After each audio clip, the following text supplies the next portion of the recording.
The Apothecary Diaries Volume 1. Chapter 16, The Garden Party, Part 1.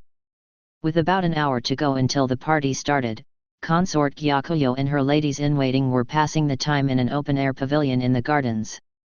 There was a lake hopping with all kinds of carp, and the trees were dropping the last of their fiery red leaves. "You really saved us." The light of the sun was still plentiful, but the wind was cold and dry. Normally the girls would have been standing there shaking, but with the warm stones under their clothes they found it wasn't so bad after all. Even Princess Lingli, whom they'd worried about, was curled up, cozy in her cradle, which was equipped with a heating stone of its own. Be sure to take out the stone under the princess periodically and change the wrapping. Otherwise she might get burned. And take it easy on the candies, too many of them will make the inside of your mouth go numb. Mao Mao had several replacement stones waiting in a basket, along with the princess's diapers and a change of clothes. At a request to the eunuchs, the charcoal grill for heating the stones had already been moved to a discreet position behind the party venue. "All right." But still, Gyakuyo chuckled teasingly, and the other ladies-in-waiting also wore wry smiles. "You are my lady-in-waiting, remember?" Gyakuyo pointed to the jade necklace. "I am indeed, milady." Mao Mao decided to take her words at face value. Gao Shun watched his master solicitously inquiring after the health of the virtuous consort. With his sublime smile and ambrosial voice, Jinchi was practically more beautiful than the consort herself, who was widely regarded to be exceptionally gorgeous even though still very young. Jinchi's current outfit was different from his usual plain official's garments only by virtue of some embroidery and some silver pins in his hair, yet he threatened to outshine the consort in all her finery. This could well have made him an object of resentment, but the overshadowed consort herself was looking at him starstruck, so perhaps there was no real problem after all. His master was downright criminal, Gao Shun concluded. After having visited with the other three consorts, finally Jinchi came to Gyakuyo. He found her in the open-air pavilion on the far side of the lake. It was ostensibly his duty to divide his time equally among all four of the women, but of late it seemed he had been seeing quite a good deal of Gyakuyo. Perhaps it wasn't right to look askance at him for that, she was the emperor's favorite, after all. But there were clearly other reasons for his visits as well.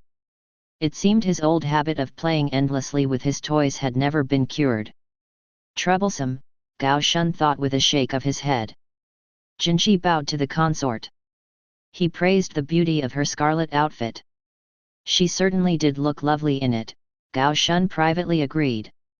The foreign mystique and her natural allure combined to be practically palpable. Consort Gyakuyo was perhaps the only person in the rear palace who could truly compete with Jinchi for sheer elegant purity. That was hardly to say the other women around were not beautiful, and indeed each tried to emphasize her own charms. One of Jinchi's singular talents was his ability to speak directly to those charms. Everyone likes to hear their own best qualities praised. And Jinchi was very, very good at it.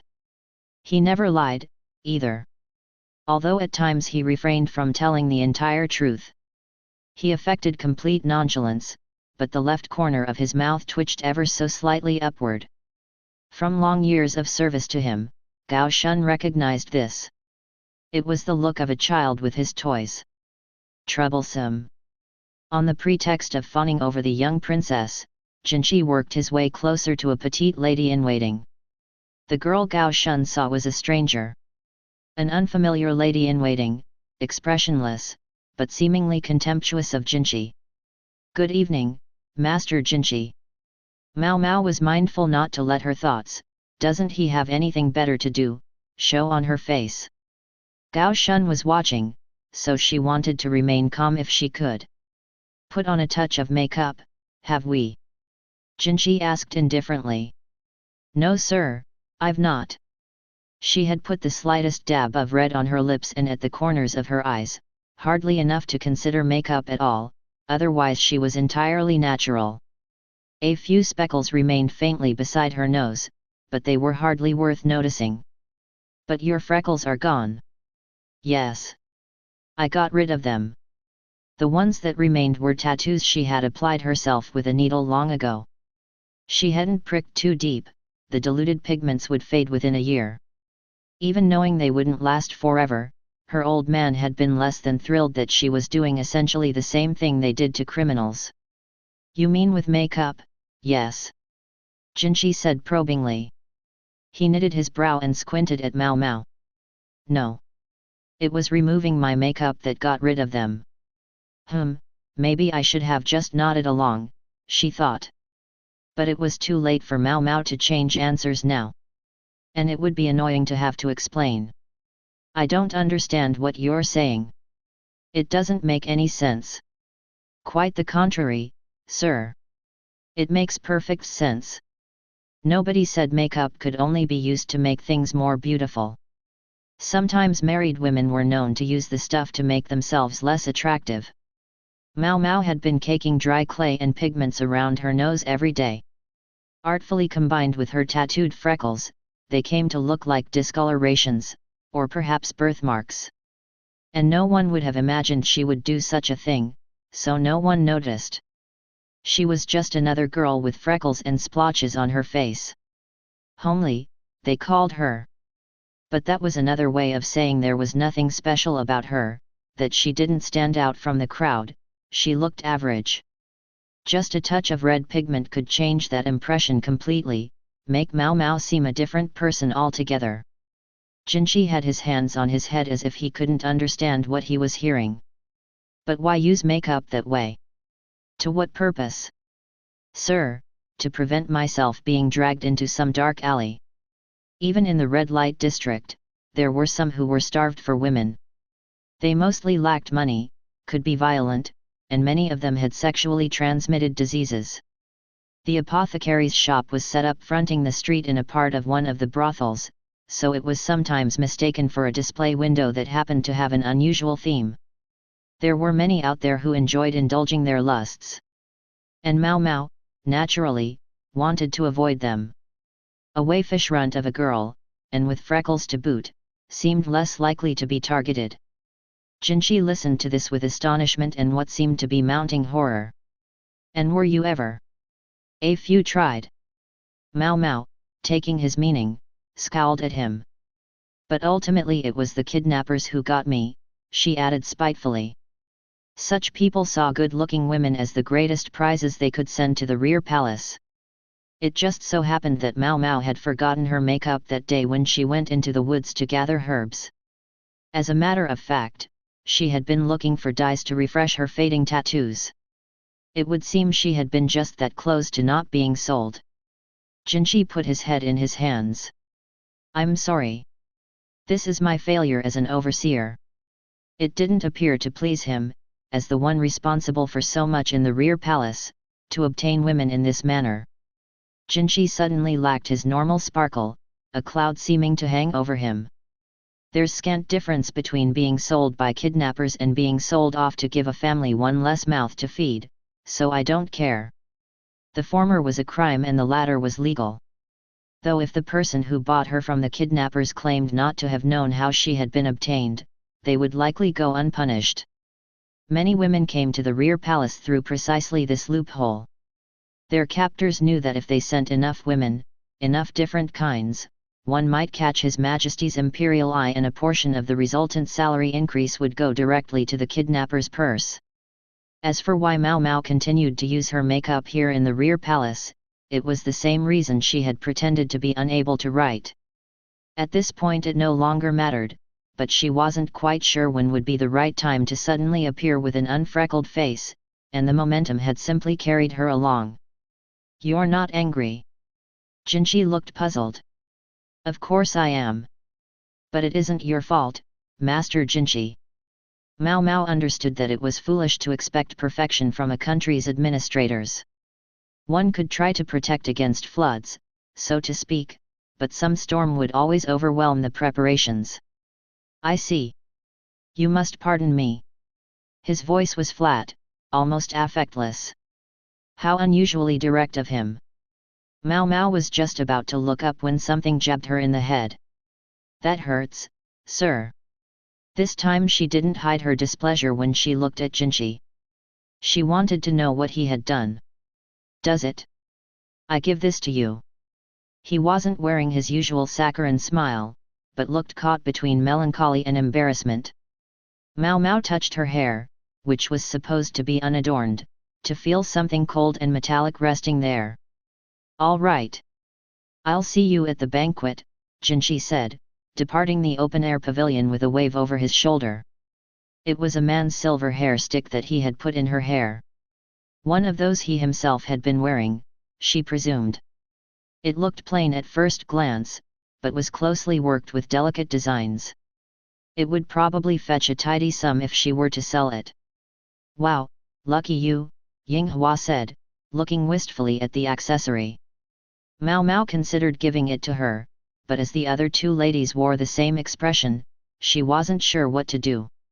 She was just holding it out to them when Hong Niang grinned and pressed her hand away, shaking her head. The message seemed to be, "Don't be too quick to give away a gift received." So much for that promise. "That didn't take long," Consort Gyakuyo said, almost pouting. The consort took the stick from Mao Mao and put it neatly in the young woman's hair. "I guess you're not just my lady-in-waiting anymore." For better or for worse, Mao Mao was not well versed in the manners and customs of the palace, especially those of its more august residents. She had no idea what the hair stick signified. Chapter 17, The Garden Party, Part 2. The party took place at a banquet area set up in the central gardens. Red carpets were rolled out through large open-air pavilions, and two long tables were placed end to end with the seats of honor at either end. The emperor himself occupied the central seat of honor, with the empress dowager and the imperial younger brother seated to either side of him.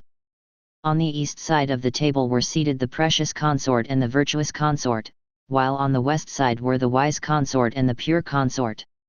To Mao Mao, the seating arrangement looked deliberately designed to provoke dispute. It could only possibly fan the flames of hostility among His Majesty's four ladies. With the young prince deceased, the emperor's younger brother was now first in line for the succession.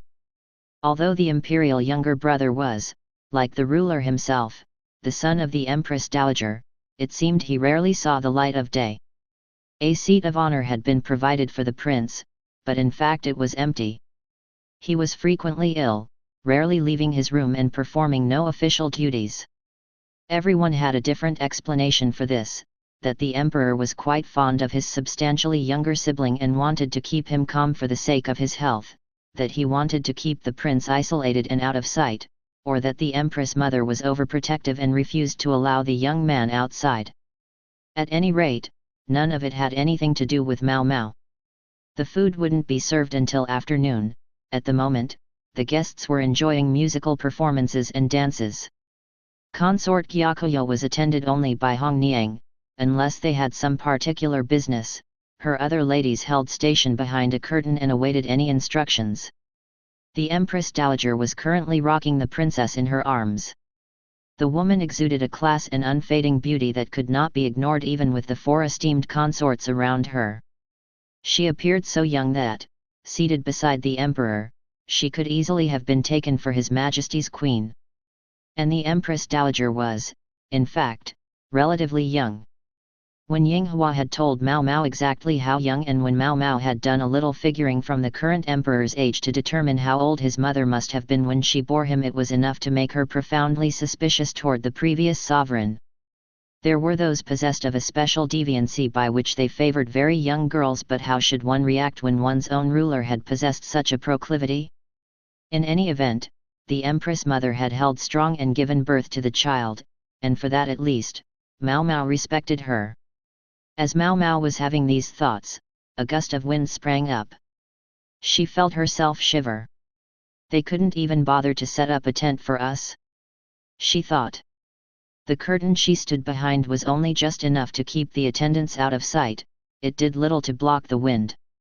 And if Mao Mao and the other ladies-in-waiting with their warm stones were feeling cold, how much worse must it be for the ladies of the other consorts? She could see them shivering furiously, and a few were turning pigeon-toed.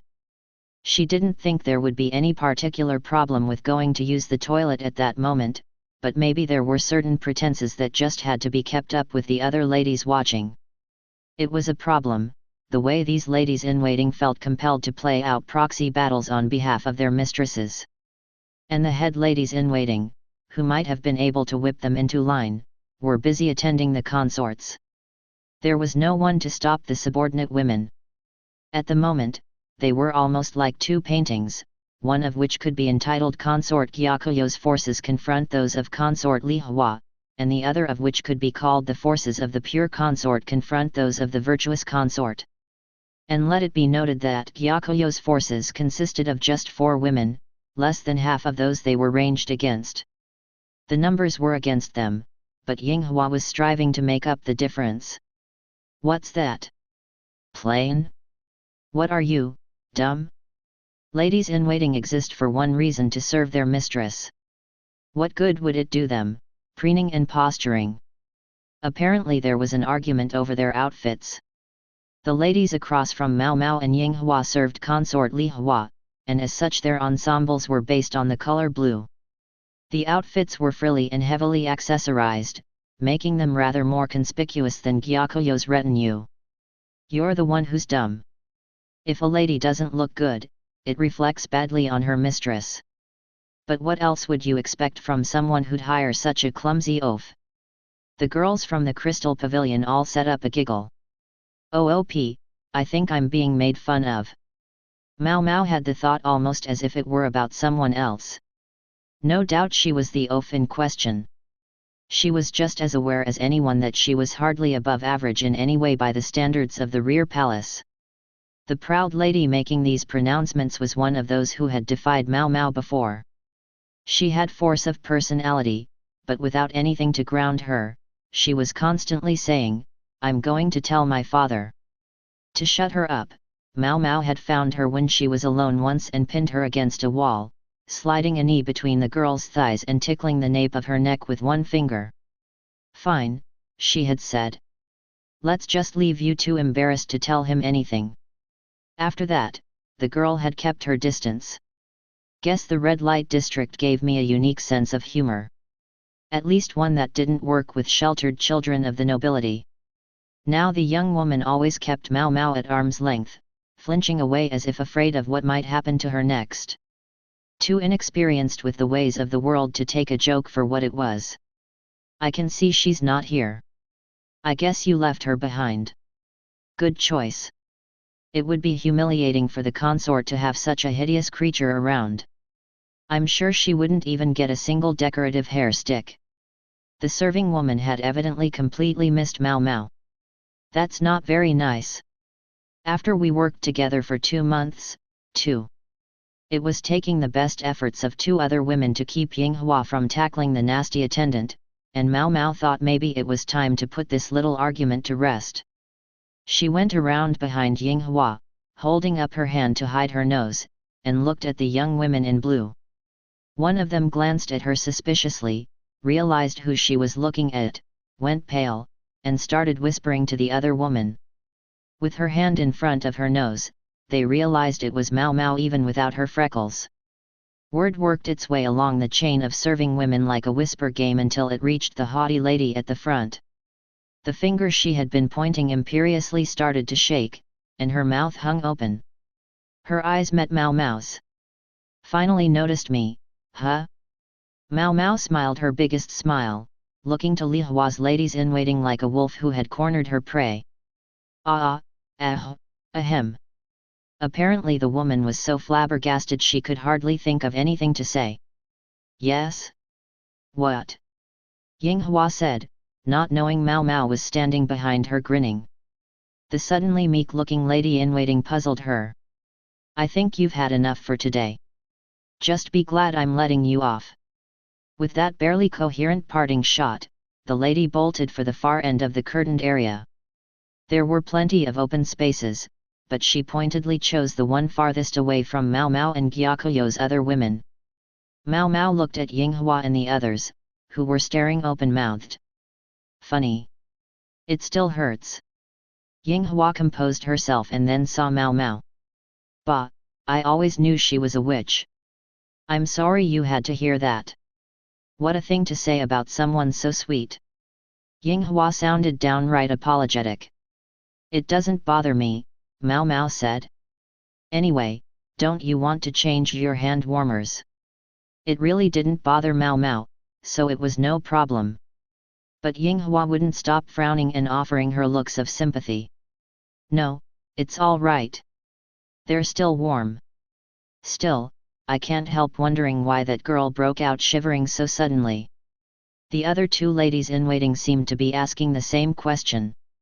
The three of them from the Jade Pavilion were all devoted workers, but they shared a certain tendency to daydream, and it left them oblivious to some things. But Mao Mao somehow liked that about them, even if it could make them a little tricky to work with. Who knows? Maybe she had to go pick some flowers, if you know what I mean, Mao Mao said rather brazenly. For those keeping track, Mao Mao's legend was growing. She was now a girl who had been abused by her father, then sold into the rear palace, made food taster like a disposable pawn, and after all that, she'd been compelled to spend 2 months enduring the slings and arrows of the residents of the Crystal Pavilion. She was, so it was held, so deeply mistrustful of men that she even felt the need to blemish her own face. Inconveniently for Mao Mao, in other words, Yinghua and the others were just as imaginative as any girls their age. Even Jinxi's endless smiles were turned, in their minds, into looks of pity for the poor young thing. Mao Mao couldn't understand where they were getting that idea. But as it would have been a great deal of trouble to try to set them straight, she let the story stand. Meanwhile, another proxy battle was still going on. 7 on 7. One group of ladies in waiting in white, and the other in black. The first group were the women of Li Shu, the virtuous consort, and the second served Aduo, the pure consort. They don't exactly get along, either, Yinghua said. She was warming her hands over the brazier. She was also quietly roasting and eating some chestnuts Mao Mao had snuck in, but the women of the Crystal Pavilion were keeping their distance, and there was no one with enough of the moral high ground to chastise the two of them for it. Lady Li Shu is 14 years old, and Lady Aduo is 35. Both consorts, but far enough apart in age to be mother and daughter. No wonder they don't see eye to eye. Yes, no wonder, said a reserved lady-in-waiting, Giwen. With the virtuous consort so young and the pure consort so old, it must be a rather tricky relationship to navigate. And the virtuous consort is pretty much the mother-in-law of the pure consort, added the lanky lady-in-waiting Alan with a nod. Both she and Giwen seemed less excitable than Yinghua, but all three of them were perfectly happy to gossip, as girls their age will. Mother-in-law? Mao Mao asked, surprised. It didn't seem like an expression that was heard much around the rear palace. Oh, yes. The situation is a bit complicated. Li Shu and Aduo, Mao Mao was informed, had been the consorts of the former emperor and the young prince, respectively. When the former emperor had passed away, the virtuous consort had left the palace for the period of mourning. This was chiefly for show, however, and by abandoning the world that is, becoming a nun for a brief time, it was considered to be as if she had never served the previous emperor, and she then married the late ruler's son. It wasn't precisely aboveboard, but it was the sort of thing the powerful could get away with. The last emperor died 5 years ago, Mao Mao reflected. At that time, the virtuous consort would have been 9 years old. Even if the marriage was purely political, it was an unsettling thought. When she thought about how the Empress Dowager had entered the rear palace even younger, it was beyond unsettling. She felt the bile rise in her throat. It made the current emperor seem downright benign. All right, so he had a weakness for especially plump fruit, but he didn't share his father's deviancies. He may be insatiable, but at least he doesn't go for that. She pictured the thoroughly bearded ruler. One heard the most shocking things in passing conversation. That can't be true, can it? A bride at 9. Alan said disbelievingly. Thank goodness. Chapter 18, The Garden Party, Part 3. The first impression one had of Li Shu, the virtuous consort, was that she was not very sensitive to the mood around her. The first part of the banquet had ended, and there was a break before the next part began. Mao Mao and Giwen went to see Princess Lingli. While Giwen was exchanging her hand warmer, which had gone cold, for a fresh one, Mao Mao took a quick look at the child. Looks like she's in decent health. Lingli, her face as red as an apple, had a healthy chubbiness that was a far cry from when Mao Mao had first seen her, and both her father, the emperor, and her grandmother, the Empress Dowager, doted on her. Not sure she should be outside like this, though. It was especially unconscionable considering all the heads that would roll if the princess were to catch a cold on account of the elements. Just to be safe, they had engaged a craftsperson to create a crib with a sort of cover, not unlike a bird's nest.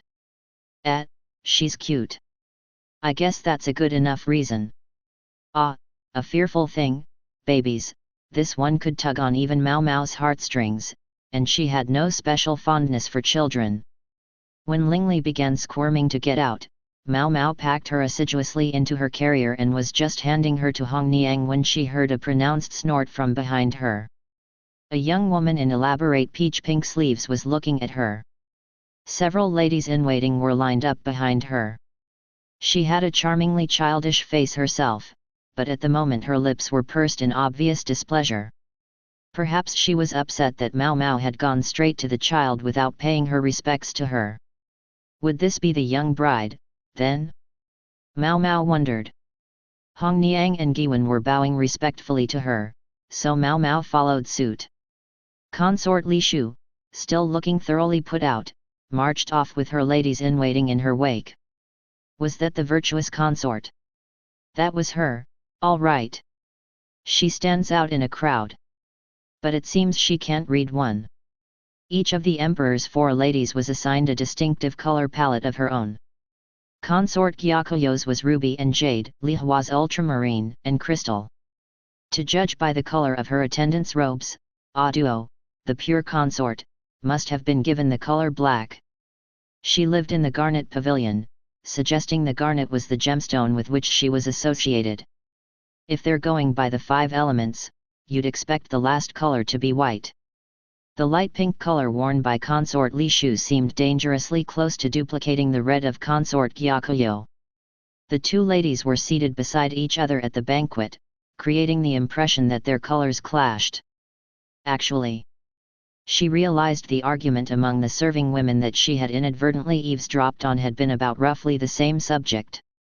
One group had been scolding the other for wearing colors that weren't sufficiently distinguished from those of the mistress they accompanied. It makes you wish she'd grow up, doesn't it? The way Hong Niang's side said it all. Mao Mao took the cooled hand warmer and put it on the brazier they had waiting for just this purpose. She could see several ladies-in-waiting watching from a distance, so with Gyakuyo's blessing, she distributed a number of the warm stones. She was admittedly a little perplexed. These women were accustomed to a life of silk and gemstones, but some gently heated rocks could bring them genuine joy. Sadly, the women of the Crystal Pavilion kept their distance from Mao Mao as if magnetically repelled. She could see them shivering. They should have just taken the hand warmers. Aren't you just a bit of a soft touch? Yinghua asked, exasperated. Now that you mention it, perhaps. She had only expressed her feelings openly. Come to think of it. It had become rather crowded behind the curtain since the break had started. It wasn't just ladies-in-waiting, military and civil officials were there, too. All of them carried accessories in at least one hand. Some spoke to the serving ladies one-on-one, while others were surrounded by a small crowd of women. Giwen and Alan were talking to a military man Mao Mao didn't recognize. This is how they find the best girls hidden in our little garden of flowers, Yinghua explained to her. She gave a snort as if she were somehow above it all. What had her so worked up? Ah! They give them those accessories, as a symbol. Oh! Of course, it can sometimes mean something else. Yinghua crossed her arms and pouted at Mao Mao's uncharacteristically uninterested responses. I said, it can sometimes mean something else. Yes, I heard you. She didn't seem even about to ask what that was supposed to mean. Fine, give me the hair stick, Yinghua said, pointing to the ornament Mao Mao had received from Jinchi. All right, but you have to do rock paper scissors for it with the other two girls, Mao Mao said as she flipped over the stones in the brazier. She didn't want this to turn into a fight. Besides, if Hong Niang found out she had just given away the stick to the first person who asked, she'd probably be in for another smack on the back of the head. The chief lady-in-waiting had a quick hand.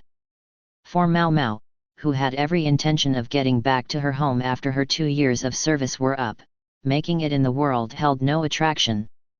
Besides, if he's going to think it gives him the right to push me around, I would rather go back to serving in the Crystal Pavilion, Mao Mao thought with a look like she was observing a dead cicada. That was when she heard a gentle voice, "Take this, young lady." An ornamental hair stick was presented to her.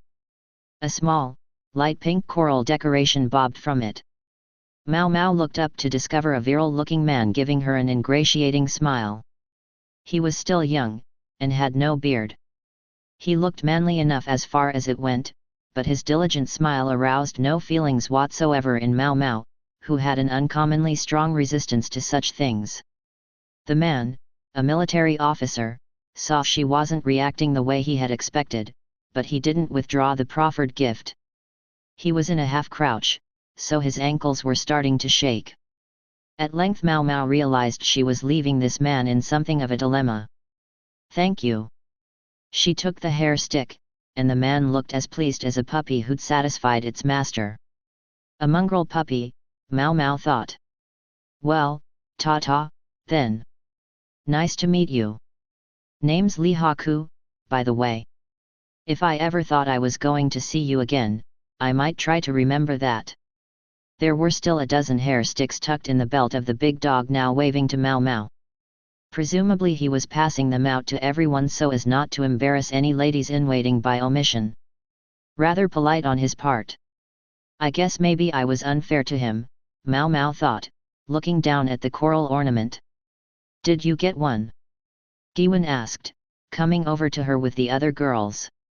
Each was clutching her lute. "Yes. A participation prize," Mao Mao replied tonelessly. Maybe he was giving them to the girls who seemed to be standing around with no one to talk to.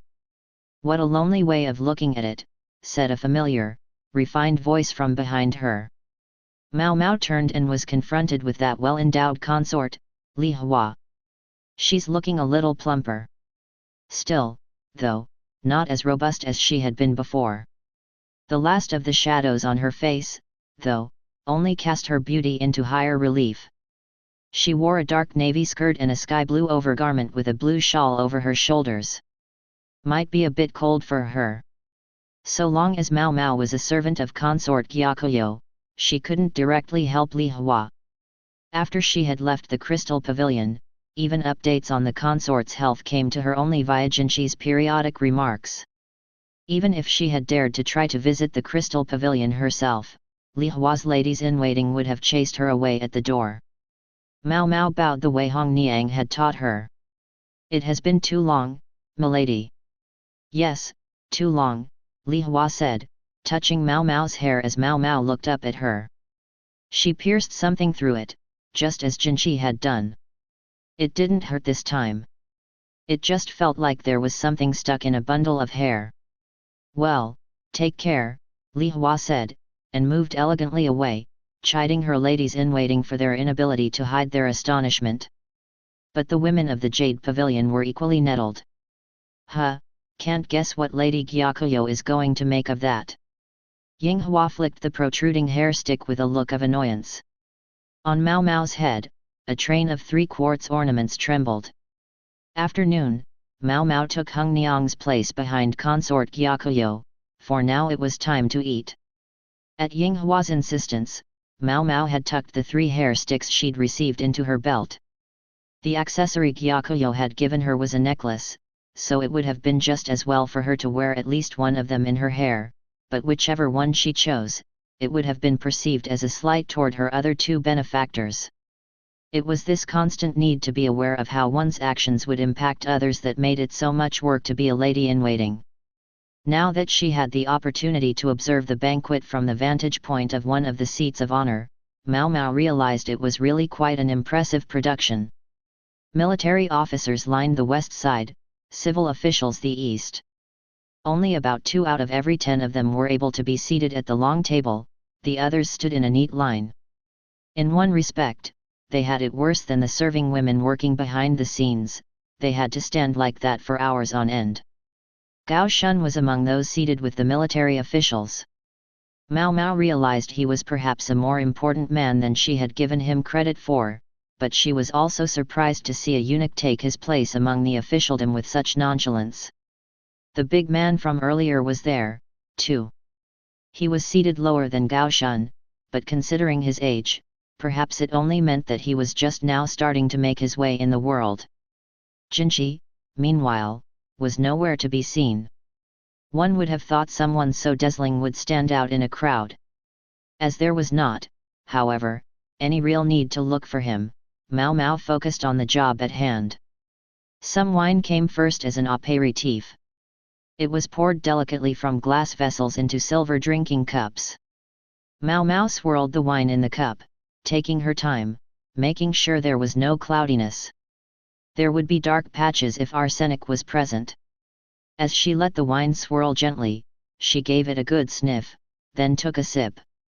She already knew there was no poison in it, but if she didn't try the stuff, no one would believe she was doing her job properly.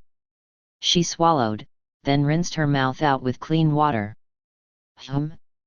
Mao Mao suddenly seemed to be the center of attention. The other food tasters hadn't yet put the cups to their mouths. When they saw that Mao Mao had confirmed there was nothing dangerous, they hesitantly started taking sips. Understandable. Nobody wanted to die. And if one taster was willing to go first, it would be safest to wait for her and see what happened. And if you were going to use poison at a banquet, a fast-acting one would be the only way to go. Mao Mao was probably the only one here who sometimes tried poisons for fun. She was, let us say, an exceptional personality. If I had to go, I think I'd like it to be by blowfish toxin. The organs mixed into a nice soup. The tingling of the tongue it caused, she couldn't get enough of it. How many times had she vomited and purged her stomach just so she could experience it? Mao Mao had exposed herself to a wide variety of different poisons in order to immunize herself to them, but blowfish was something more like a personal preference. She knew, incidentally, that blowfish toxin was not one to which the body could be inured, no matter how many times it was exposed. As these thoughts ran through her head, Mao Mao's eyes met those of the lady-in-waiting who brought her the appetizer. The corners of Mao Mao's lips had turned up, it probably looked like she was grinning unpleasantly at the woman. Like she was a bit demented, perhaps. Mao Mao slapped herself on the cheeks, forcing herself to adopt her accustomed neutral expression. The appetizer that was served was one of the emperor's favorites, it was a dish that appeared sometimes when he stayed the night. Apparently the rear palace was handling the cuisine for this banquet. This dish was quite familiar. As the other tasters were all watching Mao Mao intently, she quickly brought her chopsticks to bear. The dish was raw fish and vegetables seasoned with vinegar. His Majesty might be a bit oversexed, but his preferences in food tended toward the surprisingly healthful, thought the impressed taster. They got it a little mixed up, Mao Mao thought as she noticed that the ingredients were different from usual. The dish was typically served with black carp, but today it featured jellyfish. It was inconceivable that the chefs would make a mistake in the emperor's favorite recipe. If there had been a mix-up, it had to be that the meal prepared for one of the other consorts had come to consort Gyakuyo instead. The culinary service Shang at the rear palace was highly capable, and would even prepare the same dish in distinct ways to please His Majesty and his various women. When Gyakuyo had been nursing, for example, they had served her an endless array of dishes that promoted good breast milk. When the food tasting was over and everyone was digging into their appetizers, Mao Mao saw something that, in her mind, strengthened her speculation that there had been a mistake in who was given what. Li Shu, the oblivious consort, was gazing at her appetizer and looking a little pale. I guess she doesn't like whatever's in it. But as this was the emperor's favorite dish, it would be unconscionable not to finish what she was served. She was bravely working her way through the food, a slice of raw carp trembling in her chopsticks. Behind her, the lady-in-waiting who served as her food taster had her eyes closed. Her lips were quivering, and appeared to be drawing themselves up into a slight arch. She was laughing. I sort of wish I hadn't seen that, Mao Mao thought, then turned to the next course. If only it had been just a banquet, Li Haku thought. He didn't get along with these elite types who looked down on all and sundry from the lofty heights of the imperial court. Where was the fun in having a party outside in the freezing cold, with the wind clawing at you at every moment? A nice meal, that would have been fine. They should all imitate their ancestors, having a drink and a bit of meat in a peach garden with a few close friends. But wherever there were nobles, there might be poison. Any ingredients, no matter how fine, no matter how exquisitely prepared, would have gone cold by the time the food tasters were done with them, and with the warmth went at least half the flavor. He didn't blame the people who checked the food for poison, but just watching the way they had to force themselves to bring a mouthful to their lips, their faces pale the entire time, almost cost him his appetite. Today, as ever, he couldn't help feeling it was taking an inordinately long time. But in reality, it seemed that wasn't what was happening. Normally, the food tasters would all glance uneasily at one another as they brought their utensils to their mouths. But today, there was a taster present who seemed downright eager. The petite lady-in-waiting who attended the precious consort took a mouthful of the apéritif from her silver cup without so much as glancing at the other women. She swallowed slowly, then washed her mouth out as if the entire thing was no big deal. Li Haku thought she looked familiar, and then he remembered she was one of the women he had given a hair stick to earlier. She was not of any conspicuous beauty, neat and tidy but with no special distinctions. She was probably all but lost in the sea of serving women in the rear palace, many of whom were unmistakably gorgeous. And yet, the fixed expression on her face suggested a woman who could overpower others with a look. His first impression was that she seemed rather detached, but no sooner had he judged her expressionless than she proved him wrong with a spontaneous, inexplicable grin which vanished as suddenly as it had appeared. Now she looked rather displeased. In spite of all of this, she continued to taste for poison with complete nonchalance. It was very strange. It was also the perfect way to pass the time, trying to guess what kind of face she would make next. The young woman was given the soup, and took a spoonful. She examined it critically, then slowly put a few drops on her tongue. Her eyes widened a little, then suddenly a rapturous smile spread across her face.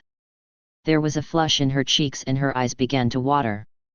Her lips curved upward, revealing white teeth and a plump, almost alluring red tongue. This was what made women so frightening. As she licked the last droplets off her lips, her grin was like ripe fruit, like that of the most accomplished courtesan. The food must have been truly delicious. What could be in it that it could transform a completely average girl into such an enchanting creature? Or perhaps it was the preparation, by the palace's inestimably talented chefs? Li Haku swallowed heavily, and just then the young woman did something unbelievable. She took a handkerchief out of a pouch, put it to her lips, and spat out what she had just eaten. "This is poisoned," the lady-in-waiting said, the flat expression once more on her face. Her voice held all the urgency of a bureaucrat reporting on some mundane matter, and then she vanished behind the ladies' curtain. The banquet ended in utter chaos. Chapter 19, After the Festivities. A very energetic food taster you are. Mao Mao had just washed her mouth out and was staring vacantly into the middle distance when a most unexpected, and altogether underemployed, eunuch appeared. She couldn't believe he had found her so far away from the banquet. Not long before, Mao Mao had detected poison in the dish that was served just after the raw fish. She'd spat it out and retreated from the celebration. I guess most ladies-in-waiting would be chastised for doing something like that. She wished she could have been more discreet, but it simply wasn't possible. This poison was the first she'd had in so long, and it was inviting and delicious. She could practically have just swallowed it. But if a food taster eagerly swallowed whatever poison she came across, she wouldn't be able to do her job. Mao Mao had needed to remove herself from the situation before things got out of hand. "Good day to you, Master Jinchi." She greeted him with her usual expressionless appearance, but she felt her cheeks weren't quite as stiff as usual, maybe a bit of the poison was still in her system. She resented that this might make it look like she was smiling at him. "I dare say it's you who's having a good day." He grasped her by the arm. He looked, in fact, rather upset. "May I ask what you're doing?" "Taking you to see the doctor, obviously. It would be absurd for you to consume poison and simply walk away." In actual fact, Mao Mao was the picture of health. As for the toxin in that dish, as long as she didn't actually swallow it, it could hardly hurt her. But what would it have done had she swallowed it instead of spitting it out? Curiosity coursed through her. There was a good chance she would be starting to feel a tingle by now. "I shouldn't have spit it out. Maybe it wasn't too late to claim some of the leftover soup." She asked Jinchi if this might be feasible. "What are you, stupid?" he said, scandalized. "I would prefer to say I'm always eager to improve myself." Although she recognized that not everyone would endorse that sort of self-improvement. In any event, Jinchi now had little of his characteristic glitter, even though he had replaced the stick in his hair and he was wearing the same elegant clothes as earlier. Wait, was his collar ever so slightly askew? It was. So that was it, the scoundrel. He'd no doubt claimed he was cold as a pretext to do something smarmy. At the moment, there was no honey in his voice, and no lilting smile on his face. Is that sparkle something he can turn on and off? Or was he simply tired after all that had happened? Maybe the reason for his absence from the banquet was because he had spent the entire time accosting or being accosted by ladies-in-waiting and civil officials and military men and eunuchs. Yes, that's what Mao Mao would go with. Talk about a man who kept busy. I wouldn't want to be in his position. Beautiful he may have been, but from where she was standing he looked much more like the young age she suspected he was. Younger, perhaps. She would have to ask Gao Shun to make certain that from now on, when Jinchi visited her, it was only after he had been up to something indecent. "Let me tell you something. You walked out of there looking so spry that one person actually ate the damn soup wondering if there was really poison in there. Who would be that stupid? There were many different kinds of poison. Some didn't manifest their effects for quite a while after they were consumed. A minister is feeling numbness. The place is in an uproar. Ah, so the future of the nation was potentially at stake. I wish I'd known we could have used this." She produced a cloth pouch from around her neck, something she'd hidden just under her chest padding. It contained an emetic she'd quietly concocted the previous night. "I made it so strong it'd make you cough up your stomach." "That sounds like a poison itself," Jinchi said skeptically. "We have our own medical officer here. You can leave everything in his hands." Suddenly Mao Mao thought of something and stopped in her tracks. "What is it?" Jinchi asked. "I have a request. There's someone I'd like to bring with us, if possible." There was a matter Mao Mao was desperate to clarify. And there was only one person who could help her do it. "Who?" "Give me a name," Jinchi frowned. "The virtuous consort, Lady Li Shu." "Would you call her?" Mao Mao replied, calm and confident. When Li Shu answered the summons, she gave Jinchi a smile as pleasant as springtime, while on Mao Mao she bestowed only a look of total contempt. "Who is this?" She seemed to want to know. She restlessly rubbed her left hand with her right. She was quite young, but she was still that creature called a woman. They tried going to the medical office, but because all the puff-brained important types felt they had to be there was an impossible crowd, and Jinchi, Mao Mao, and Li Shu were forced to go to an unused administrative office instead. It gave Mao Mao a chance to appreciate how the architecture differed between the rear palace and the outside. The room was unadorned but vast. Consort Li Shu wore something of a pout.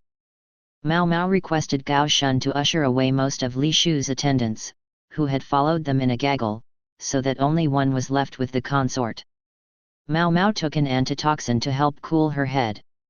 She would have been perfectly safe without it, but she felt like being sure, and anyway, she was intrigued to see how someone else had gone about making the drug.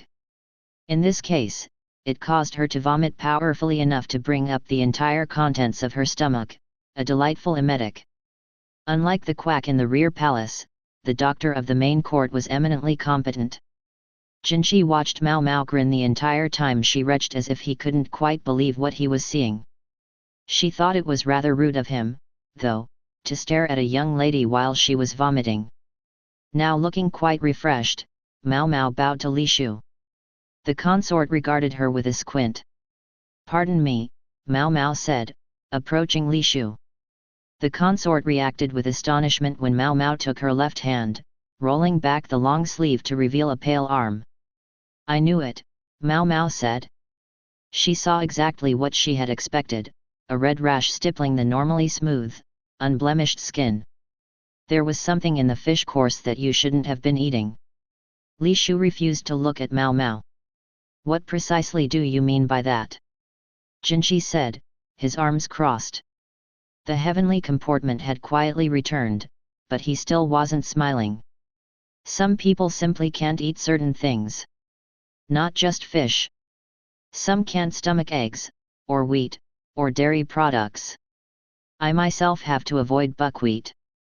Jinchi and Gao Shun both looked amazed.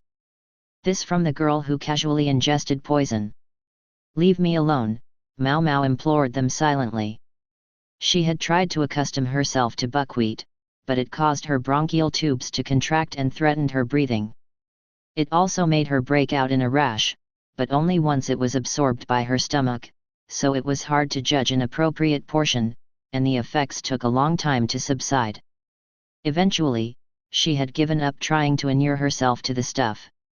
She still harbored hopes of making another attempt at it someday, but she wasn't going to do it here in the rear palace, where her only hope if something went wrong would lie with the quack doctor. "How did you know?" Li Shu asked tremblingly. "First, let me ask you a question. How is your stomach? You don't appear to have any nausea or cramps." Mao Mao then offered to prepare a purgative, but consort Li Shu shook her head vigorously. It was too humiliating to contemplate, right here in front of the one aristocrat with whom everyone seemed obsessed. It was Mao Mao's little way of getting back at Li Shu for her contempt. "In that case, please be seated." Gao Shun, more solicitous than he first appeared, pulled out a chair. Li Shu sat down. "The problem is that your meal was switched with Lady Gyakuyo's. The lady isn't picky about her food, so she largely eats the same things as His Majesty," Mao Mao said. "But in this case, one or two of the ingredients had differed between their meals. Mackerel and abalone, that's what you can't eat, isn't it?" The consort nodded. The look of astonishment on the face of the lady attending Li Shu wasn't lost on Mao Mao. Those who don't labor under such dietary restrictions don't always understand that this goes beyond preference, Mao Mao said. In this case, the consequences seem to have been no worse than a rash, but sometimes such foods can cause difficulty breathing or even heart problems. I would go so far as to say that if someone were to knowingly give you food you can't eat, it would be tantamount to serving you poison. That word got an immediate reaction from the rest of the room. "I understand that under the circumstances you may have found it difficult to object, consort, but you put yourself in tremendous danger." Mao Mao's gaze drifted between the lady and her attendant. "I urge you not to forget this lesson in the future." She was talking to both of them. After a beat, she added to Jinchi, "Please be sure her usual chef is aware as well." Li Shu and her attendant, however, still seemed uncomprehending. Mao Mao explained the danger at length to the lady-in-waiting, and wrote down what to do in the event Li Shu should have another reaction. The woman was pale, giving little, convulsive nods of her head. So this is what it's like to threaten somebody. The lady who had stayed with Li Shu was her food taster. The one who had been laughing. After consort Li Shu had withdrawn, Mao Mao sensed an almost viscous atmosphere behind her, and finally felt a hand on her shoulder. She turned a cold look on the hand's owner. It would have been better had she looked at him the way she might look at an earthworm. I am but base, and wish you would not touch me. In less elegant words, screw off. You're the only one who says such things to me. I suppose everyone else is too considerate. Mao Mao edged away from Jinshi. She sighed as if she had heartburn and looked for Gao Shun in hopes that he might serve as her tonic, but ever loyal to his master, he looked back with an expression that said, "Please, just put up with him." Well, I must return and report to Lady Gyakuyo, Mao Mao said. Tell me why you asked that the consort's food taster come here with us, Jinshi said, suddenly springing on the heart of the matter. This was why it was so hard to deal with him. I'm sure I don't know what you mean, Mao Mao said expressionlessly. You think the one who set out the meals made the mistake, then? I wouldn't know. She was going to play dumb to the bitter end. Then answer me this, at least. Was the virtuous consort being deliberately targeted? If there's no poison in any of the other bowls, then it would have to be deliberate. Mao Mao left the room as Jinshi lapsed into thought. Once she was safely outside, she slumped against the wall and let out a long breath. Chapter 20, Fingers. Upon returning to the Jade Pavilion, Mao Mao found herself subjected to scrupulous nursing. She was changed into fresh clothes and thrown into bed, not in the cramped room she usually occupied, but in a much larger spare room made up with a proper bed. After a bit of rest on this new silk bedding, Mao Mao thought of the straw mat on which she usually slept and felt like she had ascended from a bog into the clouds. I've taken medicine, and there's nothing wrong with me physically, she protested. By medicine she meant the emetic, but there was no need to say that. Don't be ridiculous. You should have seen the minister who ate that food. I don't care if you did get the stuff out of your system, there's no way you're fine and dandy, Ying Hua said, pressing a damp cloth to Mao Mao's forehead with concern. Stupid, stupid minister, Mao Mao thought. She wondered if he had really managed to get it all out with the first medication he was given, but her curiosity wasn't going to win her freedom here. She resigned herself to this fact and closed her eyes. It was an agonizingly long day. Mao Mao must have been more tired than she thought, because it was almost noon when she woke up. That wasn't good for a lady-in-waiting. She hopped out of bed and changed, then went looking for Hong Niang. No, wait. First. Mao Mao went back to her own room to find the face powder she always used. Not the whitening powder everyone else was so concerned with, but the stuff that created the freckles on her face. Using a polished sheet of bronze as a mirror, she tapped the spots around her tattoos with her fingertip, paying special attention to the ones above her nose. I'm absolutely not going out without my makeup again. It was just too much trouble to explain. It crossed Mao Mao's mind that she could just pretend she had used makeup to hide her freckles, but the idea only embarrassed her. She would probably be expected to react like a blushing virgin every time somebody mentioned it. Mao Mao's stomach was rumbling, so she had one of the leftover mooncakes for a snack. She would have liked to wipe down her body, but she didn't have the time. She made a beeline for where the others were working. Hong Niang was with consort Gyakuyo, watching over Princess Lingli. She hardly looked away from the rather mobile young lady, moving her so that she stayed on the carpet, or supporting chairs so they wouldn't fall as the princess used them to try to stand up. She seemed quite precocious. My sincere apologies for oversleeping, Mao Mao said with a bow. Oversleeping?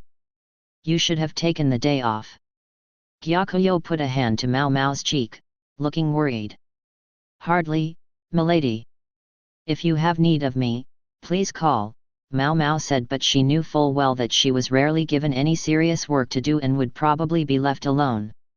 Your freckles, Gyakuyo said, fixing immediately on the one thing Mao Mao least wanted her to notice. I feel much better with them. If milady doesn't mind.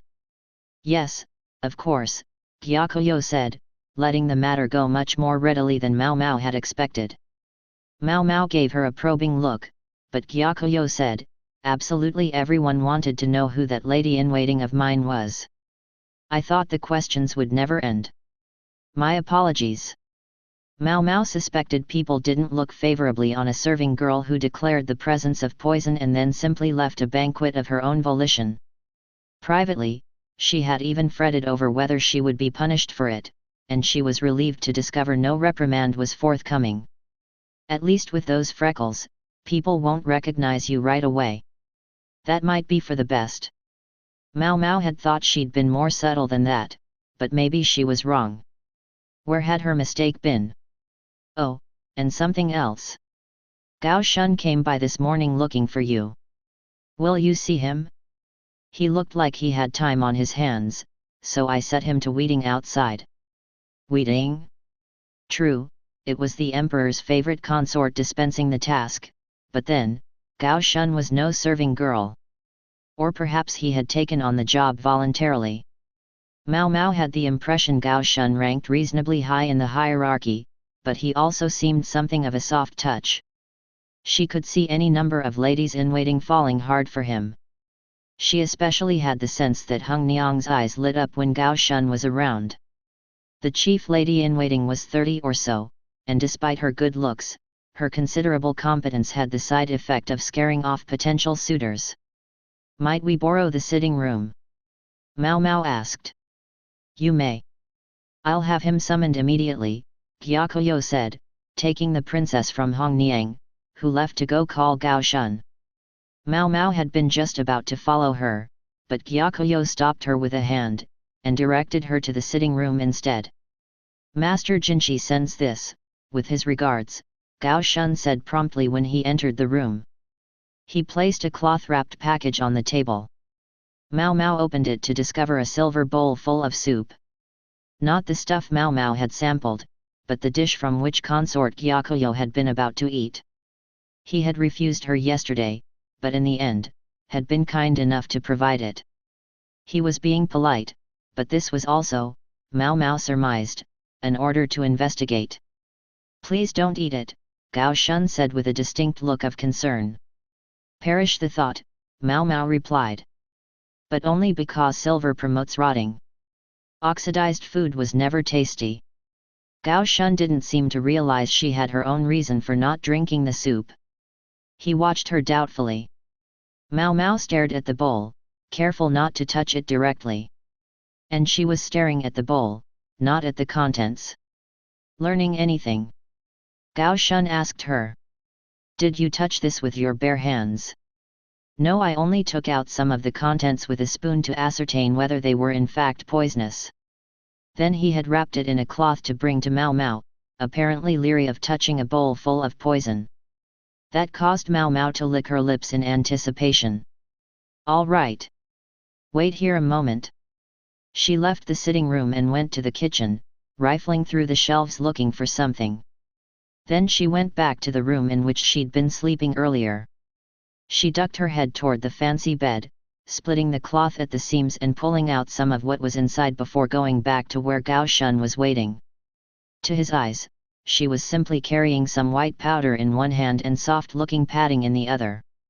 Mao Mao balled up the padding and dusted the powder flour on it. Then she tapped it gently against the silver bowl. Gao Shun peered at her curiously. What's this? He asked, observing the marks that appeared on the bowl. Traces of human touch. Human fingers easily left prints on metal. Particularly silver. When she was young, Mao Mao's father had daubed dyes on vessels she wasn't supposed to touch, to stop her from getting into mischief. Her little trick with the flower just now was a stroke of inspiration born of that old memory, and even she was surprised how well it had worked. If the flower had been a little finer, the prints might even have been easier to make out. Silver vessels are always wiped down before use. They would be worthless if they were cloudy, after all. Several different sets of prints were evident on the bowl. From their position and size, it was possible to guess how the bowl had been held. Even if the exact patterns of the prints aren't quite visible. "This bowl has been touched," Mao Mao said, but then she stopped. Gao Shun was too perceptive to miss the way she came up short. "Yes? What's wrong?" "Nothing." There was no point clumsily trying to keep secrets from Gao Shun. Even if it would render her little charade of the day before meaningless.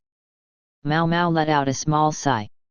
"This bowl has been touched by 4 people in all, I would guess." She pointed to the differing patterns in the white dust, careful not to touch the surface herself.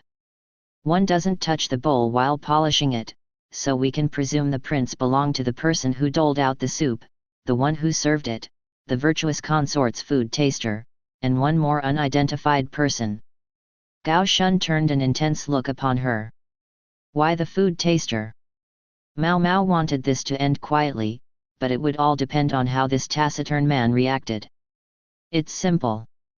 Because I suspect the food taster deliberately switched the bowls." She knew perfectly well what her mistress could and could not eat, and had changed the bowls on purpose.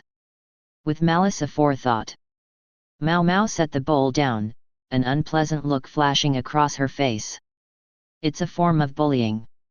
"Bullying," Gao Shun repeated as if he couldn't quite believe it. And who could blame him? For a lady-in-waiting to do such a thing to a high-ranking consort was unthinkable. Impossible. "I see you aren't certain," Mao Mao said.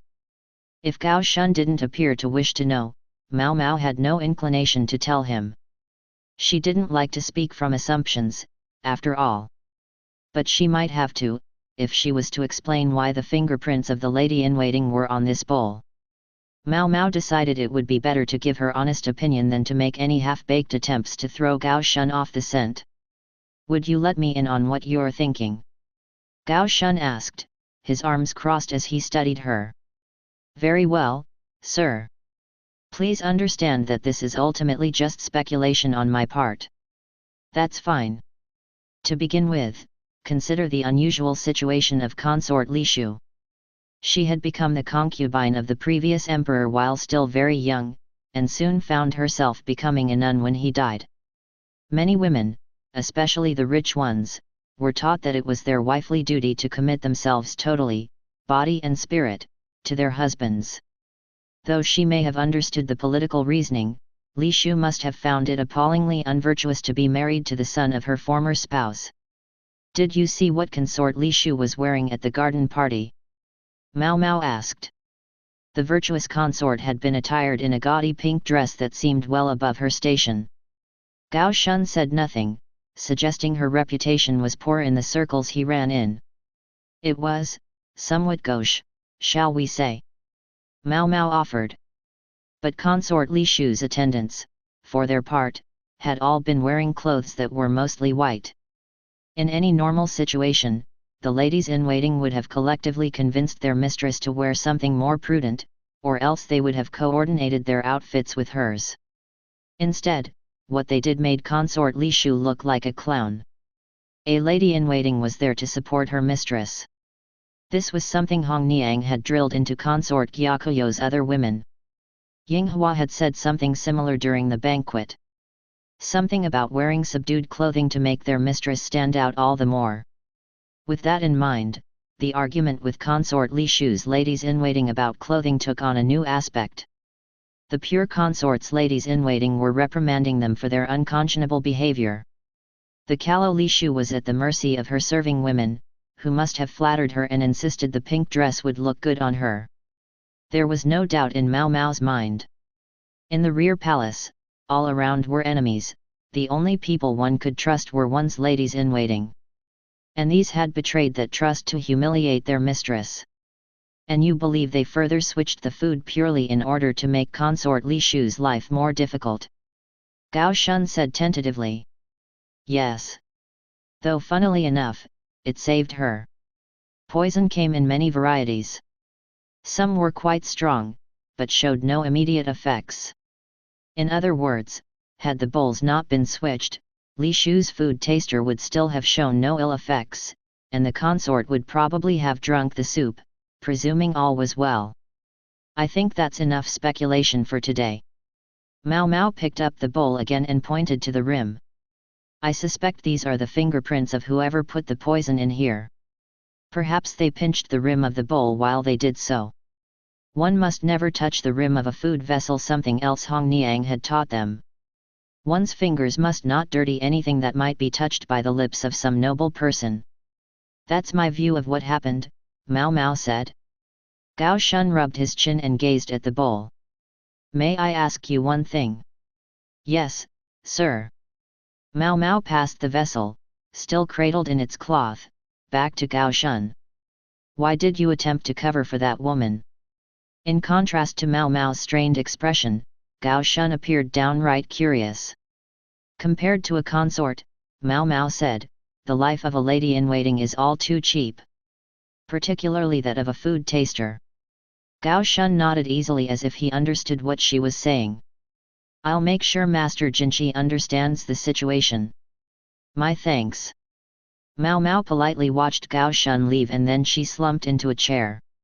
Right. Right. I'll have to thank her. Since she was kind enough to change them, after all.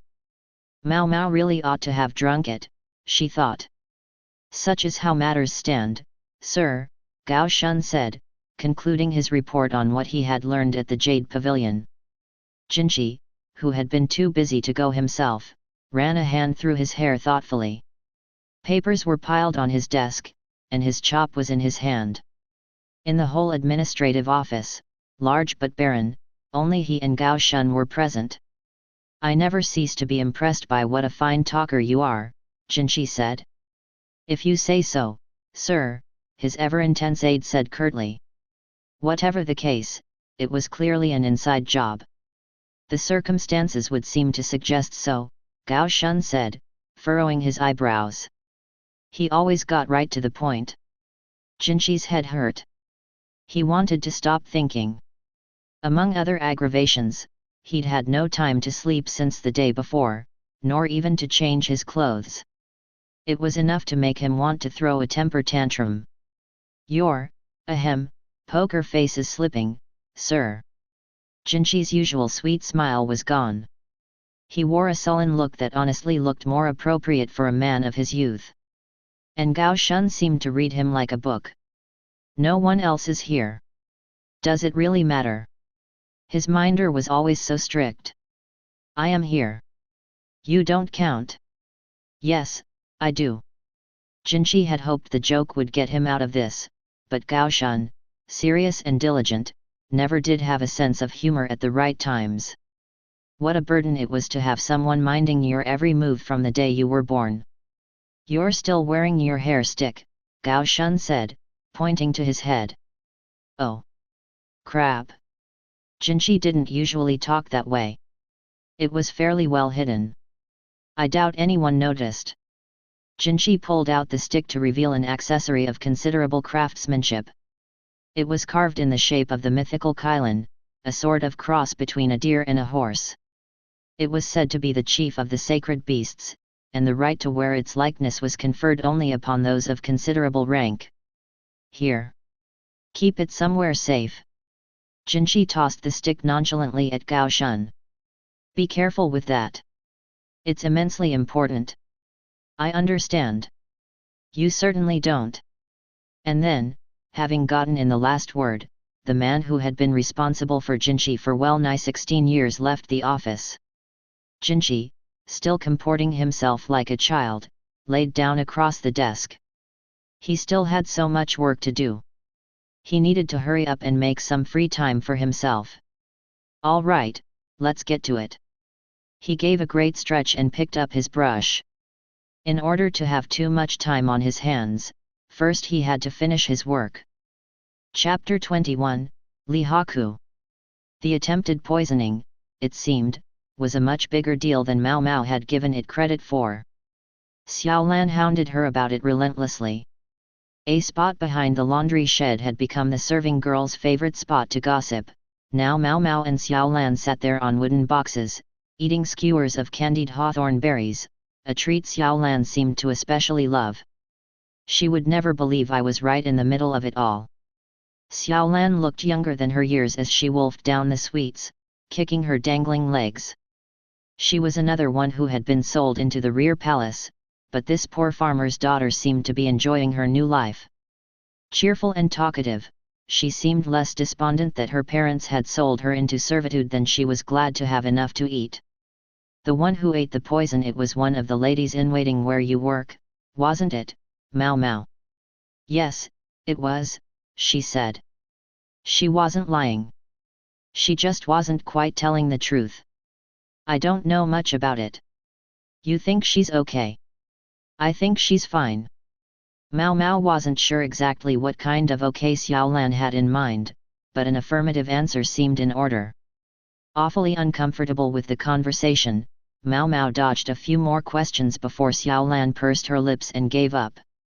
She sat there holding a skewer with just one berry left on it. To Mao Mao, it looked like an ornamental hair stick with a decoration of blood-red coral. Fine. Did you get any hair sticks? Xiaolan ventured. I guess. 4, in fact, including the one given out of obligation.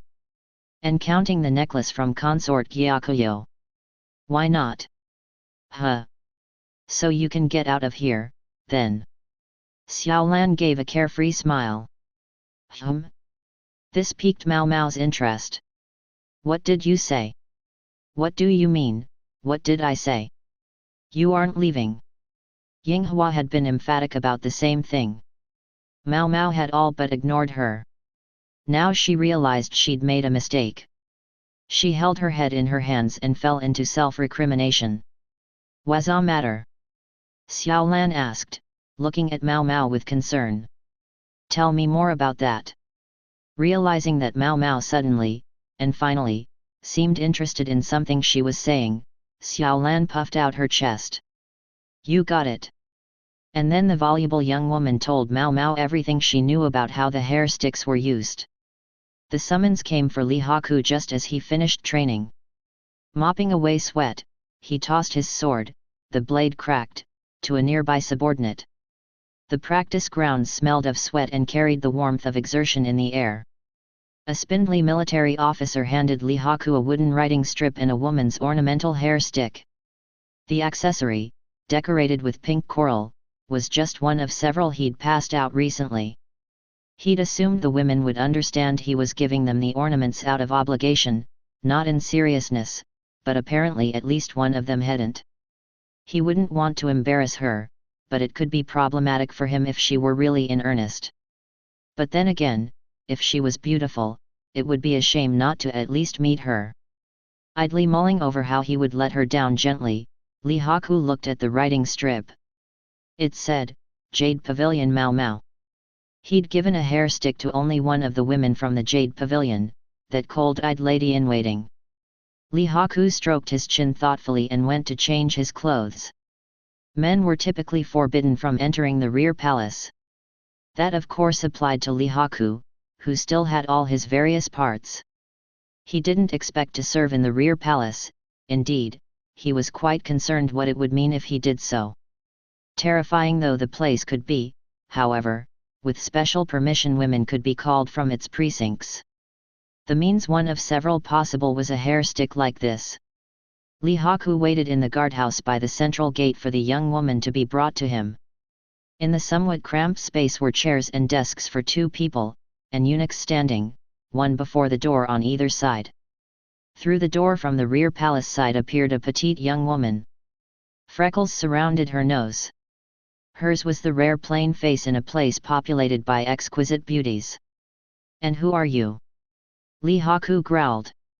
I'm often asked that, the girl replied indifferently, hiding her nose behind the palm of her hand. Suddenly he recognized her. It was the very woman who had called him here. Anyone ever tell you you look very different with makeup on? Often. The young woman didn't appear put off by this remark, but candidly acknowledged the fact. Li Haku understood, intellectually, that this was her, the lady-in-waiting, the food taster. But in his mind, he just couldn't reconcile the freckled face with the alluring courtesan's smile. It was the strangest thing. Listen, you understand what it means to call me out here like this, don't you? Lee Haku crossed his arms, then crossed his legs for good measure. Not the least bit intimidated by this display from the bulky army officer, however, the petite young woman said, I wish to go back to my family. She sounded completely emotionless as she said it. Lee Haku scratched his head. And you think I'm going to help? Yes. I've heard that if you'll vouch for me, I might be able to procure a temporary leave of absence. This girl said the darndest things. He wondered if she actually understood what the hair sticks were really for. But as it happened, the girl, Mao Mao, evidently wanted to use him to get back to her home. She wasn't just fishing for a nice officer for herself. Was she bold, or reckless? Lee Haku rested his chin on his hands and snorted. He didn't care if she thought it was rude. This was how he was going to be. So, what? I should just play along with you. Lee Haku was known for his decency and goodness of heart, but when he glared he could still manage to look suitably intimidating. When he gave lazy subordinates a dressing down, even those who'd had nothing to do with it felt compelled to apologize.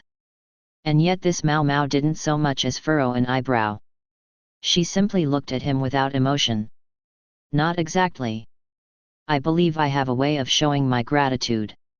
She placed a bundle of writing strips on the desk. It appeared to be a letter of introduction. Meimei, Kairin, Joka. They were women's names. In fact, Lee Haku had heard of them. Many men had. Perhaps a flower viewing excursion at the Verdigris house. They were names of courtesans of the highest class, women with whom one could spend a year's wages in silver in a single night. The women named in the letter were collectively known as the Three Princesses, and they were the most popular ladies of all. If you have any concerns, you need only show them this, Mao Mao said, and the slightest of smiles played across her lips. This has to be a joke. I assure you, it's quite serious. Lee Haku could hardly believe it. For a mere lady-in-waiting to have connections with courtesans even the most highly ranked officers had trouble gaining an audience with was almost unthinkable. What was going on here? Lee Haku tugged at his own hair, completely at a loss, and the young woman sighed and stood up. What? Lee Haku asked. I can see you don't believe me. My apologies for wasting your time.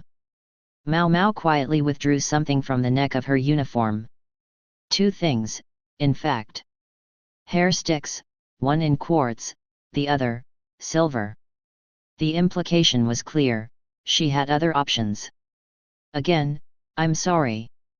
I'll ask someone else. Now hold on just a second. Lee Haku slapped his hand down over the bundle of wood strips before Mao Mao could take it off the table. She gazed at him, expressionless. Is something the matter? She looked him straight in the eye, meeting the gaze that could overpower experienced men of war. And Lee Haku had to admit she'd bested him. Are you sure about this, Lady Gyakuyo? Hong Niang watched Mao Mao through a crack in the door. Her color seemed healthier than usual, she appeared almost cheerful as she packed up her things. The strange thing was, Mao Mao herself seemed to think she looked perfectly normal. It's only 3 days, the consort replied. Yes, ma'am, but, Hong Niang picked up the little princess, who was clasping at her skirts to be held. I'm certain she doesn't actually understand. Yes, I'm sure you're right. The other ladies in waiting had showered Mao Mao with congratulations, but she didn't seem to grasp exactly why. She'd just blithely promised to bring them souvenirs. Gyakuyo stood at the window, gazing out. Really, the one I feel most sorry for of all is, well. She let out a long breath, but then a mischievous smile appeared on her face. It is very amusing, though. She spoke in a whisper, but the words didn't escape Hong Niang. The head lady-in-waiting worried, it seemed to her that there would be another argument. Having finally finished his work and become a man of leisure again, Jinshi at last visited the Jade Pavilion, only to discover that he had missed Mao Mao by a single day. Chapter 22, Homecoming. The red light district to which Mao Mao had been so eager to return was not, in fact, that far away. The rear palace was the size of a small city itself, but it was situated within the nation's capital. The red light district sat on the opposite side of the metropolis from the palace complex, but if one could only get past the high walls and deep moats of the imperial residence, it was within walking distance. We hardly needed to go to the trouble of getting a carriage, Mao Mao thought. Beside her, the hulking man called Li Haku sat whistling a tune, holding the horse's reins in his hands.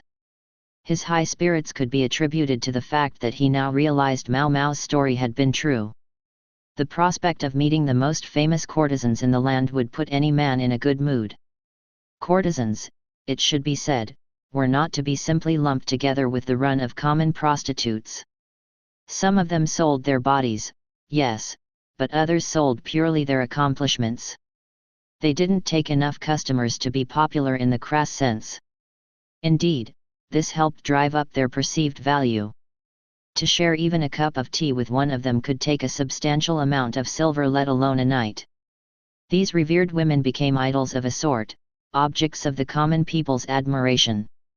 Some city girls, taken by the idea of becoming one of these enchantresses themselves, came knocking on the gate of the red light district, though only a scant handful would ever actually achieve that exalted status.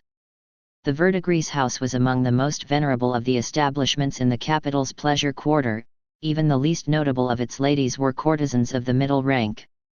The most notable were among the most famous women in the district. And some of those were women Mao Mao thought of almost as sisters. Familiar scenery came into view as the carriage clattered along. There was a street stall selling the meat skewers she had longed to eat, the aroma wafting to her as they drove past. The branches of willow trees drooped over a canal, and she heard the voice of someone selling firewood. Children ran by, each carrying a pinwheel. They passed under an ornate gate, and then a world painted in a riot of colors spread out before them. It was still midday, and there weren't many people about. A few idle ladies of the night waved from the second floors of their establishments. Finally the carriage stopped in front of a building whose entry was noticeably larger than that of many others. Mao Mao hopped out and jogged over to a slim old woman who stood smoking a pipe by the entrance. "Hey, Grams. Haven't seen you in a while." Long ago she had been a lady said to possess tears of pearl, but now her tears had dried up like faded leaves. She'd refused offers to buy her out of bondage, instead remaining as the years passed, until now she was an old hand feared by all and sundry. Time was cruel indeed. "A while, indeed, you ignorant brat." A shock ran through Mao Mao's solar plexus. She felt the bile rise in her throat, a bitter taste welling up in her mouth. And strangely, even this she registered only as familiar, nostalgic. How many times in the past had she been induced in this way to vomit out poisons of which she had ingested too much? Li Haku was at a loss what exactly was going on, but, being a fundamentally decent person, he rubbed Mao Mao gently on the back. "Who the hell is this woman?" his expression seemed to ask. Mao Mao scuffed some dust over the sodden ground with her foot. Li Haku looked at her with concern. "Huh. So this is your so-called customer, eh?" The madam gave Li Haku an appraising look. The carriage, meanwhile, was entrusted to the establishment's men servants. "Good, strong body. Manly features. An up-and-comer, from what I hear." "Grams, I don't think you usually say that right in front of the person you're talking about." The madam pretended not to hear, but called for the apprentice, a prostitute in training, sweeping in front of the gate. "Go call Pyrin. I think she's lazing about somewhere today." Pyrin, Li Haku swallowed heavily. Pyrin was one of those famed courtesans. It was said her specialty was exquisite dancing. For the sake of Li Haku's reputation, we should add that what he felt was not simple lust for a female companion, but sincere appreciation for a woman of genuine talents. To meet this idol who seemed to live above the clouds, even simply to take tea with her, was a great honor. "Pyrin?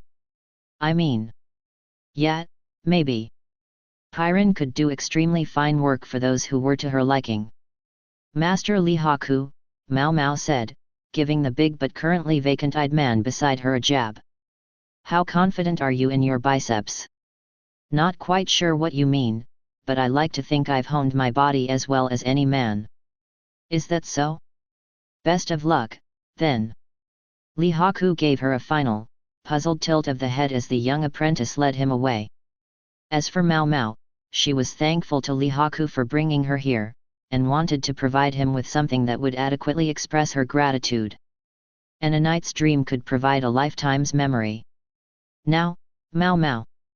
The owner of the hoarse voice wore a terrible smile. Not a word for 10 freaking months. What was I supposed to do? I was serving in the rear palace. At least she'd sent a wood strip explaining the general situation. You owe me big. You know I never take first-time customers. Believe me, I know.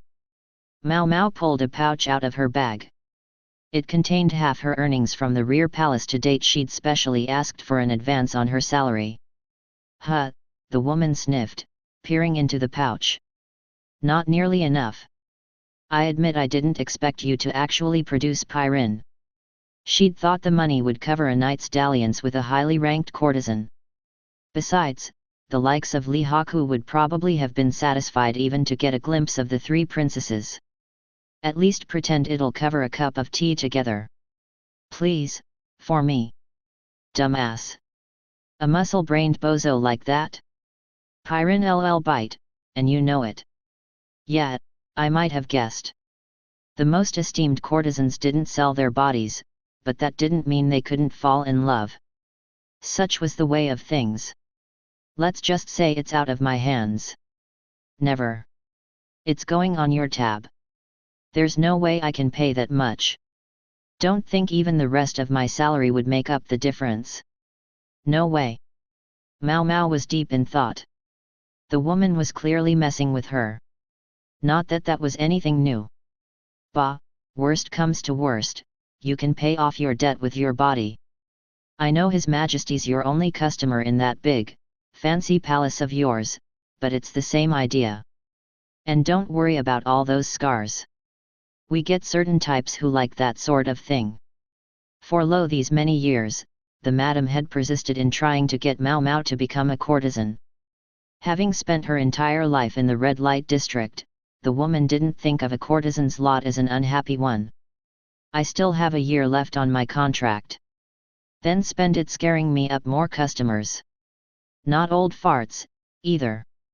Young bucks like your friend today that we can squeeze something out of. Aha! So she does think there's profit to be had. The only thing the old woman ever thought about was where the money was. Mao Mao had no intention of ever selling herself, so she would have to begin supplying a steady stream of sacrifices to the madam. Anyone who seemed feasible. Wonder if I could get away with sending eunuchs. Jinchi's face drifted through her mind, but Mao Mao dismissed the idea. The courtesans might get so serious about him that they'd bring the whole establishment to its knees. Wouldn't want that. But then again, she would feel bad sending Gao Shun or the quack doctor. She didn't want to be the reason they ended up wrung out by the old lady. Now Mao Mao was really regretting that there were so few good ways to meet men in the rear palace. Mao Mao, your old man ought to be at home. Scamper along and see him. Yeah, thanks. Think as she might, she couldn't resolve the issue here and now. Mao Mao ducked down a side path beside the verdigrease house. Just a single street further along, the red light district became a much more lonely place. Tumble-down shacks that passed for shops or houses, beggars waiting for someone to throw some small change into the broken teacups they held, and night walkers with visible scars from syphilis. One of these ragged buildings was Mao Mao's home. It was a cramped house with a dirt floor. Within, a figure knelt on a rush mat, bent over a mortar and pestle, working the device industriously. It was a man with deep wrinkles on his face and a gentle appearance. There was an almost grandmotherly aspect to him. Hey, Pops. I'm back. Ah, took you a while, her father said, greeting her the same way he always had, as if nothing had happened. Then he went to prepare tea with an unsteady gait. He poured it into a battered teacup, which Mao Mao received gratefully. Even though it was made from tired leaves, the tea was warm and relaxed her. Mao Mao started to talk about all that had happened to her, one thing after another, and her father listened with only the occasional hum or huh. For dinner, they had congee thickened with herbs and potatoes, and then Mao Mao went straight to bed. A bath could wait until the next day, she decided, when she could borrow some nice, hot water from the verdigris house.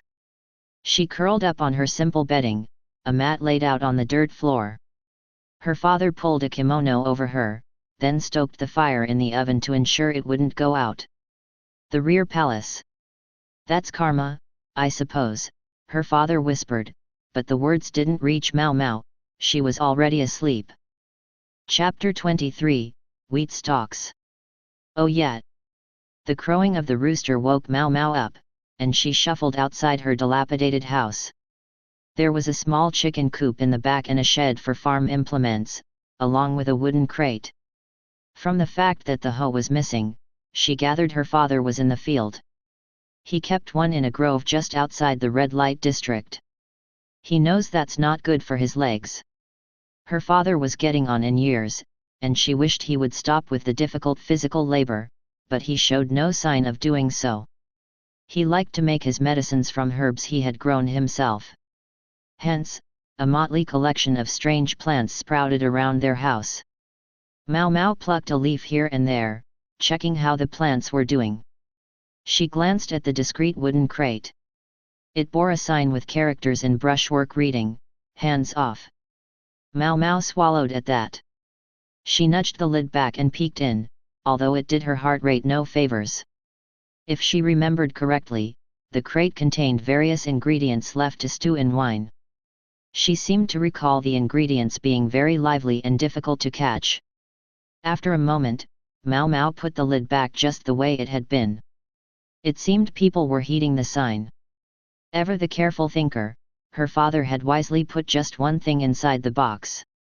That was a wise choice. Several together might eat each other and become toxic. All right, anyway. Her thoughts were interrupted by a noisy pounding at the door. Scratching her head lazily, Mao Mao went around the front of the house. "You're gonna break it," she said to the panicked-looking girl who had been slamming her fist against the unsteady door. She wasn't from the verdigris house. She was a servant apprentice at another of the nearby brothels who occasionally came to Mao Mao's pharmacy. "What's up? If you're looking for my dad, he's out." Mao Mao was in the middle of a yawn when the girl grabbed her hand and veritably dragged her away. The apprentice brought Mao Mao to a middling brothel not far from the verdigris house. It wasn't a big place, but it boasted decent quality. Mao Mao recalled there were several courtesans here, with some excellent patrons. But what did the servant girl want, bringing her here? Mao Mao tried to straighten her frazzled hair and brush the wrinkles out of her clothes. She hadn't changed into her sleepwear the night before, which was starting to seem like it might be a good thing. But here she'd been planning to get hot water from the verdigris house. "Sis, I brought the apothecary," the girl called as they went through the back door of the brothel and headed for one of the rooms. There, Mao Mao discovered a cluster of women, wearing no makeup and looking fatigued, gathered around something she couldn't see. When she got closer, she found a man and a woman lying on a bed, sharing a pillow, spittle dribbling out of their mouths. There appeared to be traces of vomit on the bedding. A pipe lay on the floor nearby, and tobacco leaves were scattered around. She saw some pieces of straw on the ground as well, and a shattered glass vessel nearby. The contents had spilled, staining the pillow. The air was filled with a very distinctive aroma. 2 wine bottles were likewise part of the chaos, also tipped over and spilled. The 2 differently colored stains on the pillow looked almost like some strange kind of art. Confronted with this scene, Mao Mao's eyes snapped open and sleep left her. She pried open the man's and woman's eyes, looking into them, she checked their pulses and stuck a finger in their mouths. She wasn't the first, it seemed, as the fingers of one of the courtesans were filthy with sick. The man wasn't breathing. Mao Mao pressed on his solar plexus in an effort to disgorge the contents of his stomach. There was a hrrk, and spit came pouring out of his mouth. She grabbed at the sheets to wipe the inside of his mouth. Finally she slid him around and breathed into his mouth. Seeing this, one of the courtesans tried to imitate what Mao Mao had done for the woman. Unlike the man, she was still breathing, so she was easily induced to vomit. The courtesan made to offer her some water, but Mao Mao shouted, "Don't let her drink that. Charcoal, we need charcoal." The startled courtesan spilled the water in her surprise, but then rushed off down the hallway. Mao Mao repeated the process with the man several more times, pressing on his chest to induce vomiting, then breathing for him. When only stomach acid began to come up, he finally started to breathe on his own. Mao Mao, exhausted by this point, took the water that was offered to her and rinsed out her mouth before spitting it out the nearby window. First damn thing in the morning. She hadn't even eaten breakfast, and now she felt like she wanted to go back to bed. But she shook her head to stave off the sensation and called the servant girl. "Bring my father here. He's probably in the field by the south wall. Give this to him, he'll know what it means." She had a wooden writing slip brought and scrawled a few characters on it, then gave it to the girl. The child looked conflicted, but she took it and left. Mao Mao took another mouthful of water, drinking it down this time, and then she began powdering the charcoal that had been brought. Stupid, annoying, troublesome thing to do, she thought, scowling at the tobacco leaves and then heaving a sigh. About half an hour later, an elderly man with bad legs arrived, led by the servant girl. Took her long enough, Mao Mao thought, but she showed her father the carefully pulverized charcoal. He added dried leaves from a few different varieties of herbs, then gave the concoction to the man and woman to drink. "I guess you did a passable job dealing with this," he said, then picked up one of the pieces of straw from the floor and studied one end of it intently. "Just passable." Mao Mao watched her father old but by no means soft work. He picked up a shard of the glass on the floor, and some of the tobacco leaves. Finally, he examined some of the vomit, the first stuff that had come out before Mao Mao had arrived. She studied him as he went. If she had a habit of observing her surroundings closely, she had surely gotten it from him. This man, her adoptive father, a master apothecary, could discern 2 or 3 new things from just one new fact. "What poison did you take this to be?" her father said. His tone implied he was giving her some sort of lesson. Mao Mao picked up one of the tobacco leaves herself and showed it to him. A wide smile crossed his wrinkled face as if to say, "Yes, that's right. It appears you didn't let them drink any water. That'd be counterproductive, wouldn't it?" Her father responded with an ambiguous gesture that seemed to be both a nod and a shake of the head at the same time. "Depends. Stomach acid can help prevent the absorption of poison. In those cases, giving the patient water is counterproductive. But if the agent was dissolved in water to begin with, then diluting it is sometimes the best choice." He explained everything slowly, carefully, as though instructing a child. Indeed, it might have been her father's very presence that prevented Mao Mao from considering herself more of an apothecary in her own right. And perhaps he caused her to see the rear palace's doctor as more of a quack than he deserved. When Mao Mao observed that the vomit contained no traces of tobacco leaves, she realized the method her father was prescribing was probably the right one. It wasn't that she might never have noticed the absence of the leaves, but it remained that she had overlooked it. Maybe she'd been sleepier than she realized. While she tried to make herself remember this course of treatment, the apprentice girl tugged on her sleeve, saying, "This way." Was it just Mao Mao's imagination, or did the girl look sullen somehow? In any case, Mao Mao allowed herself to be shown to a room where tea had been prepared. "You must pardon all the trouble," said a woman portioning out a treat of sweet red beans. She looked like she was no longer practicing the profession. Mao Mao guessed she was the madam of this particular house. Clearly she didn't share quite the same miserly streak as the madam of the verdigris house. She would never have given tea and sweets to a mere apothecary, customers only. We only did our job, ma'am. Mao Mao would be happy enough if they could just get paid. Her father, sitting beside her in a jovial mood, was apt to forget about that part, so Mao Mao had to make sure she got the money. The woman squinted, looking into the next room. The courtesan who had been sick was asleep now, and the male customer was sleeping in another room. The woman's face darkened noticeably. An attempted lover's suicide, maybe? It wasn't that unusual in the red light district. When a man without means met a woman with too much time left on her contract, it was always the first damn thing they thought of. They would whisper sweet nothings about meeting each other in the next life, when there was no proof such a thing even existed. Mao Mao took a bit of the red bean treat and chewed thoughtfully. The tea was lukewarm, with the wheat stalk lounging on one side. You know, I saw a couple of those back in that room, Mao Mao reflected. Stems of wheat were hollow on the inside, this one was intended to serve as a straw. Brothels here hated for lipstick to get on the drinkware, and it was customary to use wheat stalks for drinking. God, but a little friendship between men and women could be complicated. The man in that room had looked awfully well-to-do. Like a playboy, certainly, but he'd been wearing a robe backed with fine silk. He had a charming face, too, the sort of person an inexperienced young woman might easily be drawn in by. Mao Mao knew her father would scold her for letting prejudice like this into her thinking, but this just didn't look to her like a lady of the night who took poison in despair over her lack of a future. She didn't look like someone who felt cornered enough to want to die. Once Mao Mao got an idea into her head, she couldn't let it go until she had followed it through. It was just how she was.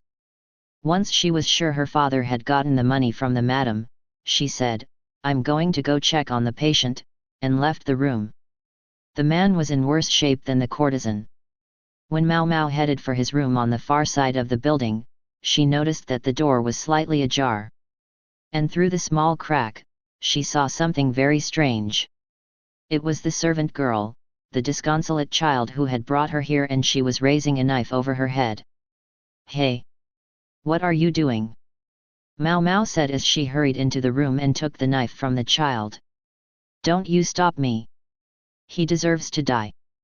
The girl launched herself at Mao Mao, trying to get the knife back. Mao Mao was small enough herself that even a child might have overpowered her if desperate enough. Left with no other option, Mao Mao clout the girl on the head, and while she was reeling from the blow, slapped her hard across the cheek. The girl fell back from the impact. She began to cry, huge, racking sobs, her nose leaking copious amounts of snot. Mao Mao was just registering her own disbelief when another courtesan, alerted by the noise, came into the room. What in the world is happening here? She quickly seemed to grasp the answer to her own question, however, and Mao Mao was hustled away to another room, much to the detriment of her investigation. The man at the center of this attempted lover's suicide, it transpired, was already a notoriously problematic customer.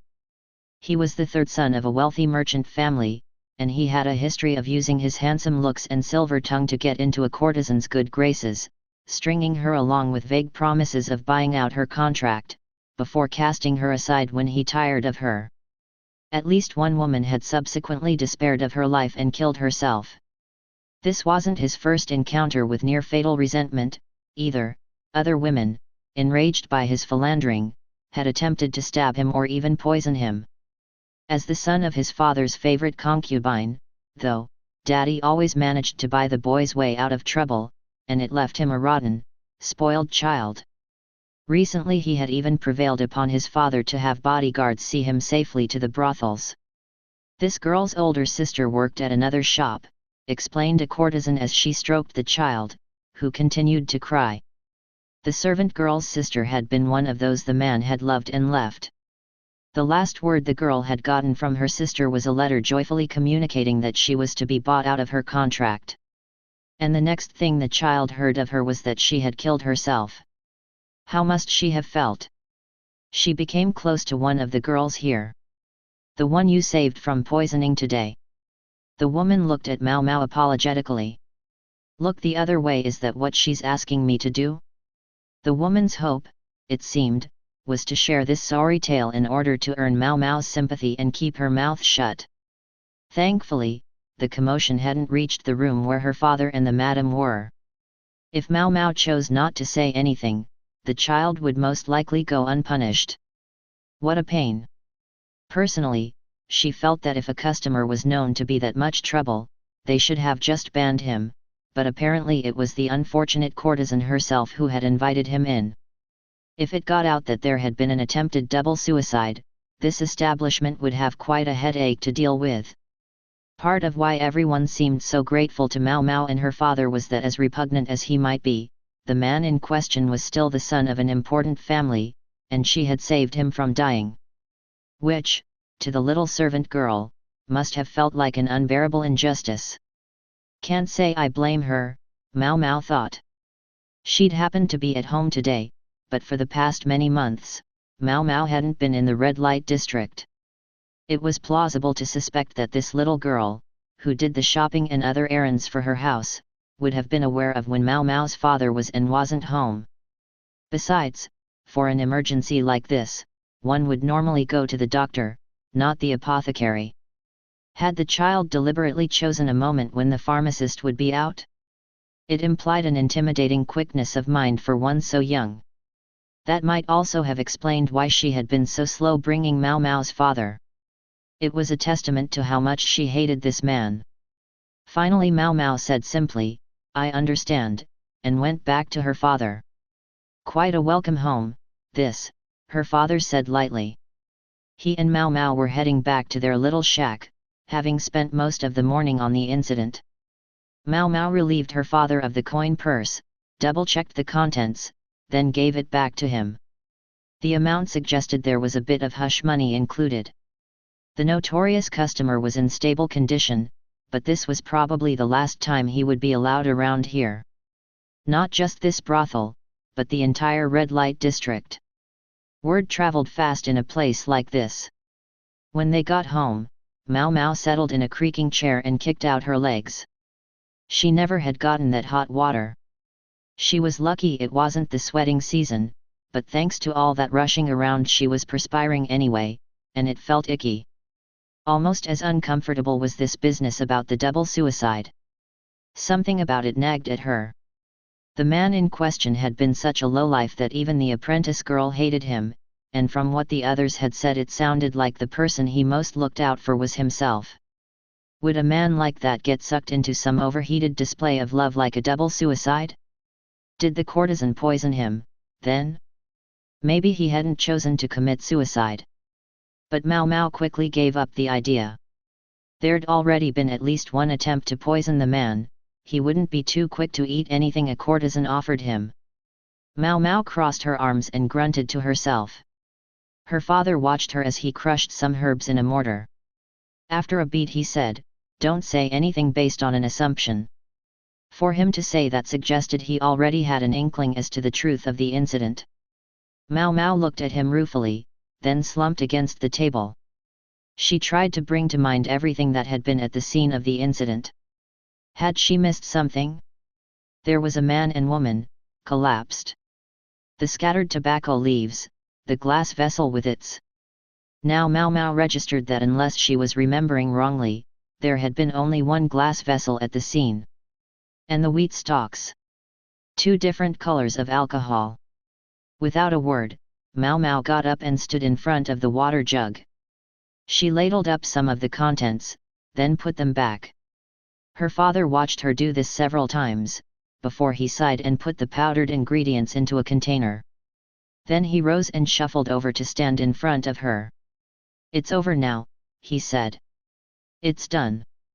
He mussed her hair fondly. "I'm aware of that," Mao Mao said, putting the ladle back in the jug one more time and then leaving the house. Not suicide. Murder, Mao Mao thought. And it was the courtesan, she believed, who had tried to kill the man. The playboy son, the smooth talker, the lover unleaver of so many women. The very courtesan whom the man had been courting, the most recent subject of his amorous advances, might be the one who had attempted to kill him. Mao Mao felt she could safely suppose that the philanderer had, as usual, plied this woman with promises to buy her out of her contract. Unlike Mao Mao, many people seemed to believe that love could change a person. And when enough people repeated an idea enough times, somewhere along the line it became the truth. Very well. How, then, had the courtesan managed to poison the vigilant man? It was simple, just show him that there was no poison present. The courtesan would have taken a drink of the wine first, just the sort of thing Mao Mao did in her job. When the man saw that the woman was perfectly fine, he would drink the same stuff. That was why there had been only one container. That, however, raised the possibility that the woman would succumb to the poison first, and the man wouldn't drink the tainted wine. Some poisons, like the one Mao Mao had discovered at the banquet, were slow-acting, and there was probably one of those present, too. In this case the agent was most likely the tobacco. It had a stimulant effect when chewed, and was spat out quickly. If the courtesan was a talented actress and could consume the poison without being discovered, well and good, but Mao Mao suspected she'd had help. She'd drunk the wine through a straw made from a wheat stalk. It was a perfectly normal thing to do, and wouldn't have aroused the man's suspicion. How had this enabled her to avoid the poison? Mao Mao thought it had something to do with the wine. There had been two different types. Two colors of wine in a single, transparent glass vessel. Though they might not be as immiscible as oil and water, two types of wine would have slightly different densities. If you poured a lighter wine on top of a heavier one carefully enough, two layers would form. And how pretty that would be, a dual-colored wine in a glass container. A lovely little trick to delight a favored guest. And meanwhile, the courtesan would use her straw to drink only from the lower layer, while the man, without a straw, drank from the top. Once the woman was sure the man had collapsed, she would drink a bit of the poisoned wine herself. Not enough to die, just enough to present a convincing illusion. The tobacco leaves scattered around would help hide the smell, and make people think that was what they had used to do the deed. If the courtesan died herself, it would all have been for naught. She had worked very hard to make sure the man succumbed and she survived. Which presumably also explained why she had chosen to do this first thing in the morning. There was even someone to conveniently discover the situation for her. Mao Mao arrived at the brothel from that morning. She went around back, to the room where the poisoned courtesan had been put to get some rest. She found the exhausted-looking woman leaning against a railing and gazing up at the sky. Apparently she was up and about. She was humming a children's song, and an ephemeral smile floated across her face. Ephemeral and yet, Mao Mao thought, somehow dauntless. "Sis, what are you doing?" a servant girl, not the child from that morning, called when she saw the courtesan leaning on the railing. She dragged the woman back into her room and closed the window. The behavior of the first servant girl, the one who had tried to stab the man, struck Mao Mao as odd for someone whose beloved sister was at risk of dying of poison. She'd deliberately gone to the apothecary and not the doctor, in hopes of being too late to save the man. And she'd taken her time summoning Mao Mao's father, too. Wasn't she worried about the courtesan at all? Or did she not believe a second person so close to her could die as well? Was Mao Mao overthinking things, or did it almost seem the girl had known all along that the courtesan would make it through? Then there was the other courtesan, who had so emotionally described the woman's plight to Mao Mao. And the uncommonly generous madam. The more she thought about it, the stranger everything seemed. No assumptions, huh? Mao Mao looked slowly from the newly closed window up to the sky. She was finally back in the red light district for which she had pined all those months in the rear palace, but deep down they were the same place. Both were gardens, and cages. Everyone in them was trapped, being poisoned by the atmosphere. The courtesans absorbed the toxins around them, until they became a sweet poison themselves. With the playboy son alive, it was hard to say what would happen to his would-be killer. He might suspect an attempted poisoning. But then again, it might go the other way around, the brothel might accuse him of having ruined an important product of theirs, and squeeze something out of him that way. I guess it doesn't matter which, Mao Mao thought. It had nothing to do with her. If you felt personally involved in everything that happened in this place, you would never survive. Mao Mao gave the back of her head a tired scratch and decided to go over to the verdigrease house. She was going to get that hot water. She set off at a slow trot. Chapter 24, A Misunderstanding. Mao Mao's 3 days at home went by in a flash. It hurt to have to leave after becoming reacquainted with so many familiar faces, but she couldn't just abandon her work at the rear palace. Not least because of the trouble it would cause for Lee Haku, who had vouched for her. The final push came from the madam of the verdigrease house, who was even now trying to pick the perfect sadist to make Mao Mao's first customer. I'll just pretend I had a very pleasant dream. When she saw the slick Pyrin and Lee Haku, who resembled a pile of melting honey, Mao Mao reflected that maybe she had paid too rich a reward. The next place Lee Haku would visit for pleasure was set in stone. Having tasted the nectar of heaven, he could never again be satisfied with the tepid offerings of earth. Mao Mao felt a little bit bad for him. She was sure the madam would take him for all he was worth. But that wasn't Mao Mao's problem. And so she returned to the Jade Pavilion, bearing gifts, only to discover a nymph-like young man who seemed quite on edge. She could detect something toxic just the far side of his delicate smile. Why did he seem to be glaring at her? His personality aside, he certainly was beautiful. The glare he fixed on her was a little intimidating. Mao Mao ducked her head, hoping to avoid the trouble of dealing with him, and tried to make a beeline for her room, but he got a solid grip on her shoulder. She felt his nails dig into her flesh. "I'll be waiting in the sitting area," he said, his voice like honey in her ear. Wolfsbane honey, that was poisonous.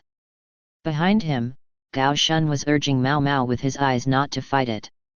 She saw Gyakuyo, too, whose eyes were sparkling even though she seemed a bit troubled.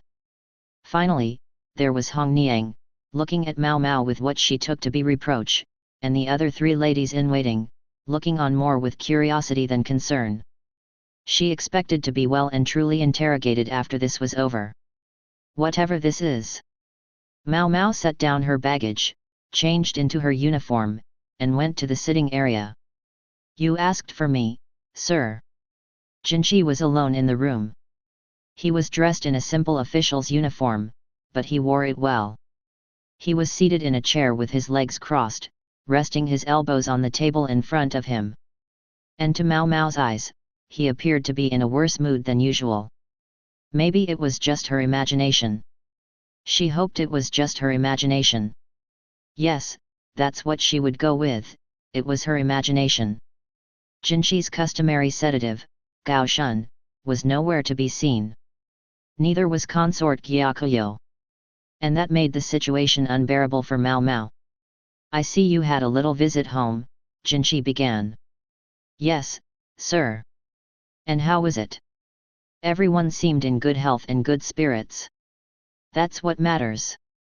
"Oh, indeed." "Yes, sir." Jinchi said nothing further, so neither did Mao Mao. It was clear they weren't going to have much of a conversation at this rate. Finally Jinchi prodded, "This Lee Haku. What kind of a man is he?" "Sir. He vouched for me to leave the palace." "How does Jinchi know his name?" Mao Mao wondered. Lee Haku would yet become a regular customer. A major source of revenue. A very important person indeed. "Do you know what it means? Do you understand?" Jinchi said, the irritation plain in his voice. There was none of his usual sweetness. Of course. One must be a high official of impeccable background in order to vouch for another.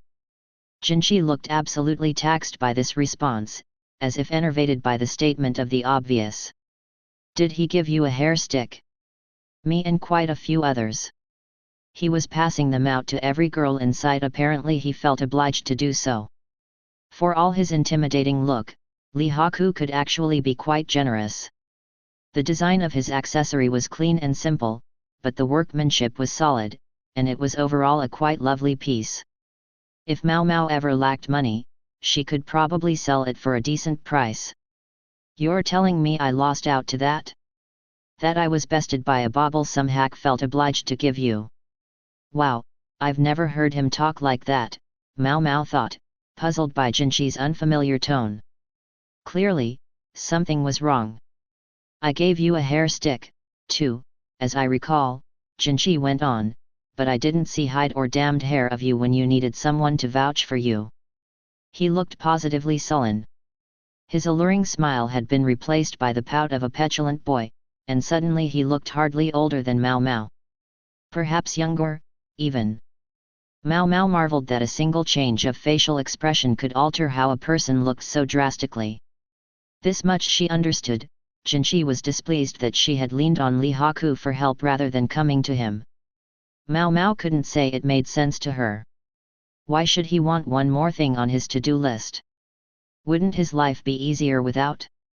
Or was it precisely having so much time on his hands that made Jinqi so eager to get involved even in things that might mean inconvenience for him? My sincere apologies, Mao Mao said. I couldn't think of compensation that would be worthy of you, Master Jinqi. Would have been rude to give a eunuch an invitation to a brothel, right? Maybe if it had been one of those innocuous places where the ladies only served tea and played music for the entertainment of the guests. But Mao Mao knew full well that wasn't all that happened at the Verdigris house. She balked at the idea of inviting a man who was no longer a man to come there. What was more, she had to consider who Jinqi was. Mao Mao could all too easily imagine the average courtesan falling completely under his spell. She was sure she would have caught hell from the madam for introducing him to her ladies. Compensation? What's that supposed to mean? Did you pay this Li Haku? He looked deeply disturbed. A touch of insecurity was now added to his overall ill humor. Yes. I offered him the pleasure of a night's dream.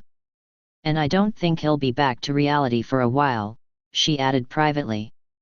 A man like Li Haku might be a lion with his troops, but he was probably a kitten in the hands of Pairin. And folk belief held that a cat well cared for might bring its master luck, or money. Mao Mao looked at Jinqi and realized the blood had drained from his face. His hand, clutching a teacup, was shaking. Maybe he's feeling cold. Mao Mao turned to heap a few more pieces of charcoal on the brazier and fanned the flames gently. He seemed entirely pleased, she reported. It makes me feel all the hard work I did for him was worth it. And now I'll have to work hard to find more new customers. Mao Mao clenched her fist to demonstrate her private determination. From behind her, she heard the sound of a teacup shattering. Whatever are you doing? She asked. Bits of ceramic were scattered on the floor. Jinqi was standing there, his face absolutely pale. Tea stained his neat uniform. Oh, I'll grab something to wipe up with, Mao Mao said, but when she opened the door, she discovered consort Gyakuyo, clutching her stomach with laughter. Gao Shun was there, too, seeming exhausted. Finally there was Hong Niang, who looked at Mao Mao with an expression of pure exasperation. She didn't need to say anything more. Mao Mao looked at them, baffled. Without a word, Hong Niang walked over to her and smacked her on the back of the head. The chief lady-in-waiting was quick on the draw. Mao Mao rubbed her head, still not understanding quite what was going on, but she headed for the kitchen to get a rag just the same. And how long can we expect you to sulk? Gao Shun asked, thinking what a great deal of trouble this was going to be. Even after they got back to his office, Jinqi refused to do anything but lie slumped across his desk. Gao Shun heaved a sigh. Must I remind you that you are supposed to be at work? The desk, so recently and with such effort cleared off, was already piled with new papers to attend to. I know that. I hate work. This person, Jinqi, would never have actually given voice to such a childish response. He wouldn't become too attached to his toys. After Jinqi's conversation with Mao Mao, Gao Shun had painstakingly extracted a clarification from consort Gyakuyo. The payment for Mao Mao's guarantor had consisted of a meeting with a star courtesan, she said. It had never occurred to Gao Shun that a girl like Mao Mao might have such connections. So what, exactly, had his master been imagining? Ah, the terrors of youth, the withered 30-something mused. Jinshi had calmed down considerably since then, but his bad mood remained. He had powered through his work and rushed off to find Mao Mao, only to discover she'd gone back to her home with a man he didn't know. It must have hit him like a bolt from the blue.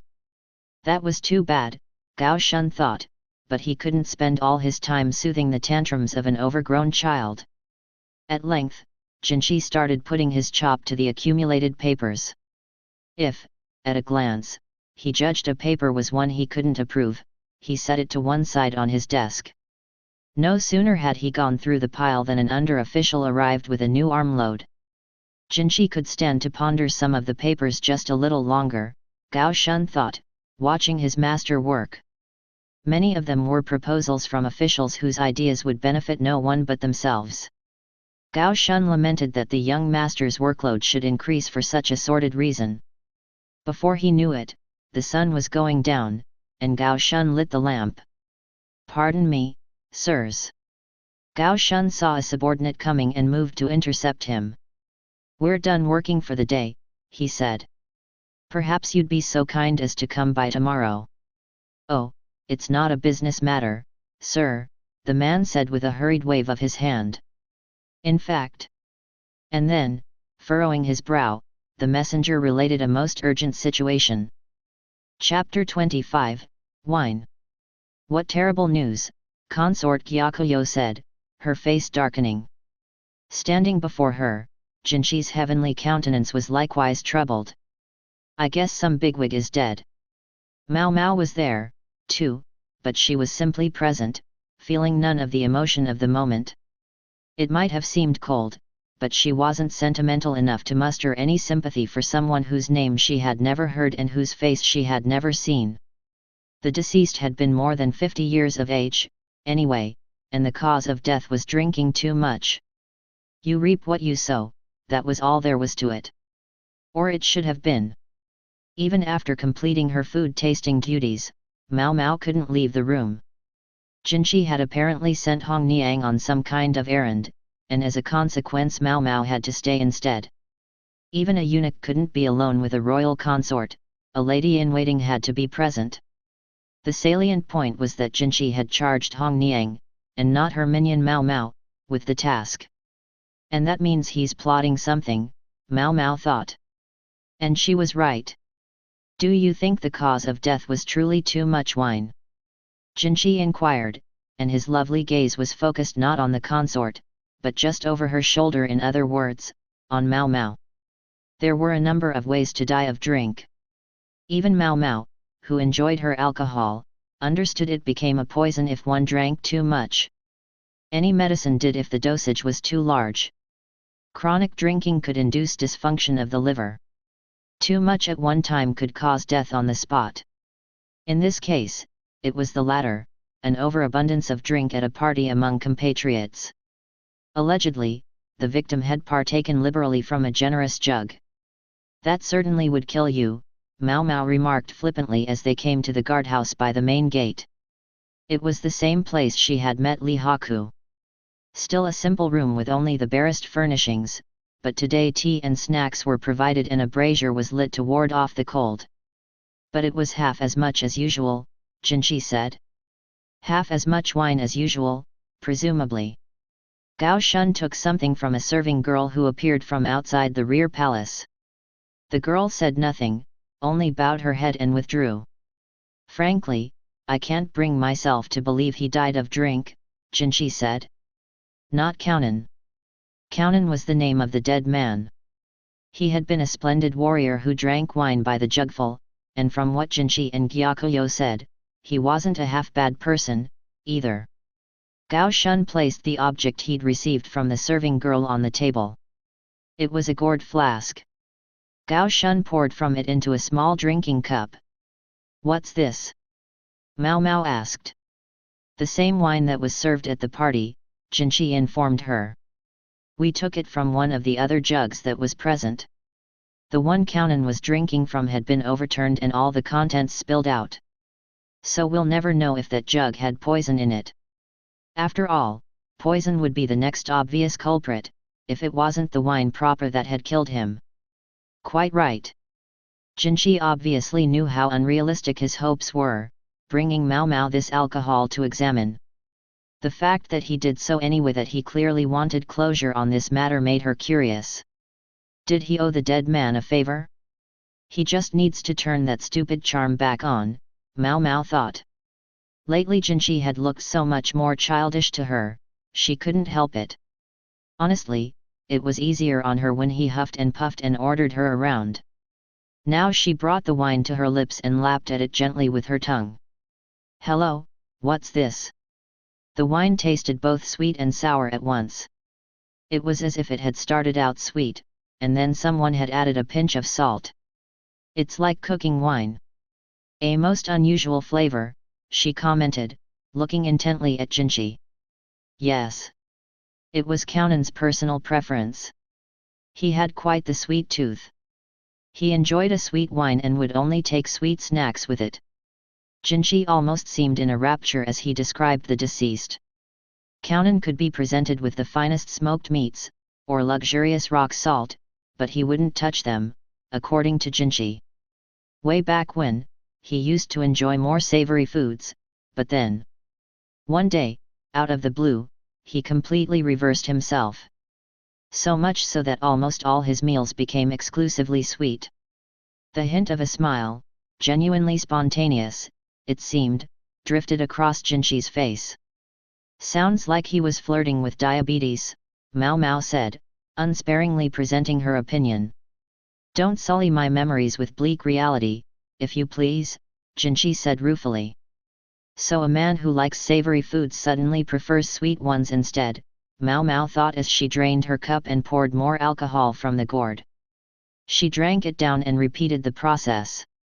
Jinshi and Gao Shun were watching her closely, but she ignored them. When the gourd was about half empty, she finally spoke. The snacks served with the alcohol at this party. Was there salt involved? Yes. Rock salt, mooncakes, and cured meat were served. Shall we prepare some of the same for you? No, thank you. I'll be done drinking this stuff by the time it's ready.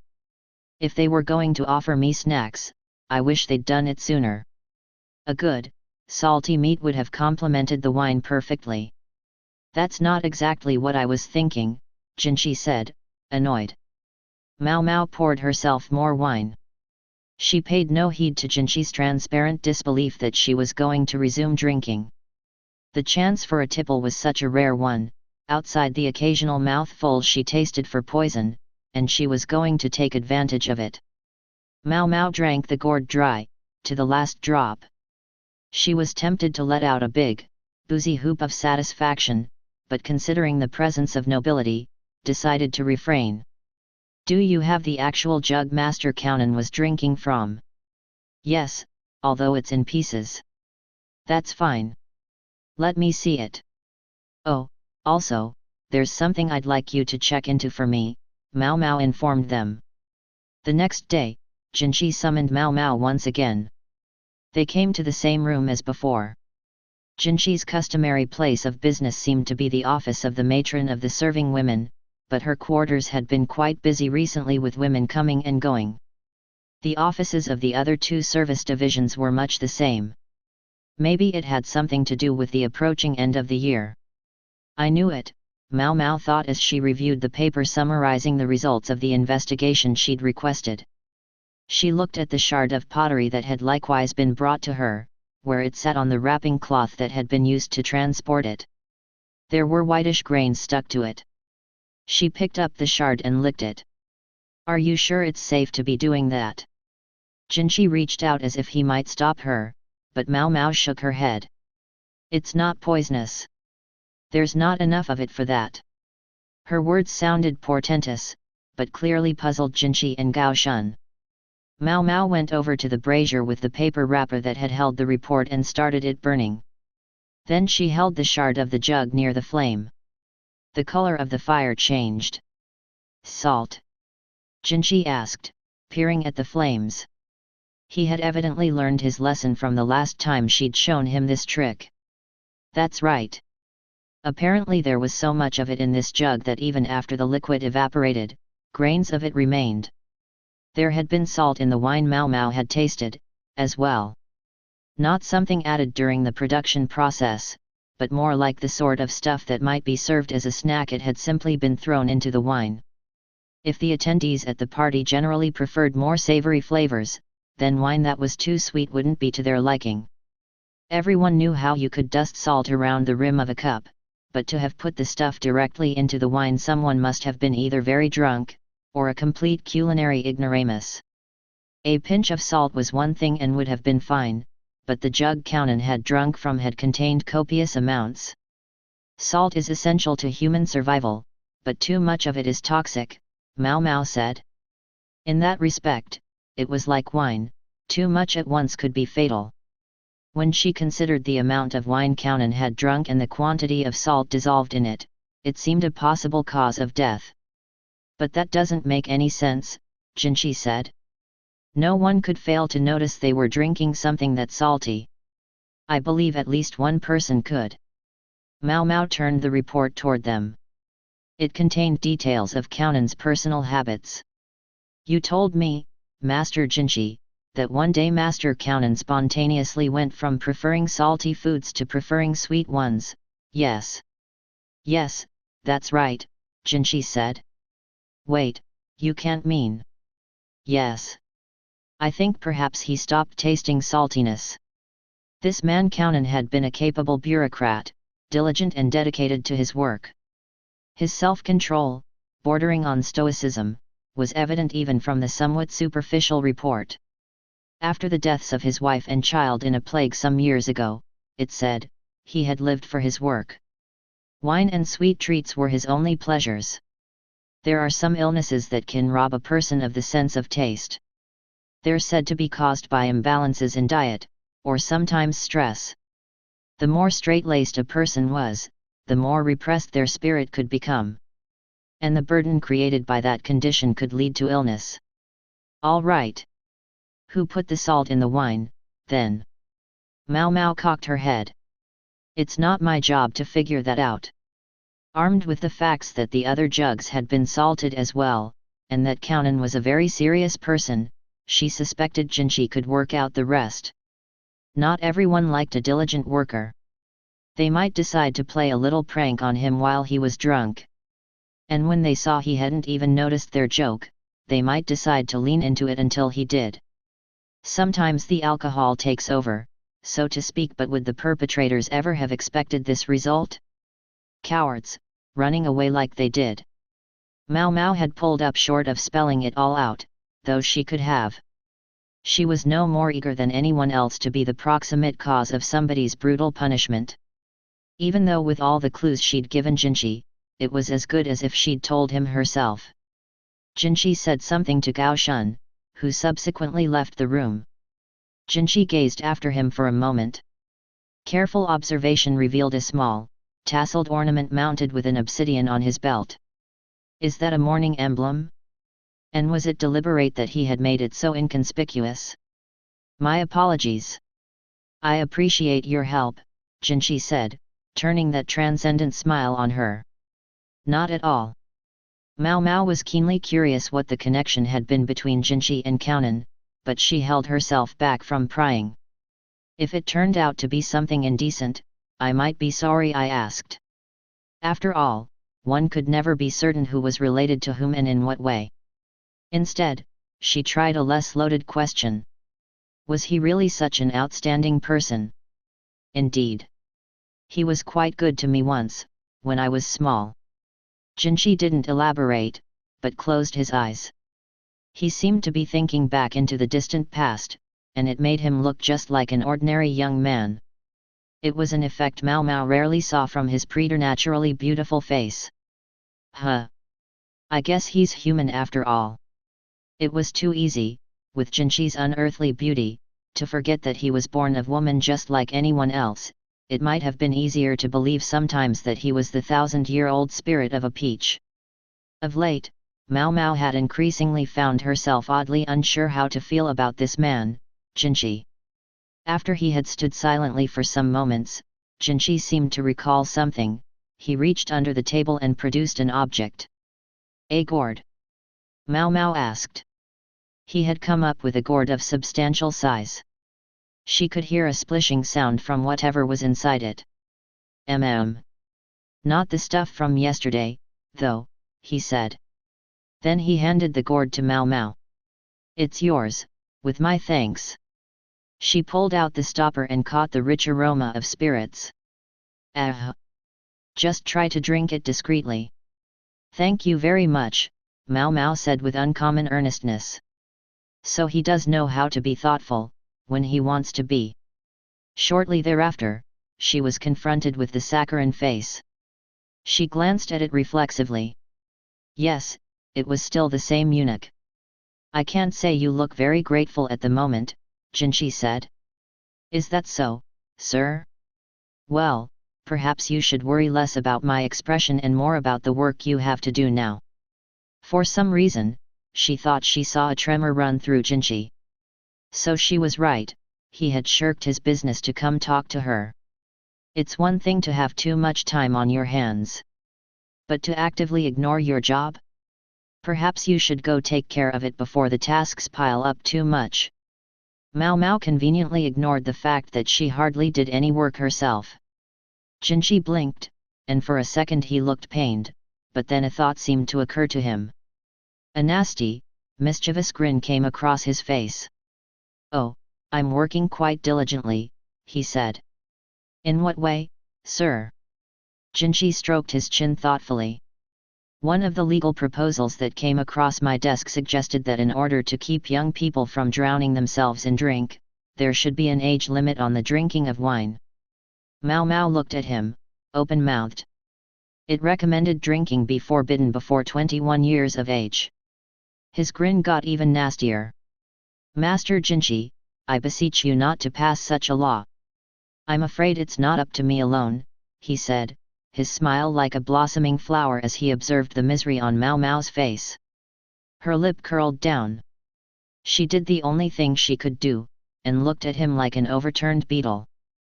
Chapter 26, Two Sides to Every Story. Gao Shun placed a lacquered box on the desk and took out a scroll from inside. The report you requested has finally arrived. Nearly 2 months had passed since Jinshi's instruction to find any serving woman who had sustained a burn. That took too long, Jinshi said, looking up sharply. My apologies. Gao Shun made no effort to add any excuse. It was a matter of principle with him not to do so. So, who is she? Sir. Surprisingly highly placed. He unrolled the scroll on Jinshi's desk. Feng Ming, of the Garnet Pavilion. Chief Lady-in-Waiting to the Pure Consort. Jinshi let his chin rest on his hands, his eyes cold as he scanned the paper. Oh, young miss. Come with me, won't you, please? When Mao Mao arrived to help with medical matters, this was the first thing out of the mouth of the layabout ahem, the doctor. A eunuch was nearby, apparently with a message. He had evidently come to summon the physician. What on earth has you so upset? Mao Mao asked, smelling trouble. The quack was practically quaking as he begged for her help, though, so she obliged and went with him. They soon found themselves at the guard post by the north gate. Several eunuchs were standing and looking at something, surrounded by a gaggle of serving women. We're lucky it's winter, Mao Mao said, utterly calm in the face of what she found. A rush mat concealed a woman, her face bluish and pale. Her hair was stuck to her cheeks and face, her lips blue-black. Her spirit no longer resided in this world. The body was uncommonly neat for a drowning victim, but it still wasn't exactly pleasant to look at. It really was a good thing it was a cold time of year. Typically, it would fall to the physician to inspect the corpse, but at present he was cowering behind Mao Mao like a little girl. A quack, indeed. The dead woman had apparently been found that morning, floating in the outer moat. From her appearance, it was clear she was a servant of the rear palace. Hence why the quack doctor had been summoned. The business of the rear palace was to be taken care of by the inhabitants of the rear palace. "Young lady, perhaps you could look at her for me," the doctor implored, his loach mustache quivering, but Mao Mao was unmoved. Who did he think she was? "No, I couldn't. I've been instructed never to touch a dead body." What a strangely specific instruction. The needling comment came from an all too familiar, heavenly voice. The girls gave the by now customary squeals. It was almost as if they were watching a stage show. "Good day to you, Master Jinshi." As if it could be good with a dead body lying right there. Mao Mao, as ever, regarded the handsome youth, totally unimpressed. There was Gao Shun behind him as usual, conducting his standard business of beseeching Mao Mao with his eyes to be courteous. "Well, doctor? Might we trouble you to take a proper look?" "Very well." The quack flushed and moved to examine the corpse without much conviction. First, visibly trembling, he pulled away the rush mat, provoking some screams from the assembled women. The deceased was a tall woman, wearing hard wooden clogs. One of them had come off, exposing a bandaged foot. Her fingers were red, the nails cruelly damaged. Her uniform was that of the food service. "You don't seem too bothered by this," Jinshi remarked to Mao Mao. "I'm used to it." Beautiful as the pleasure district might appear, one step into its back alleys and hidden corners could reveal a world of lawlessness. It wasn't so uncommon to discover the body of a young woman, raped, beaten, and left for dead. It was easy to see the women of the pleasure district as being trapped in a cage, but by the same token one could say they were protected from its dangers. Brothels treated their courtesans as merchandise, yes. And one wanted merchandise to last a long time and not be damaged. "I'll be very interested in your perspective later." "Certainly, sir." She doubted she could be of much help, but she didn't deny him. It would have been impolite. It must have been so cold. When the doctor had finished his examination, Mao Mao delicately covered the body with the mat once again. As if it made any difference now. Mao Mao found herself escorted into the guard post by the central gate. The matron's office must have been busy again. She presumed Jinshi didn't want to have this conversation in the Jade Pavilion. It wasn't appropriate for the ears of a child. "I think it's about time he got his own damn place." Mao Mao nodded politely at the eunuchs standing before the door. "The guards are of the opinion that it was suicide," Jinshi informed her. The woman had ostensibly climbed up on the wall, then flung herself into the moat. She was, as her outfit had suggested, one of the lower-ranking women of the food service. She had been accounted for at work until yesterday. In other words, she had died sometime the previous night. "I don't know whether it was suicide," Mao Mao said. "I do know that she didn't do it alone." "And how is that?" Jinshi asked, looking regal as he sat in his chair. He was like a different person from the childish youth he sometimes showed her. "Because there was no ladder by the wall." "That's true enough. Do you think it would be possible to scale that wall with a grappling hook?" "I very much doubt it." "No?" he asked probingly. It was truly frustrating, dealing with him. She wanted to tell him off for asking questions he already knew the answers to, but Gao Shun was watching, so she refrained.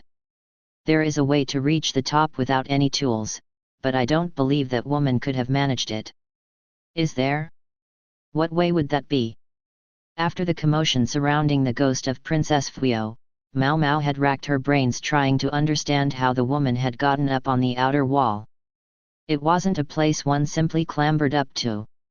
When Mao Mao got a question into her head, she gnawed at it until she had the answer, so she had spent a great deal of time contemplating the walls. What she had discovered was a series of projections at one corner where the walls met. A brick jutting out slightly here and there. They could conceivably serve as footholds if one were, say, a talented dancer like Princess Fuyo. Mao Mao speculated that the protruding bricks had been used by the builders when they were constructing the wall. It would be difficult for most women, especially one who'd had her feet bound. Sometimes a girl's feet were wrapped in bandages and shoved into tiny wooden shoes. The bones were crushed, her feet then bound with strips of cloth and constrained in wooden clogs. All this was done on account of a standard by which the smaller a foot was, the more beautiful. Not every woman was subject to the practice, but one sometimes saw it in the rear palace. You're suggesting it was homicide? I'm not suggesting anything. But I do believe she was alive when she fell into the moat. The red fingertips implied the woman had scratched desperately at the walls around the moat. Down there in the cold water. Mao Mao didn't want to think about it. Couldn't you have a closer look? There was the honeyed smile, impossible to refuse. Yet, unfortunately, refuse she must. She couldn't do what she couldn't do. A master apothecary instructed me never to touch a dead body. For what reason? Some simple-minded fear of impurity. Jinchi seemed to be implying that apothecaries interacted with the sick and injured all the time, and contact with corpses could hardly be unusual for them. Mao Mao's riposte was to state the reason plainly, because human beings can likewise become medicinal ingredients. No telling how far your curiosity goes, her father had said. If you must do it, well, leave it till last. He'd claimed that if she ever handled a dead body, she might well turn into a grave robber. It wasn't the nicest thing he'd ever said. Mao Mao privately felt that she had more sense than that, but she had nonetheless somehow managed to respect his stricture thus far. Jinchi and Gao Shun, jaws slightly agape, looked at each other and nodded in understanding. Gao Shun turned a pitying gaze on Mao Mao. She thought that was terribly rude, but forced her fist not to tremble. In any event, did she kill herself, or did someone else do it? Mao Mao had never once thought of ending her own life, and she had no interest in being murdered, either. If she were to die, it would mean she could no longer test medicines or experiment with poisons. So if she had to go, she wanted it to be while she was trying out some heretofore unexplored toxin. I wonder which one would be best. Jinchi was looking at her. What are you thinking? Sir. I was meditating on which poison would be best to die by. She was just being honest, but Jinchi frowned. Are you of a mind to die? Not in the slightest. Jinchi shook his head as if to say she wasn't making any sense. Well, she didn't have to make sense to him. No one knows the day or the hour of their death, she said. True enough. A hint of sorrow passed over Jinchi's face. Perhaps he was thinking of Kounan. Master Jinchi. Yes, what?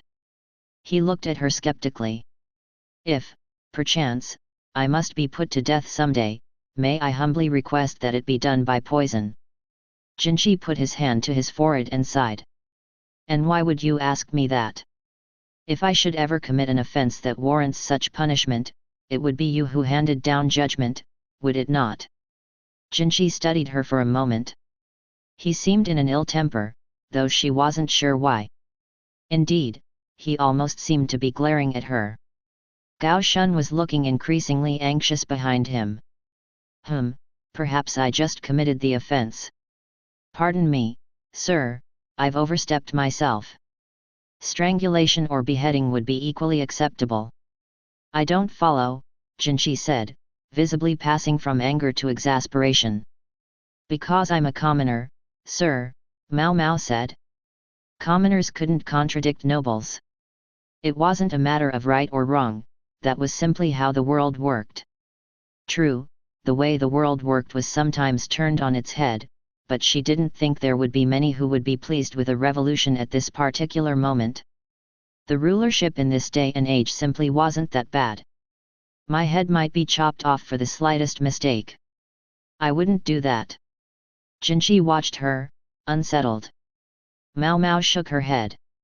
It's not a question of whether you would, but whether you could.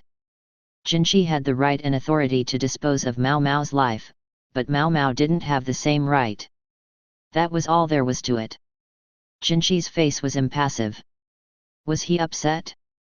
It was hard to tell. He might have been mulling something over. Mao Mao had no special need to know. It simply looked to her as if many different thoughts were running through his head. I guess what I said bothered him.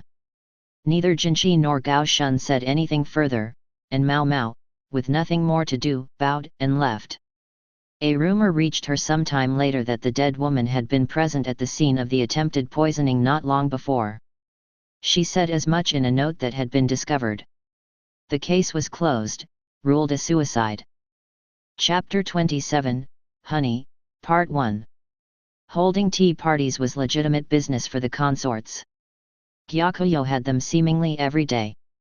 Some were held at the Jade Pavilion, while other times she was called to the residence of another consort.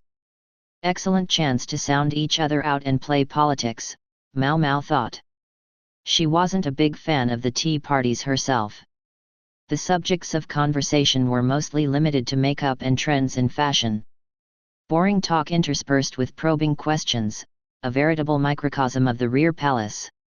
They look pretty comfortable with all of it. Guess that's what makes them consorts. Gyakuyo was talking to a middle-ranked consort who also came from the west. Their shared homeland seemed to be spurring real conversation between them. Mao Mao didn't know the details, but it seemed the main subject had to do with future relations with Gyakuyo's family. Gyakuyo was a cheerful and engaging talker, and many consorts would tell her little secrets before they knew what they were doing. One of Gyakuyo's jobs was to write these things down. Consort Gyakuyo's home was a parched land, but it also sat at a nexus of trade, and the ability to read both people and the shifting of the times was paramount. In addition to what she earned as a consort, she helped her family by communicating tidbits of information to them. She was up awful late last night, but she doesn't look tired at all. The emperor was visiting his beloved Gyakuyo once every 3 days, or even more often. Ostensibly, it was to see his daughter, who was starting to grab onto things and pull herself up to standing, but needless to say, admiring the princess was not the only thing he did on his visits. Mao Mao was aware that the emperor no more neglected his daily than his nightly business, suggesting a man of tremendous energies. From the perspective of helping the country to prosper, it was a praiseworthy thing. At the conclusion of the tea party, Mao Mao received a bevy of tea candies from Yinghua. She was willing to eat some of them, but it was really too much for her to handle alone, so she made her customary visit to Xiaolan. Xiaolan's stories weren't always articulate, or even completely coherent, but she obligingly shared her latest crop of rumors with Mao Mao.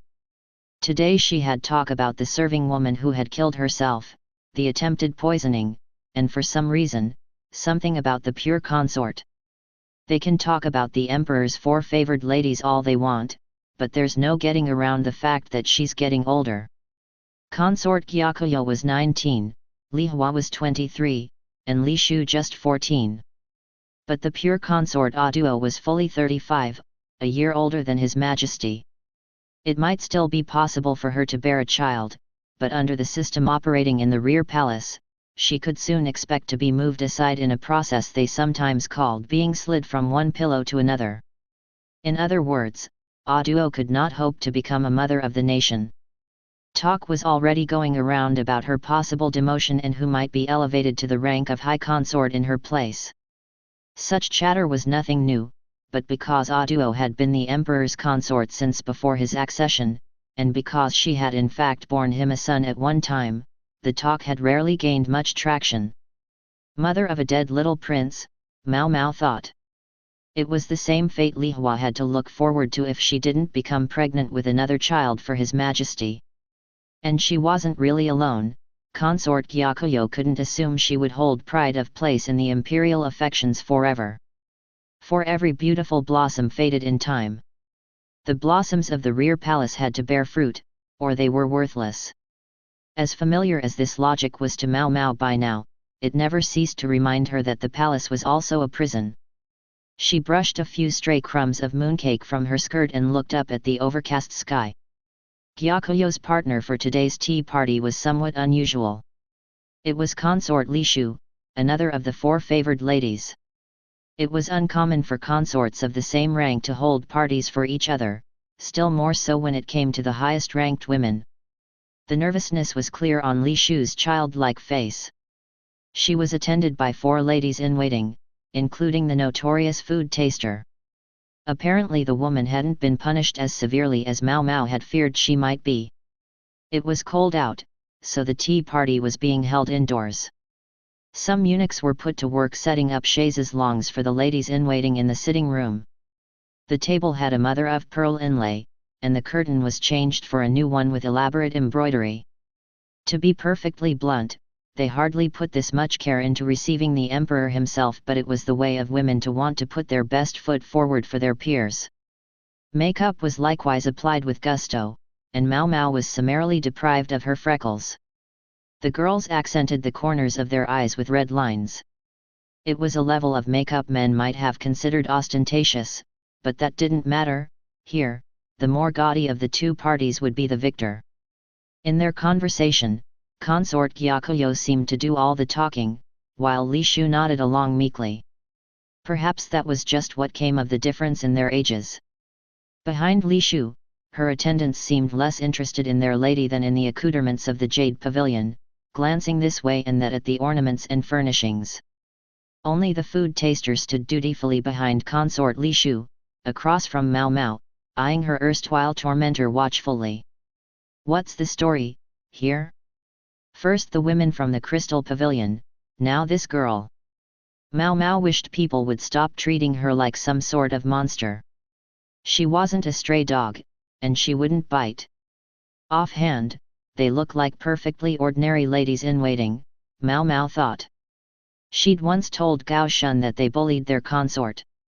It might be a little awkward if the allegation turned out not to be true, but she would have been just as glad to be wrong. Compared with the proud ladies-in-waiting of the Jade Pavilion, Li Shu's women seemed a bit slow to act, but they did their jobs. At least, such as they were, since Gyakuyo was the hostess of today's tea party, they didn't have that much to do. Alan appeared with a ceramic jar and hot water. "Are you partial to sweet things? It's so cold today, I thought this might be comforting," Gyakuyo said. "I like sweets," Li Shu answered.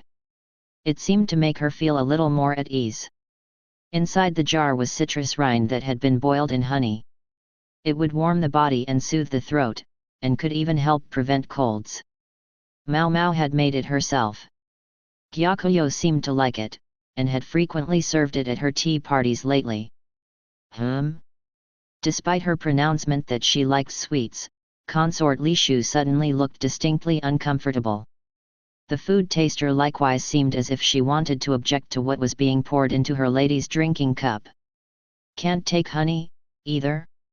Mao Mao thought. None of the other ladies-in-waiting lolling about seemed prepared to say anything. They just looked at Li Shu in annoyance. "Get over it," they seemed to be saying. They still thought it was just childish pickiness. Mao Mao gave a little sigh and whispered in consort Gyakuyo's ear. Her eyes widened slightly, and she called Alan over. "I'm terribly sorry, but it seems this needs to steep a little longer. I'll serve something else. Do you take ginger tea?" "Yes.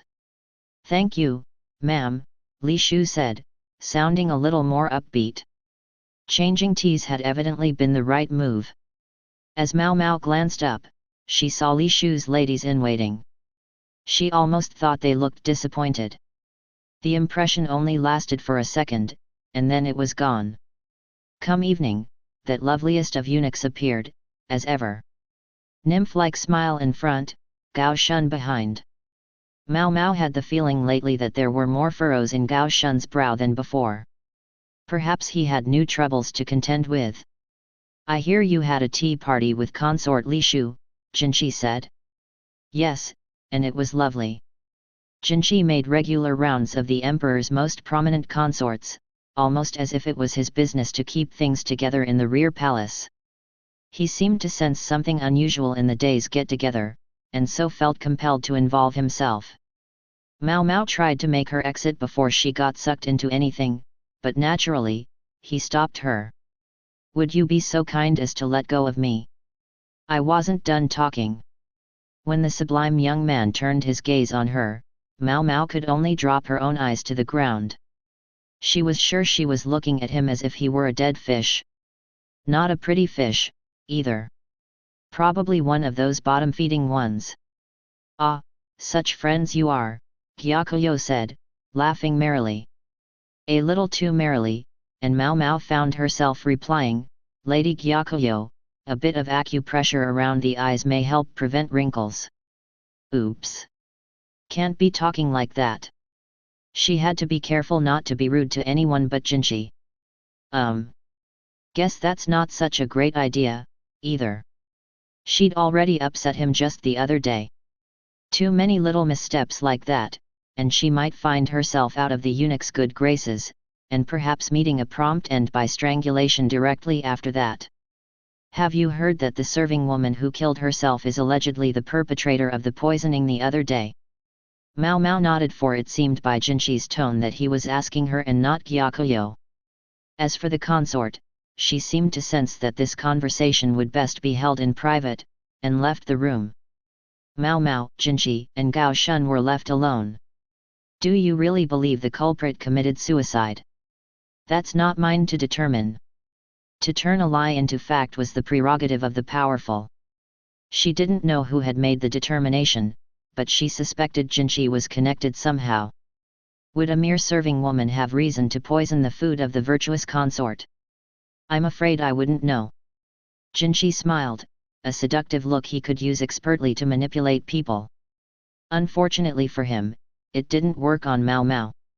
She was sure he knew he didn't have to leer at her to get what he wanted, he simply needed to give her an order. She wouldn't refuse. Perhaps I could dispatch you to help in the Garnet Pavilion, starting tomorrow. What purpose did the question mark serve? Mao Mao gave the only possible answer, as you wish. A house, they say, comes to reflect its master. Just so, Consort Gyakuyo's Jade Pavilion was homey, while Li Hua's Crystal Pavilion was elegant and refined. And the Garnet Pavilion, where Aduo lived, was eminently practical. Nowhere in the decor was there anything unnecessary, there was a conspicuous lack of interest in extraneous ornamentation, which itself achieved a kind of sublime refinement. It spoke directly to who the mistress of the house was. Every bit of waste had been stripped away from her body, which boasted neither flowery excess nor ample abundance nor charming loveliness. What was left, though, was a stark, neutral beauty. Is she really 35? If Aduo had put on an official uniform, one could have mistaken her for some up-and-coming civil servant. Here in the rear palace, where there were nothing but women and eunuchs, she must have been the apple of many an eye. She was attractive in a way that was very similar to Jinchi and then again, different. Mao Mao hadn't seen exactly what Aduo had been wearing at the banquet, but now she had shed any skirt or wide sleeves in favor of what looked almost like riding clothes. Mao Mao was being shown around the residence along with two other serving women. Aduo's head lady-in-waiting, Feng Ming, was a plump, garrulous beauty who delivered fluent exposition as they trotted through the household. I'm sorry, having you brought here on such short notice, she said. The chief lady-in-waiting of one of the emperor's four favored ladies was likely to be a woman of no mean station herself, and Feng Ming's willingness to engage the lesser women was endearing. Wonder if she's the daughter of a merchant family or something, Mao Mao thought. She and the others had been summoned to help with the great spate of cleaning that marked the turn of every year. There weren't enough hands at the Garnet Pavilion to do it alone. And is she injured? Mao Mao wondered, glimpsing a bandage around Feng Ming's left arm. Mao Mao's left arm was likewise bandaged. She was tired of people looking at her with alarm every time they saw her scars. The women let the eunuchs handle the physical labor, while they passed the day airing out the furniture and scrolls to protect them from bugs. And there were so many of each in the Garnet Pavilion, many more than in Consort Gyakuyo's residence. Such was the quantity Aduo had accumulated over her residence in the rear palace, the longest of any of the consorts.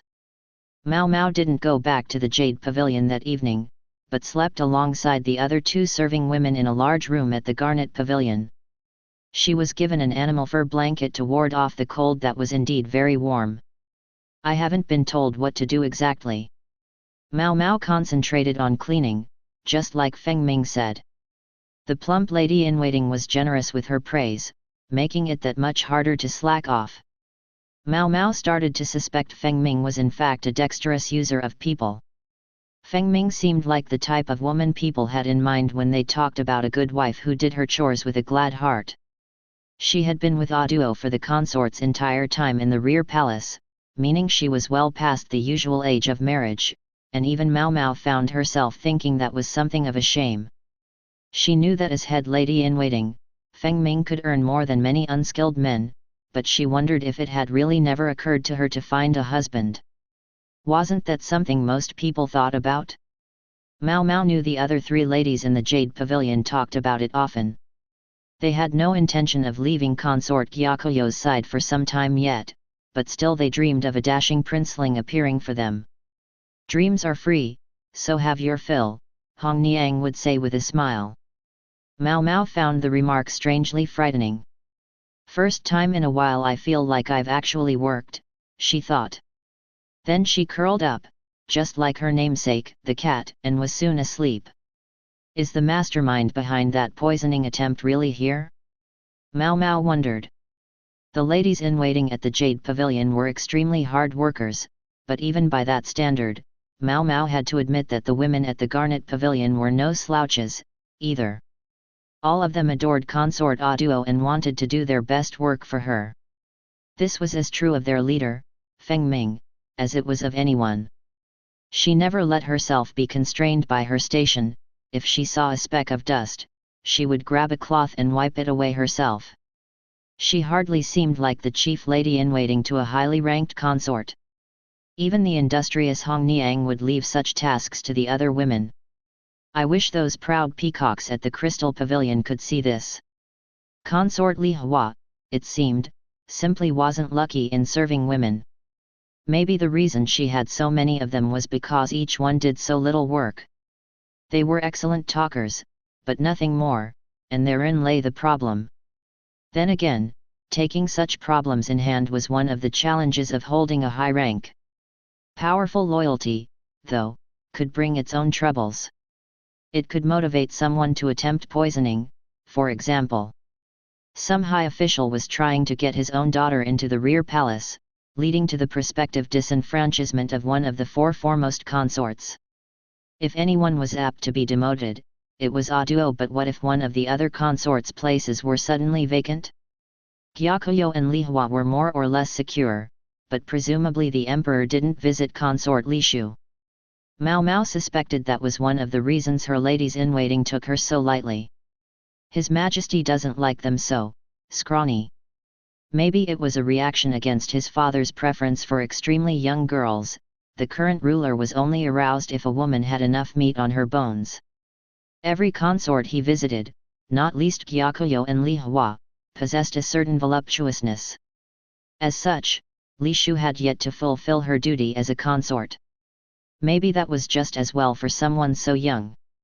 She was technically of marriageable age, yes, but a pregnancy at 14 could put considerable strain on her body come childbirth. Even back at the Verdigris house, girls didn't graduate from apprenticeship until 15. And until then, they didn't take customers. It ultimately made them better courtesans who lasted longer. Mao Mao preferred not to think too hard about the former emperor's predilections.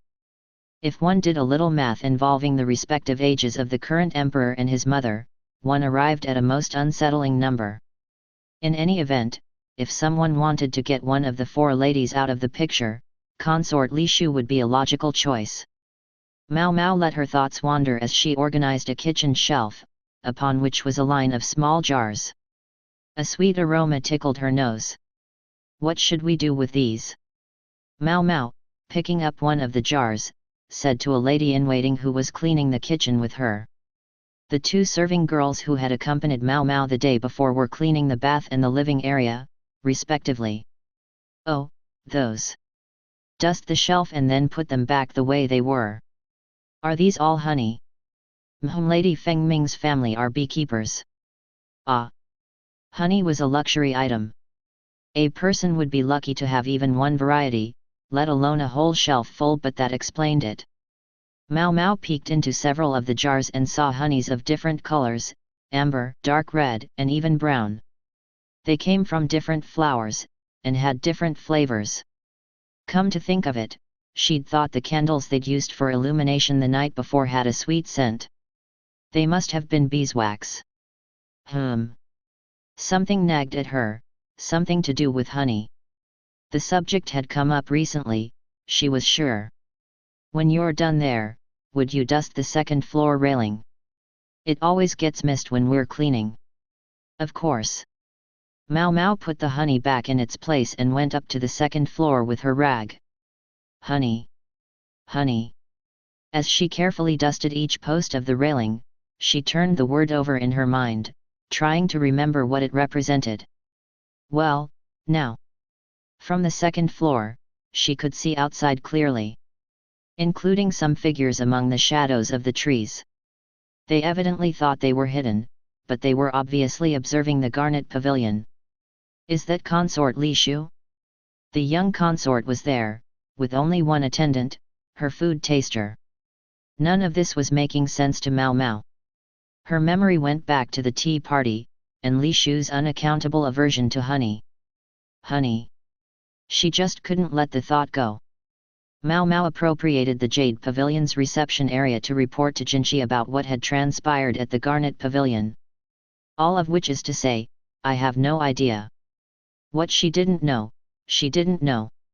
Mao Mao refused to underestimate herself, but by the same token, she wouldn't oversell her abilities, either.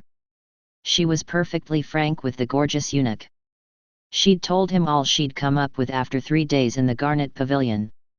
Jinchi reclined on a chaise longue, looking elegant as he sipped a fragrant tea from some other land. It had a sweet aroma, the concoction involved lemons and honey. I see. Yes, of course. Indeed, sir. Mao Mao was just as happy that, of late, the gorgeous eunuch appeared a little less sparkly than before, but it seemed to her that his tone had grown somewhat glib. Perhaps it was that the sweetness was gone from his voice, and he gave the impression of a young man, almost a boy. Mao Mao didn't know what he wanted from her, but she was always and ever nothing more than an ordinary apothecary. She had no interest in playing spy. Let's try a different question, then. Hypothetically, if, by some special means, there were someone who was communicating with outside parties, who do you suppose that would be? Again with the roundabout interrogation. I wish he would just say what he means. Mao Mao didn't like to speak without proof. She had always been taught not to work based on assumptions. Now she closed her eyes and let out a deep breath. If she couldn't calm herself a little, she might just look at the entrancing young man as if he were a flattened toad. Gao Shun was, as ever, silently urging restraint with his eyes. This is purely a possibility, but if there were such a person, I think perhaps it would be Lady Fengming, the chief lady-in-waiting. You have any proof? She had a bandage wrapped around her left arm. I walked in while she was changing it once, and caught a glimpse of some burns. Mao Mao had previously dealt with an incident involving writing strips impregnated with various chemicals. She'd thought at the time that if the chemicals meant anything at all, they might represent some kind of code, but she had kept that to herself. Based on the fact that the outfit holding the writing strips had been scorched, it was a short leap to imagining the person who had once worn the outfit had a burn on their arm. She was confident Jinchi had investigated the possibility. It was probably what had led him to try to make Mao Mao his eyes and ears. Mao Mao thought, quite honestly, that the serene chief lady-in-waiting hadn't looked like the type to try such a thing, but she had to admit this was only her subjective opinion. And one had to look objectively at things, or one would never arrive at the truth. Passing marks for you. Jinchi suddenly let his eyes fall on a small jar on the table. Then he glanced at Mao Mao, and that nectared smile appeared. She was sure she could see something sinister just behind it. Mao Mao felt all her hair stand on end. She did not like where this appeared to be going, not one bit. Jinchi picked up the jar and came toward her. Such a smart girl deserves a reward. I couldn't. You could. And you should. I'm quite happy without a reward. Give it to someone else. Mao Mao fixed Jinchi with her most withering look in an attempt to dissuade him, but he didn't so much as flinch. Was this a little punishment for hurting his feelings the other day? Unfortunately for them both, Mao Mao still had no idea why Jinchi had been so upset. The eunuch came closer. Mao Mao backed away a half step and found herself up against the wall. She looked to Gao Shun for help, but the reticent aide was sitting by the window, idly watching birds flying through the sky. The obviously artificial nature of the pose made him look most disagreeable. I'll have to sneak him a laxative later. Jinchi, still wearing a smile that would have melted anyone else, stuck his fingers into the jar. They emerged dripping with honey. This little prank, Mao Mao felt, was going too far. Don't you like sweet things? I prefer spicy flavors. But you can stomach them, can't you? Jinchi showed no sign of relenting, his fingers crept toward Mao Mao's mouth. This must be how he always comported himself, she thought. But beauty didn't give you license to do whatever you wanted. The eunuch was studying Mao Mao's piercing glare with a look of rapture. That's right. I forgot he's one of those types. She tried giving him a crushing look, as if he were a small, brown rat, but it was having the opposite of the effect she wanted. Should she take this as an order and simply let him stuff the honey in her mouth? Or should she try to salvage what remained of her pride by finding some way to escape? I could live with it if it were at least wolfsbane honey, she thought. Honey from a poisonous flower would at least have the virtue of being, well, poisonous. Suddenly, something came together in Mao Mao's mind. She wanted to take a moment, tease out the threads of the thought, but with the pervert about to stick his hand into her mouth, she couldn't think anything at all. Just as the fingers were about to touch her lips, she heard a voice. What are you doing to my attendant? It was consort Gyakuyo, standing there and looking very displeased. With her was Hong Niang, her head in her hands. Chapter 28, Honey, Part 2.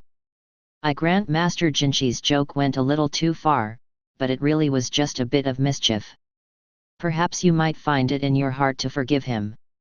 Gao Shun was showing Mao Mao to the Diamond Pavilion, where consort Li Shu lived. His master had already been roundly excoriated at the Jade Pavilion for the incident in question. Very well. If you'll lick it off in the future, Master Gao Shun, I don't foresee any problems. Lick it, Gao Shun looked conflicted. His proclivities seemed to be, if you will, quite modest, and he had no inclination to lick anything off the hands of another man, not even Jinchi. If you take my point, then that's enough. Mao Mao, lips pursed, proceeded ahead at a brisk trot. The man was an unrepentant pervert. Such a pretty face for such a repugnant personality. Mao Mao was sure he'd entrapped countless others with just the same trick. Shameless, that was the only word for it. If he hadn't been so damned important, she would have seriously considered kicking him between the legs. She was somewhat mollified by the thought that you couldn't kick what wasn't there. At length they arrived at the Diamond Pavilion, a brand new building planted with auspicious Nantian bamboo. Consort Li Shu greeted them wearing a cherry pink outfit, her hair held back by a hair stick decorated with flower ornaments. Mao Mao thought the girlish ensemble suited her better than the elaborate get-up from the garden party. Once consort Gyakuyo had gotten involved, Mao Mao had requested an audience with consort Li Shu, in hopes of getting closure about something that had been nagging at her.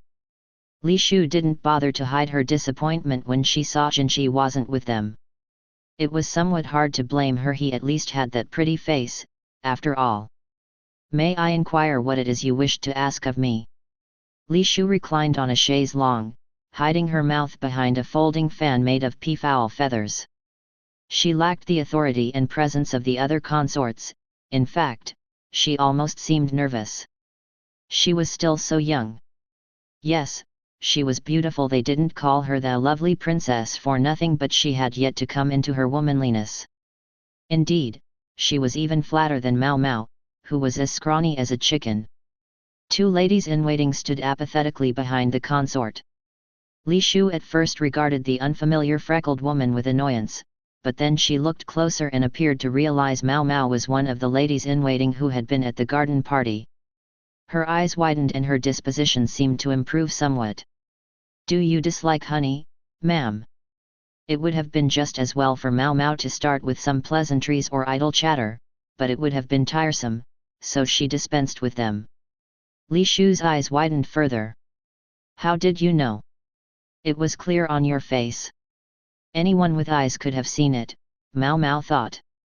Consort Li Shu appeared more and more amazed. Mao Mao had rarely met anyone so easy to read.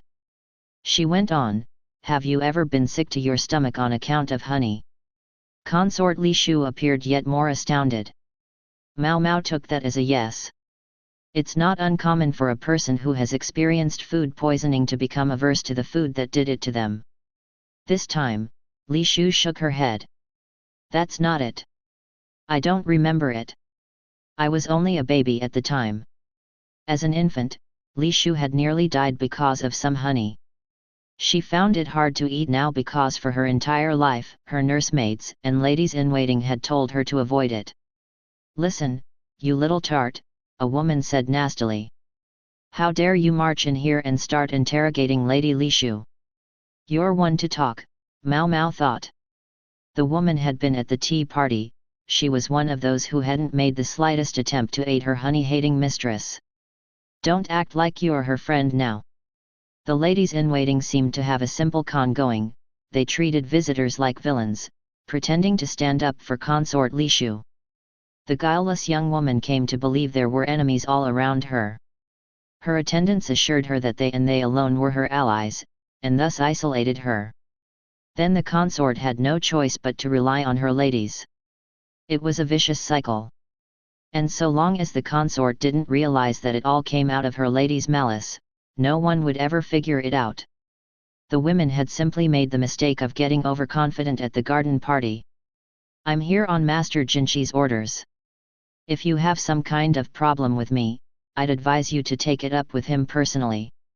Mao Mao would borrow the menace of the tiger, so to speak, and give the women something to think about at the same time. Surely she could at least be allowed that. The attendants' faces were burning, and Mao Mao was most amused to ponder what pretext they would use to get close to the perverted eunuch. "One more thing," Mao Mao said, remaining carefully expressionless as she returned her gaze to Li Shu. "Are you acquainted with the chief lady-in-waiting of the Garnet Pavilion?" The consort's shocked look was all the answer she needed. "There's something I'd like you to look for," Mao Mao had said to him, and that was what led to Gao Shun's presence in the court archives. Mao Mao, a serving lady in the rear palace, was, in principle, not permitted to leave her place of service. But she seemed to have discovered something. What could it be? The depth of her thinking and her cool head didn't seem like those of a girl only 17 years of age. One could even feel that such an ability to think rationally and solve problems was a shameful waste in a girl child. Though some with certain proclivities might disagree. Such an easy pawn to use. If only he would simply do it. She would go along with it, though perhaps with a token objection or two. Who was he? Who else? Gao Shun's master, who was not as mature as he first appeared. "I've been remiss," Gao Shun mumbled. Perhaps he should have stopped his master before that joke went so far. But what would he have done? He would have stopped Jinchi, and then, what? When he recalled Mao Mao's baleful look, he worried she might yet have something in store for him later. Gao Shun touched his hairline. He was just starting to fret about it. Mao Mao sat on the bed in her room, flipping the pages of a book. The cramped space contained a brazier and a mortar and pestle for making medicine, while some dried herbs hung along the wall. Some of the tools she had wheedled from Gao Shun, others she had borrowed from the medical office. 16 years ago, about the same time the emperor's younger brother was born. Mao Mao was holding a stitched bound book, the volume Gao Shun had procured for her. It chronicled events in the rear palace. The current emperor had produced a single child when he was still heir apparent. Its mother had been the then prince's milk sibling, the later pure consort. But the child had died before it was weaned, and the prince produced no further progeny until after his father had died and the imperial harem had been re-established.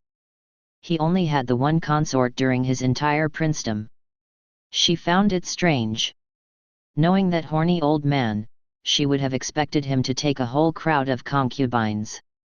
She almost couldn't believe he had been faithful to one woman for more than 10 years.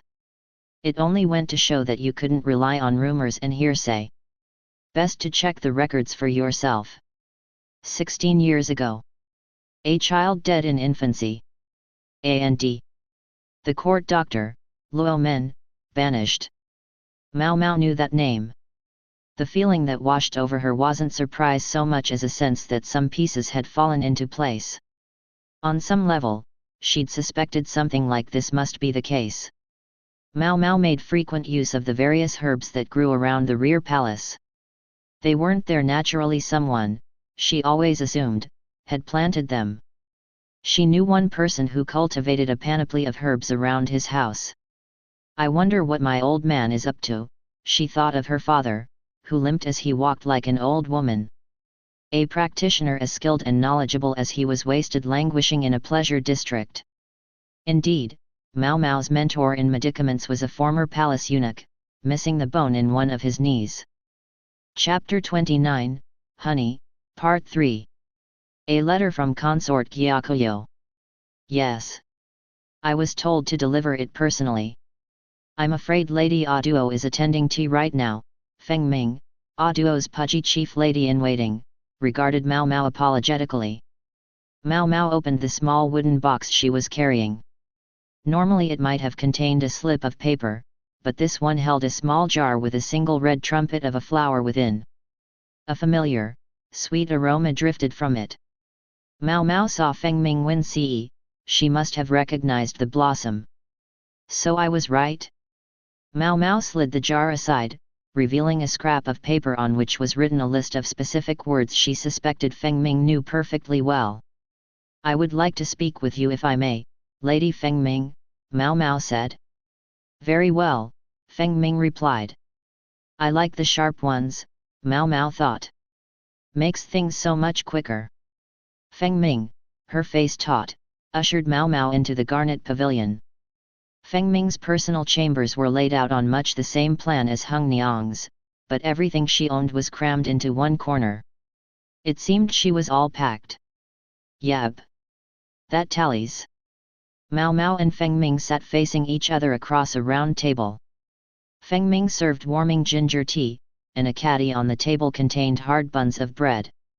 Fruit honeys were slathered all over them. Now, whatever is the matter? Feng Ming asked. We're quite finished cleaning, if that's what you're here for.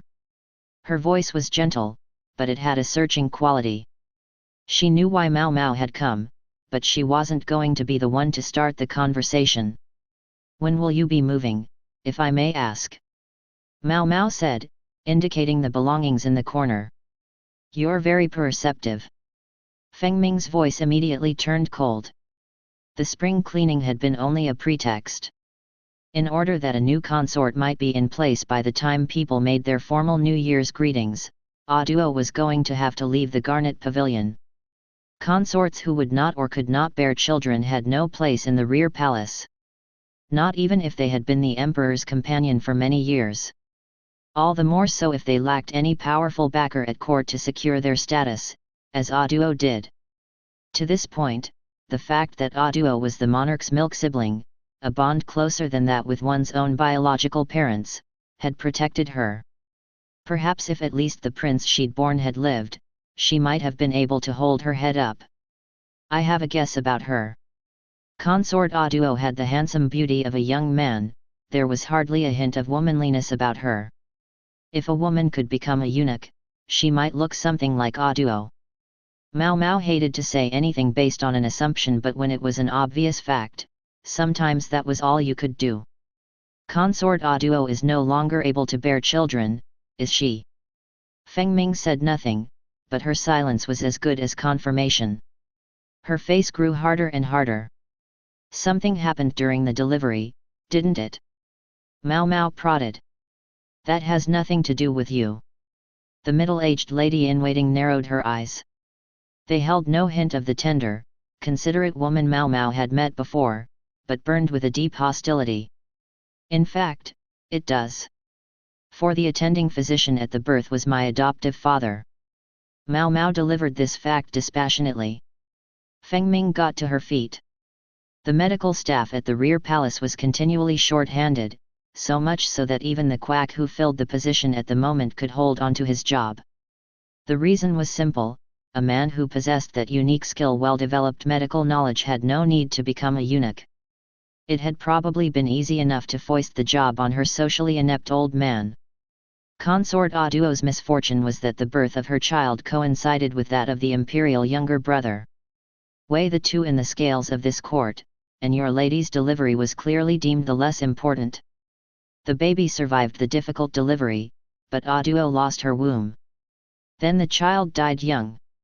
Some speculated that Aduo's infant had been lost to the same toxic makeup that had killed consort Li Hua's prince, but Mao Mao thought differently. The mother of a young prince, like Aduo, would never have been allowed the deadly face powder on her father's watch. Do you feel at all responsible for what happened, Lady Feng Ming? When consort Aduo was indisposed after the birth, I believe it was you who cared for the infant in her place. Well, Feng Ming said slowly. You've got it all figured out, haven't you? Even though you're the daughter of the worthless quack who couldn't help Lady Aduo. Yes. Even so. Blame in medicine couldn't be dismissed with a helpless shrug, something else her father had said. He would have readily accepted abuse like quack. You know that quack prevented your mistress from using face powder with white lead in it. And you were too smart to have given the child something so deadly. Mao Mao opened the small jar in the letter case. Honey glistened inside. Mao Mao put the red flower from the jar into her mouth. It carried the sweetness of the honey. She plucked off the blossom, playing with it in her fingers. There are many varieties of poisonous plants. Wolfsbane and azalea, for example. And the toxins carry over to honey made from them, as well. I'm aware of that. I should think so. A family of beekeepers could certainly be expected to understand such things. And if a toxin would cause serious poisoning in an adult, think what it would do to a child.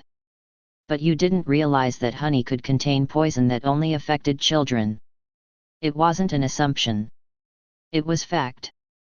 It was rare, but some such toxins existed, agents that were only poisonous to children, with their lower levels of resistance. You tasted it and were fine, so you assumed he would be, too. Yet the stuff you gave to the boy to help him grow was doing exactly the opposite, and you never knew it. And then, Aduo's child had perished. Cause of death unknown. Luomen Mao Mao's father and the chief physician at the time was blamed for this tremendous failure, in addition to the trouble during the birth. For these he was banished, and he was further punished with mutilation. They removed the bones of one knee. The last thing you wanted was for your mistress to find out, for consort Aduo to know. To discover that Feng Ming was the reason the one child her mistress would ever have was dead. So you tried to get consort Li Shu out of the picture. During the reign of the prior emperor, Li Shu had apparently been quite close to Aduo, and Aduo, it was said, had seemingly taken a great liking to her. Was it possible Aduo had been staying close to the young bride in hopes that the emperor would not consummate their relationship? A child separated from her parents, and a grown woman who could never give birth, a sort of symbiosis emerged between them. But one day, abruptly, consort Aduo ceased admitting Li Shu. The young consort came repeatedly to visit her, but each time, Feng Ming chased her away. Then the former emperor died, and consort Li Shu took vows. Consort Li Shu told you, didn't she? That the honey could be poisonous. And if Li Shu had continued her frequent visits, she might have eventually let the fact slip to Aduo. Auduo was clever enough that it might be all she needed to put the pieces together. That, Feng Ming was desperate to avoid. After the emperor's death, however, with Li Shu safely in a nunnery, Feng Ming had thought she would never see the girl again until she reappeared at the rear palace, still a high consort. And now a threat to Auduo. Yet the girl almost seemed to make a show of coming to visit Auduo, like a child eager for her mother. So sheltered, Li Shu was. So blind to the world around her.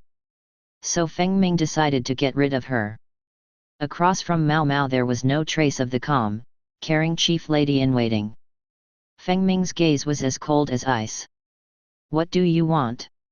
"Nothing," Mao Mao said, although she felt a tingling on the back of her neck. The knife they had used to cut the buns earlier was on the shelf behind her. It was only a simple cleaver, but it was more than enough to threaten the petite Mao Mao. It was easily within Feng Ming's reach. "Anything at all," Feng Ming ventured, almost sweetly. "You know perfectly well, milady, that such an offer is meaningless." Feng Ming's lips curved vacantly at that. It didn't even rise to the level of a polite smile, but there was something deep within the expression. "What? Say. Do you know what matters most to the person who matters most to you?" Feng Ming said to Mao Mao, the whisper of a smile still on her face. Mao Mao shook her head. She was ignorant of what was most important. Be it things or people. "Well, I took it away," Feng Ming said. "Stole the child she cherished more than a jewel." From the moment Feng Ming had entered Auduo's service, she had known she would serve no one else in her life. The consort had a firmness of will uncommon in a woman and could bring to bear the same look as the heir himself when she spoke, and Feng Ming respected her to no end. The consort struck Feng Ming, who had spent her whole life doing just as her parents told her, like a thunderbolt. She smiled as she told the story. "Lady Auduo said something to me, back then. She said her son had only followed the will of heaven. That it wasn't something for us to be disturbed over. It was impossible to know if a child would survive to the age of 7. The slightest illness could kill them seemingly on the spot. And yet I could hear Lady Auduo crying every night." Feng Ming looked slowly at the ground. A sort of moan escaped her. The immovable chief lady-in-waiting was gone. In her place there was only a woman racked with regret. How must she have felt as she served consort Auduo these 16 years? Devoting herself entirely to her lady, with no thought of a spouse or partner. Mao Mao could not imagine. Not Feng Ming's emotions, not what it would feel like to cherish another person to that degree. Thus she truly didn't know what it was she wanted. Would Feng Ming accept what Mao Mao was about to propose? No doubt Jinshi had been informed of Mao Mao's recent interest in the archives. She didn't think she could hide anything from the eunuch who all but ran the rear palace. She had managed to keep the truth to herself in the matter of Princess Fuyo, but she didn't think she could throw him off the trail this time. Nor did she want to. When he heard what Mao Mao had to say, Jinshi would have Feng Ming arrested. She would certainly not escape the ultimate punishment, no matter what else happened or who appealed on her behalf. The truth would come to light after 16 years.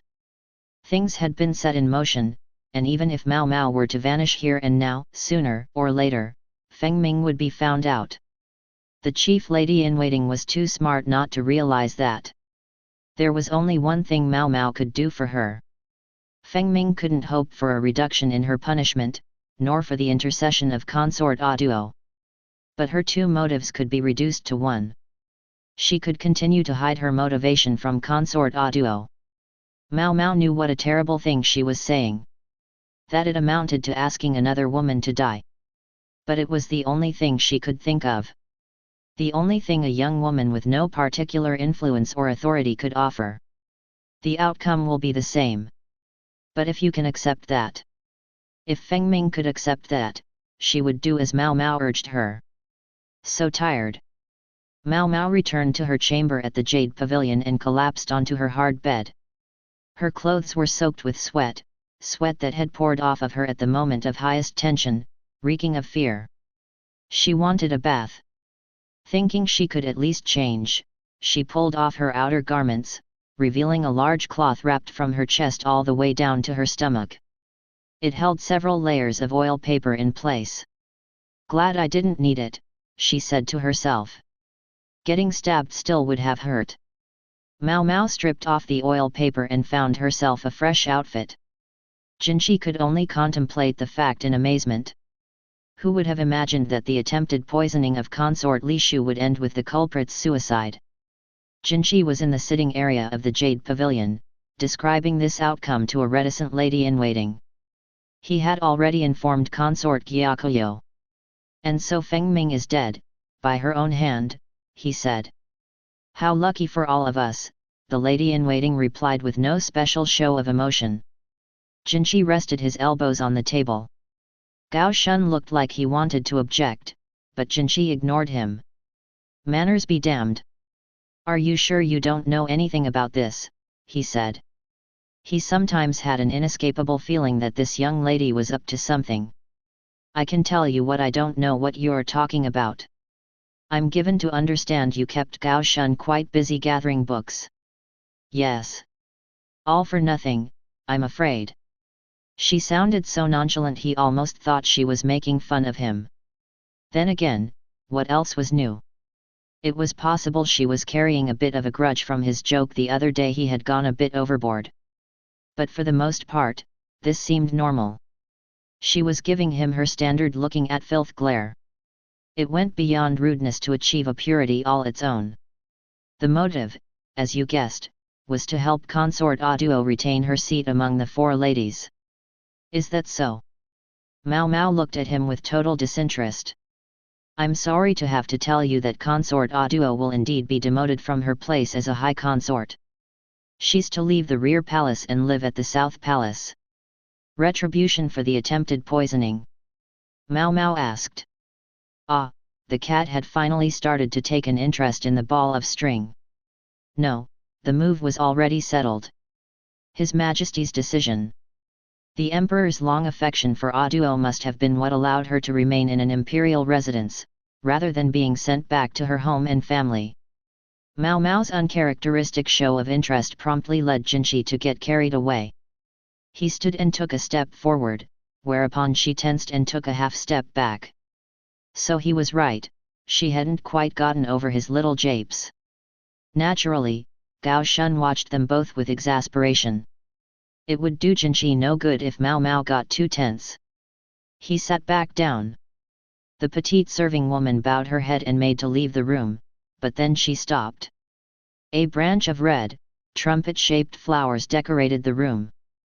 Hong Niang put them there earlier, Jinchi informed her. "Indeed," Mao Mao said. "What a great burst of blooms." She took one of the blossoms, broke off the stem, and put it in her mouth. Jinchi, perplexed, approached slowly and did the same. "It's sweet." "Yes." "And poisonous." Jinchi spat out the stem and covered his mouth as Gao Shun rushed to get water. "Don't worry," Mao Mao said. "It won't kill you." Then the strange girl licked her lips, which carried the hint of a sweet smile of her own. Chapter 30, Aduo.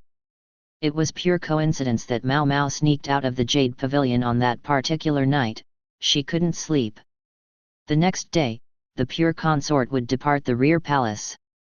Mao Mao wandered aimlessly around the grounds. The palace was already firmly in the grip of winter cold, and she wore 2 cotton overgarments against the chill.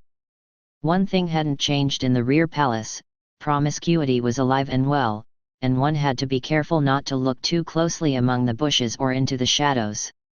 For those who burned with passion, the winter chill presented no obstacle. Mao Mao glanced up and saw the half-moon hanging in the sky. A memory of Princess Fuyo danced through her head, and Mao Mao decided that since she was out here anyway, maybe she would climb up on the wall. She would have liked to share a drink with the moon, as the old poets put it, but as there was no alcohol in the Jade Pavilion, she regretfully gave up the idea. She should have saved some of the stuff Jinchi had given her. She suddenly craved some snake wine. It had been so long since she'd had any, but then she remembered what had happened the other day, and shook her head, realizing it wasn't worth it. Using the protruding bricks in the corner of the outer wall as footholds, Mao Mao pulled herself up to the top. She had to mind her skirt, lest she tear it. A proverb had it that only two things liked high places: idiots and smoke, but Mao Mao had to confess, it felt good to be up above it all. The moon and a sprinkling of stars shone down upon the imperial city. The lights she could see in the distance must have been the pleasure district. She was sure that the flowers and the bees had begun their nightly communion there by now. Mao Mao had no particular business up there on the wall. She simply sat on the edge, kicking her legs and looking up at the sky. Well, well. Someone got here before me. The voice was neither high nor low. Mao Mao turned to discover a handsome young man in long pants. No, it looked like a young man, but it was Consort Aduo. She'd tied her hair back in a ponytail that cascaded down her back, and a large gourd flask was suspended from her shoulder. There was a touch of red in her cheeks, and she was dressed relatively lightly. Her footing was sure, but it seemed she'd had a bit to drink. "Don't mind me, milady. I'll be leaving presently," Mao Mao said. "There's no rush. Share a cup with me." Presented with a drinking cup, Mao Mao could find no reason to refuse. She might normally have declined on the grounds that she was Consort Gyakuyo's serving woman, but Mao Mao wasn't so vulgar as to refuse a last drink with Consort Aduo on her last night in the rear palace. Perfectly logical, you see. She certainly wasn't simply tempted by the opportunity for some wine. Mao Mao held the cup in both hands. It was full of a cloudy drink. The wine had a strongly sweet taste, without much of the acid sting of alcohol. She didn't say anything, just lapped at the cup of wine. Aduo showed no compunction in drinking directly out of the gourd. "Thinking I seem a little mannish? Thinking that's how you seem to be acting? Ha, a straight shooter.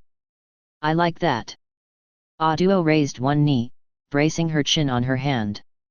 Her sharp nose and the long eyebrows that fringed her eyes looked somehow familiar to Mao Mao. They reminded her of someone she knew, she thought, but her mind was a little cloudy, like the drink. "Ever since my son slipped away from me, I've been His Majesty's friend. Or maybe I should say, gone back to being." She stood by him as a friend, without having to act like a consort. Someone who had known him since they nursed together. She'd never imagined she would be chosen as a consort. She was his first partner, yes, but only, she'd assumed, as his guide. One might almost say a mentor. Then, because of His Majesty's fondness for her, she'd remained a consort for more than 10 years, though she'd been only ornamental. She'd wished he would hurry up and hand her off to someone. Why had he clung to her so? Aduo continued ruminating to herself. She would likely have gone on whether or not Mao Mao was there, whether or not anyone was there. This consort would be gone tomorrow. Whatever rumors might spread in the rear palace would no longer be any concern of hers. Mao Mao only listened in silence. When she had finally finished speaking, the consort got to her feet and turned the gourd upside down, emptying its contents over the wall, into the moat beyond. She seemed to be offering the libation as a parting gift, and Mao Mao thought of the serving woman who had killed herself some days before. It must have been so cold, in the water. "Yes, ma'am." She must have suffered. "Yes, ma'am." How stupid. After a beat, Mao Mao said, "You may be right. Everyone, so stupid. You may be right." She understood, dimly. The serving woman had been a suicide. And Aduo knew it. Perhaps she had known the woman who killed herself. Maybe everyone included Feng Ming. She might have had a hand in the woman's death. There was the serving woman, sunk in the freezing waters so that suspicion might not fall on Consort Aduo. There was Feng Ming, who had hung herself to keep a secret that must never be known. There were all those who had given their lives for Aduo, literally or figuratively, whether she wished it or not. What a tremendous waste. Aduo had the personality and the mettle to rule people. If she could have been by the emperor's side, not as his consort, but in another form, perhaps politics would have gone more smoothly. Perhaps. Mao Mao let the thoughts drift through her mind, though there was no point to them now, as she gazed up at the stars.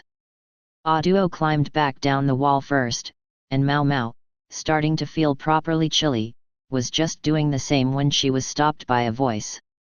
"What are you doing?" Startled, Mao Mao lost her footing and slipped from halfway down the wall, landing hard on her back and behind. "Who the hell was that?"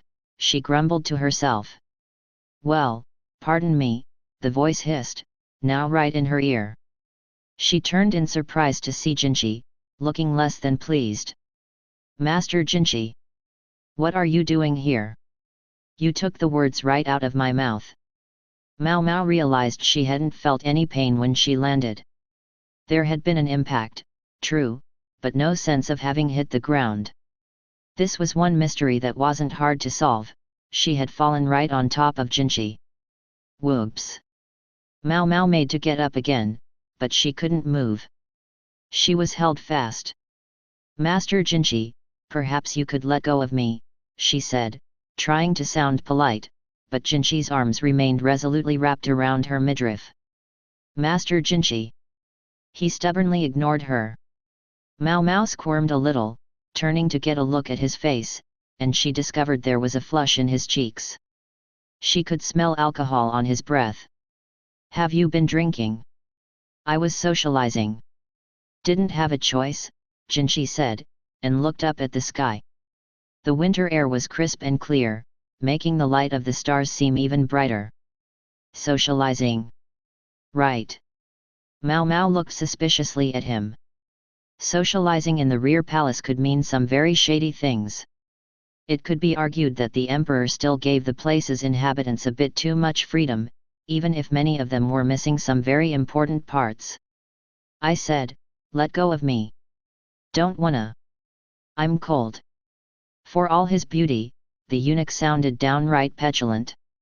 Well, of course he was cold, he wasn't wearing so much as a light jacket. Mao Mao wondered where Gao Shun was. "I'm sure you are, so you'd better get back to your room before you catch a cold." She didn't care whether the room he went back to was his own quarters or the chambers of whoever had shared the wine with him. Jinchi, though, pressed his forehead against Mao Mao's neck, almost nuzzling her. "Damn it! Asking me in to drink, getting me all soused up. Then I think I'll step out for a while." "Sure. Off you go." To who knows where. "Damn it! Then you're back, but now you're feeling much better. And chasing me out, too. Damn it all." Mao Mao discovered she was impressed to realize that there was anyone in the rear palace with the nerve to treat Jinchi that way. But that was neither here nor there. "I'm so not interested in having to hang out with a drunk person. They always got clingy like this, that was the problem." Actually, hold on. It finally sank in that Mao Mao was in her current situation because she'd come falling down on Jinchi from above. He'd had the good grace to break her fall, even if he hadn't known he was doing it. Even if it was the alcohol that had left him lying among the weeds at that particular moment. Maybe it was a little rude, Mao Mao reflected, to immediately start giving orders without even a word of thanks to someone who had just saved you from a nasty fall. But then, she couldn't just lie there, either. Master Jinch, her latest attempt to free herself was interrupted by a feeling of something dropping onto her neck. The warm feeling ran down her back. "Just a moment longer," Jinchi said, hugging her tighter. "Help me warm myself just a little bit." Mao Mao sighed, his voice sounded nothing like it ordinarily did. Then she looked up at the sky, and started counting the gleaming stars one by one. A great crowd gathered at the main gate the next day. The rear palace's longest-serving consort was, in contrast to the night before, dressed in a wide-sleeved jacket and skirt that suited her hardly at all. Some of the women around clutched handkerchiefs. The handsome, boyish consort had been something of an idol to many of the young ladies. Jinchi stood in front of Aduo. One might have worried about them after all the drinking the night before, but neither showed any sign of a hangover. She gave him something, a headdress, the symbol of the pure consort. Before long, it would pass to another woman. They could stand to trade outfits. The celestial beauty and the handsome woman. In principle, they could hardly have been more different, and yet oddly, they seemed to share much. So that's it, Mao Mao thought. The night before, she'd thought Aduo resembled somebody, but hadn't been able to think of who. It must have been Jinshi. What would have happened if consort Aduo had been in Jinshi's position? But it was a silly question. Not worth thinking about. Aduo in no way appeared like a pitiful reject being chased out of the rear palace. She walked with her head high and her chest out, one could even say she had the triumphant look of a woman who had done her duty. How could she look so proud? How, when she had never done the one thing a consort must do? Mao Mao suddenly found herself in the grip of an absurd possibility. Aduo's words from the night before came back to her, ever since my son slipped away from me. Now Mao Mao thought, slipped away? Not, died? One could very nearly take the consort to mean her son was still alive. Aduo had lost the ability to bear children because her delivery had come at the same time as that of the Empress Dowager. The imperial younger brother and the consort's child were uncle and nephew, and they'd been born at almost the exact same time. It was possible they had practically looked like twins. What if they were switched? Even as she was giving birth, consort Aduo would have known with absolute certainty which of the two infants would be the more diligently raised, the more treasured. The best possible patronage for a child would never come from Aduo, the daughter of a wet nurse, but from an Empress Dowager. It couldn't have been easy for Aduo, whose recovery after the birth had been slow, to be sure what was right. But if, by making the switch, her own son might be saved, it would be understandable if she wished for such a thing. And if it came to light later? If the true imperial younger brother was already dead by then? Then it would make sense why Mao Mao's father had been not only banished, but mutilated as well. Because he had failed to notice that the infants had been switched. It would explain why His Majesty's younger brother led such a constrained life. And why the otherwise chaste Aduo had remained so long in the rear palace. Bah! This is ridiculous. Mao Mao shook her head. An outrageous fantasy. A leap even her fellow ladies-in-waiting at the Jade Pavilion wouldn't make. No point in staying here, Mao Mao thought. She was just about to head back to the Jade Pavilion when she saw someone coming her direction in a rush. It was the sweet-looking young consort, Li Shu. She showed no sign of having noticed Mao Mao, but veritably ran toward the main gate. Her food taster trailed behind her, gasping for breath. Her other ladies-in-waiting came behind them, not running at all, and in fact looking thoroughly annoyed by the entire scene. Some people never change. Well, I guess at least one of them has. It wasn't like Mao Mao would or could do anything about it. Someone who couldn't take her own people in hand was someone who wouldn't survive in this garden of women. But now she wasn't alone. That, at least, was heartening. Consort Li Shu appeared before consort Aduo, her arms and legs moving awkwardly together, almost mechanically. She was tripping on the hem of her own dress, and presently tumbled headlong to the ground. As the crowd attempted to suppress its laughter, and consort Li Shu lay there looking like she might cry, Aduo took out a handkerchief and gently helped the young woman wipe the dirt off her face. In that moment, the face of the handsome young consort was that of a loving mother. Chapter 31, Dismissal. What am I going to do? Jinshi gazed mournfully at the paper. What do you wish to do? His taciturn aide asked, likewise looking at the document. The situation was enough to make any man despair. This is a list of names, Gao Shun observed. Feng Ming's family, and their known associates. Feng Ming was already dead, and her clan and family relations would be spared total annihilation, but her relatives were to be subject to the confiscation of all their assets and would each be punished with mutilation, though to varying degrees of severity. Jinshi could be grateful, at least, that there had been no sign of any instructions from consort Aduo. Feng Ming was to be held to have acted alone. Among the associates were a number of clients who engaged her family's services. Jinchi had always taken the clan to be simple apiarists, but they seemed to have their hands in quite a few cookie jars. 80 of their girls serve at the rear palace, Gao Shun remarked. 80 out of 2,000. A respectable ratio. I should say so, Gao Shun said, watching his master furrow his brow. Shall they be discharged? Can that be done? If you wish it. If he wished it. Whatever Jinchi told him, Gao Shun would see done. Whether it was right or not. Just or not. Jinchi sighed, a long, slow exhalation of breath. He recognized at least one of the names on the list of associates. The purchasers of a kidnapped apothecary's daughter. What to do about this, he mused. All he had to do was choose. But he sat in fear of how she would look at him, depending on what he decided to do. It was so simple to give an order. But how would she take it, if it was contrary to what she wanted? Mao Mao saw the divide between herself and Jinchi as that between a commoner and a noble. No matter how distasteful the command, he suspected she would ultimately accept it. But he saw it making the gulf between them that much wider.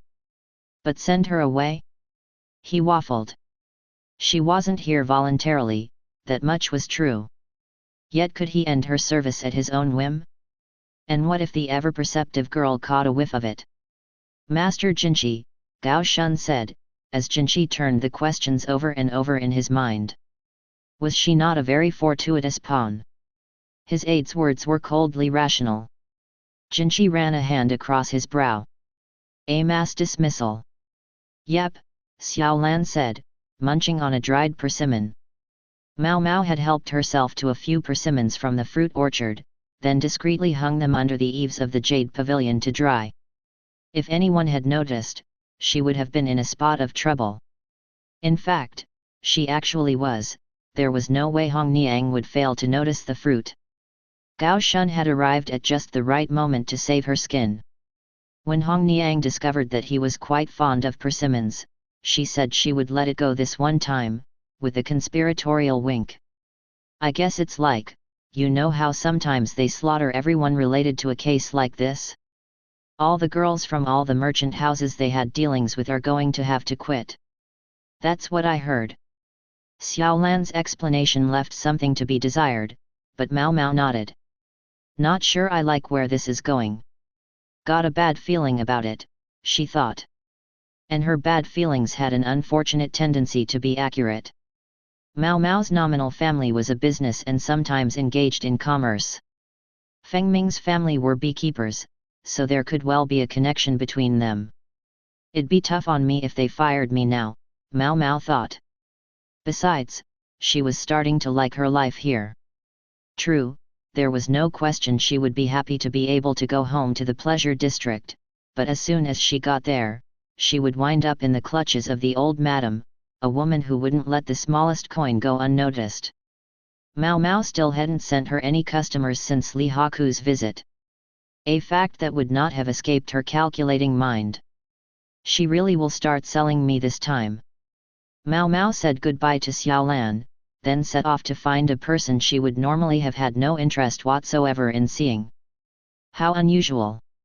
And breathing so hard, the gorgeous eunuch said lightly. They were by the main gate of the rear palace, where Mao Mao had only arrived after visiting the residences of all four of the favored consorts. She struggled to muster a biting riposte, but Jinchi said, calm down. You're bright red. On the nymph-like face was a shadow of alarm. I have to talk to you, Mao Mao managed between gasps. Jinchi almost seemed to smile, and yet, for some reason she couldn't guess, there was a hint of melancholy in the expression, too. Very well. Let's speak inside. She felt a little bad for the matron of the serving women, who, for the first time in a while, was forced to wait outside while Mao Mao and Jinchi used her office. Mao Mao gave the woman a polite bow as she passed. It seemed she had been terribly busy of late handling Aduo's departure. By the time Mao Mao got inside, Jinchi was already sitting in a chair, eyeing a piece of paper on the desk. I presume you wanted to ask me about the mass dismissal taking place. Yes, sir. What's to happen to me? Instead of answering, Jinchi showed her the paper. It was of excellent material and among the names on it was Mao Mao's. So I'm to be let go. What do I do? She thought. She could hardly insist they keep her on. She was all too keenly aware that she was only an ordinary serving woman. She studiously maintained a neutral expression, wary lest her face should seem to show any hint of flattery. The result, though, was that she looked at Jinchi exactly as she always did, as though staring at a caterpillar. What do you want to do? Jinchi's voice was devoid of its usual honeyed tone. Indeed, he nearly seemed like a pleading child himself.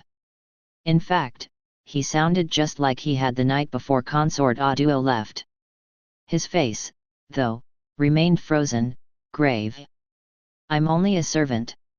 At a word, I can be put to menial labor, cooking. Even tasting food for poison. She was only telling the truth. If she was ordered to do something, she would do it, so long as it was within her power, and she liked to think she would do it well. She wouldn't complain, even if she had to take a bit of a pay cut. If it put some distance between her and having to sell her body, she would do whatever it took to wrangle some new customers. So please, just don't cut me loose. Mao Mao felt she had said, as clearly as she possibly could, let me stay. But the young man's expression remained unmoved, he offered only a small exhalation, his eyes flitting away for the barest second. Very well, he said. I'll make sure you receive adequate compensation. The young man's voice was cold, and he looked down at the desk so she couldn't read his expression. The negotiations had failed. How many days now, Gao Shun wondered with a sigh, had his master been cagey and withdrawn?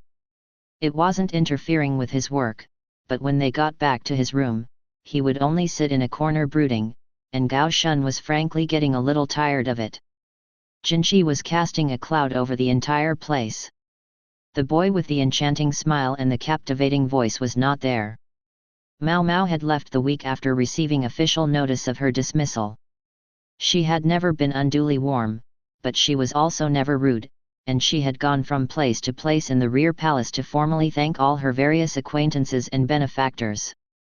Consort Gyakuyo had been openly opposed to Mao Mao's dismissal, but when she heard that the decision came from Jinchi, she didn't continue to push the matter. She did, though, leave him with a parting shot, don't come crying to me if you find out you wish you hadn't done this. Are you certain you shouldn't have stopped her, sir?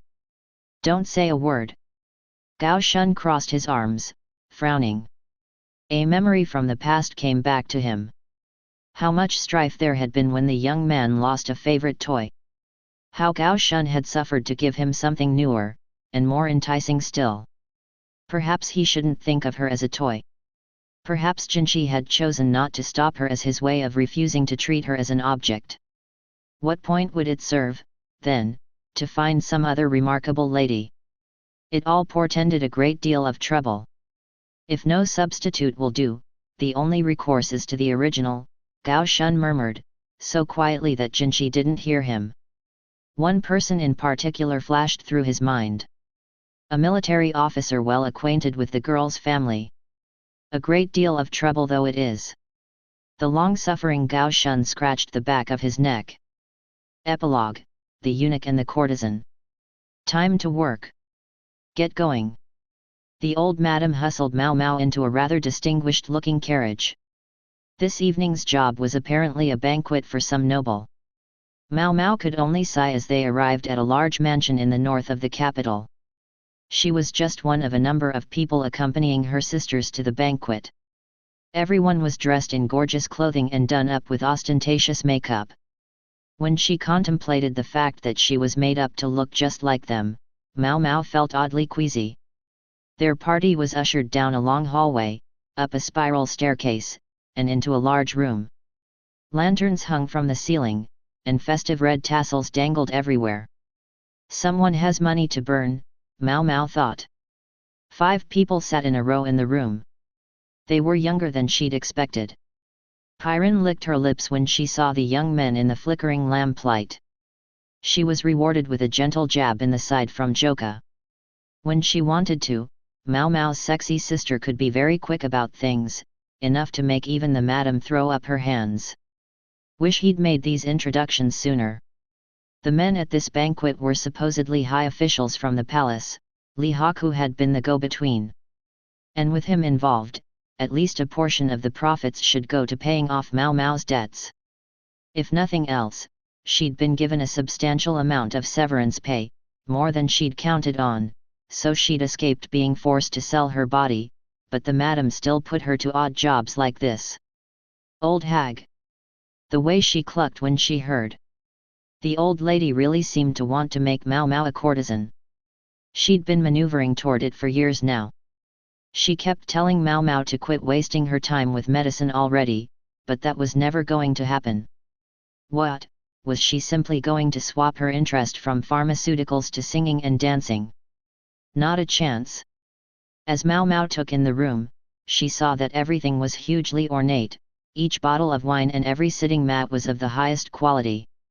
Surely they wouldn't notice if I helped myself to a furnishing as a souvenir, she thought, but then she shook her head. No, that wouldn't do. Calling courtesans to one's private residence was substantially more expensive than holding a banquet at the brothel. All the more so when the courtesans one summoned were women, any one of whom could charge a year's wages in silver for a single evening. To ask all three of the princesses of the Verdigris house, Mei, Piran, and Joka, to be present at once was as good as to announce that money was no object. Mao Mao was just one of those who had been brought along in support of the Knight's 3 stars.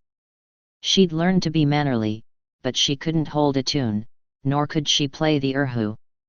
And dancing? That was out of the question. The best she could hope to do was to keep a close watch on the guests' drinks and make sure they never ran dry. Mao Mao forced the muscles of her face into a smile as she began to pour wine into someone's empty cup. Her only saving grace was that everyone was so enraptured by her sister's singing and dancing that they didn't so much as glance at her. One person had even started a game of Go with a member of the support staff.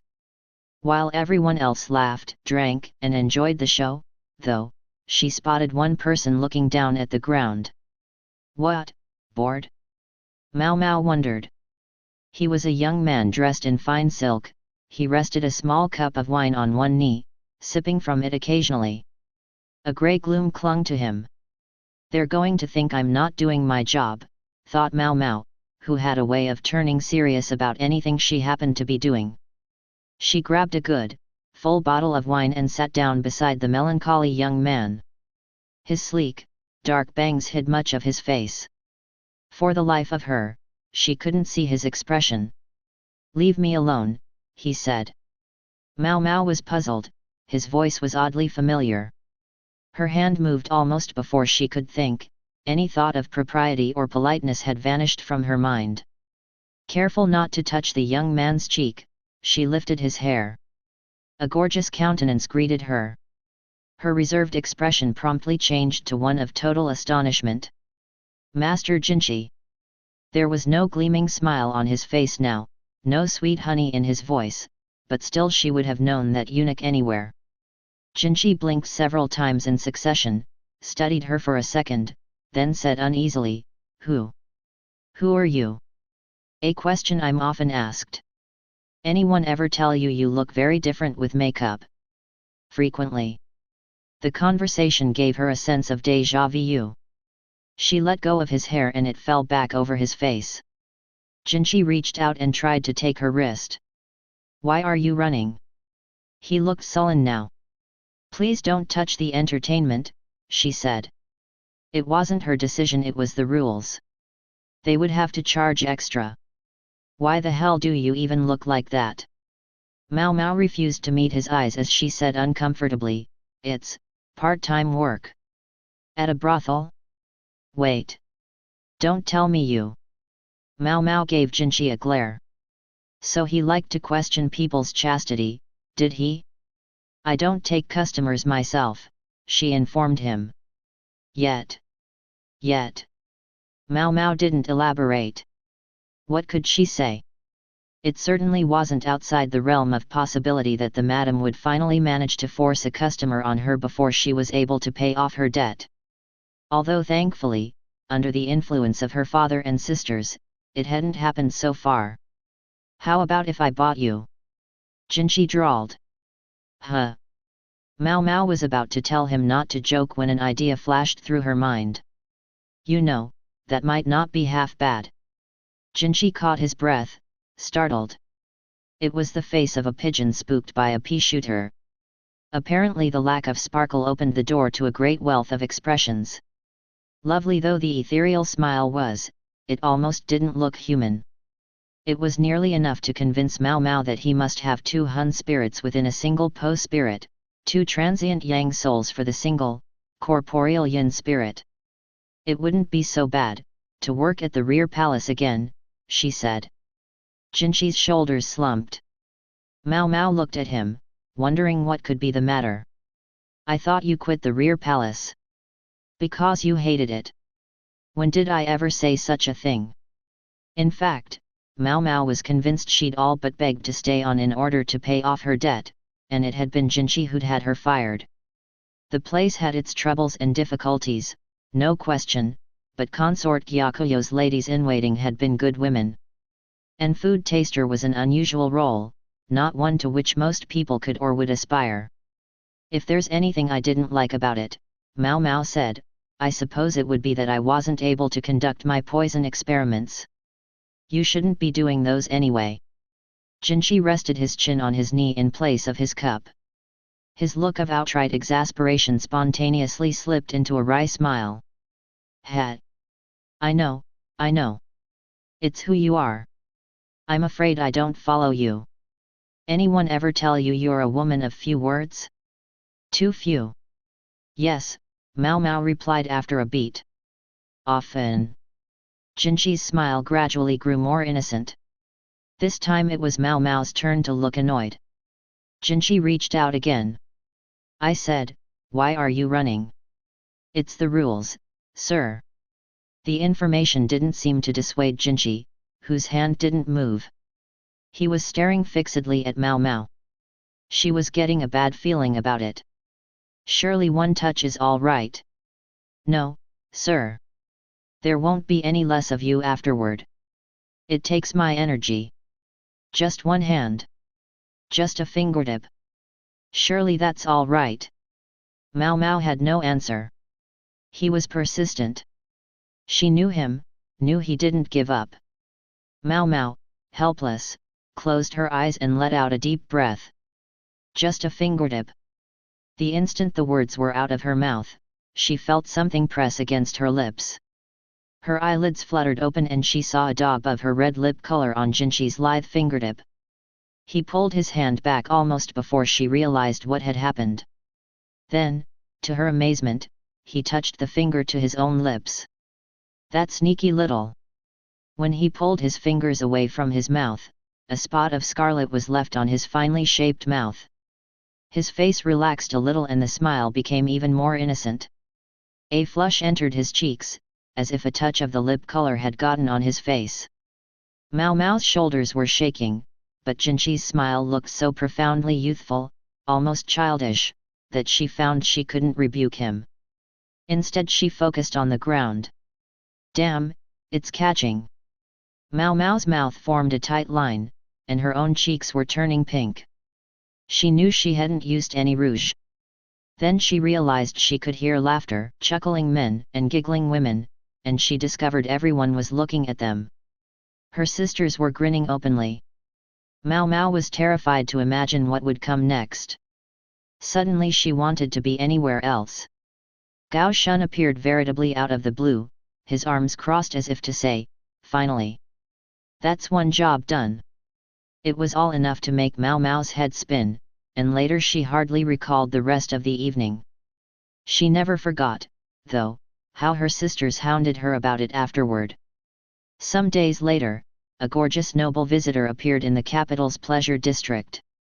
He came with money enough to make even the old madam goggle, and for some reason, an unusual herb grown from an insect. And he wanted one young woman in particular.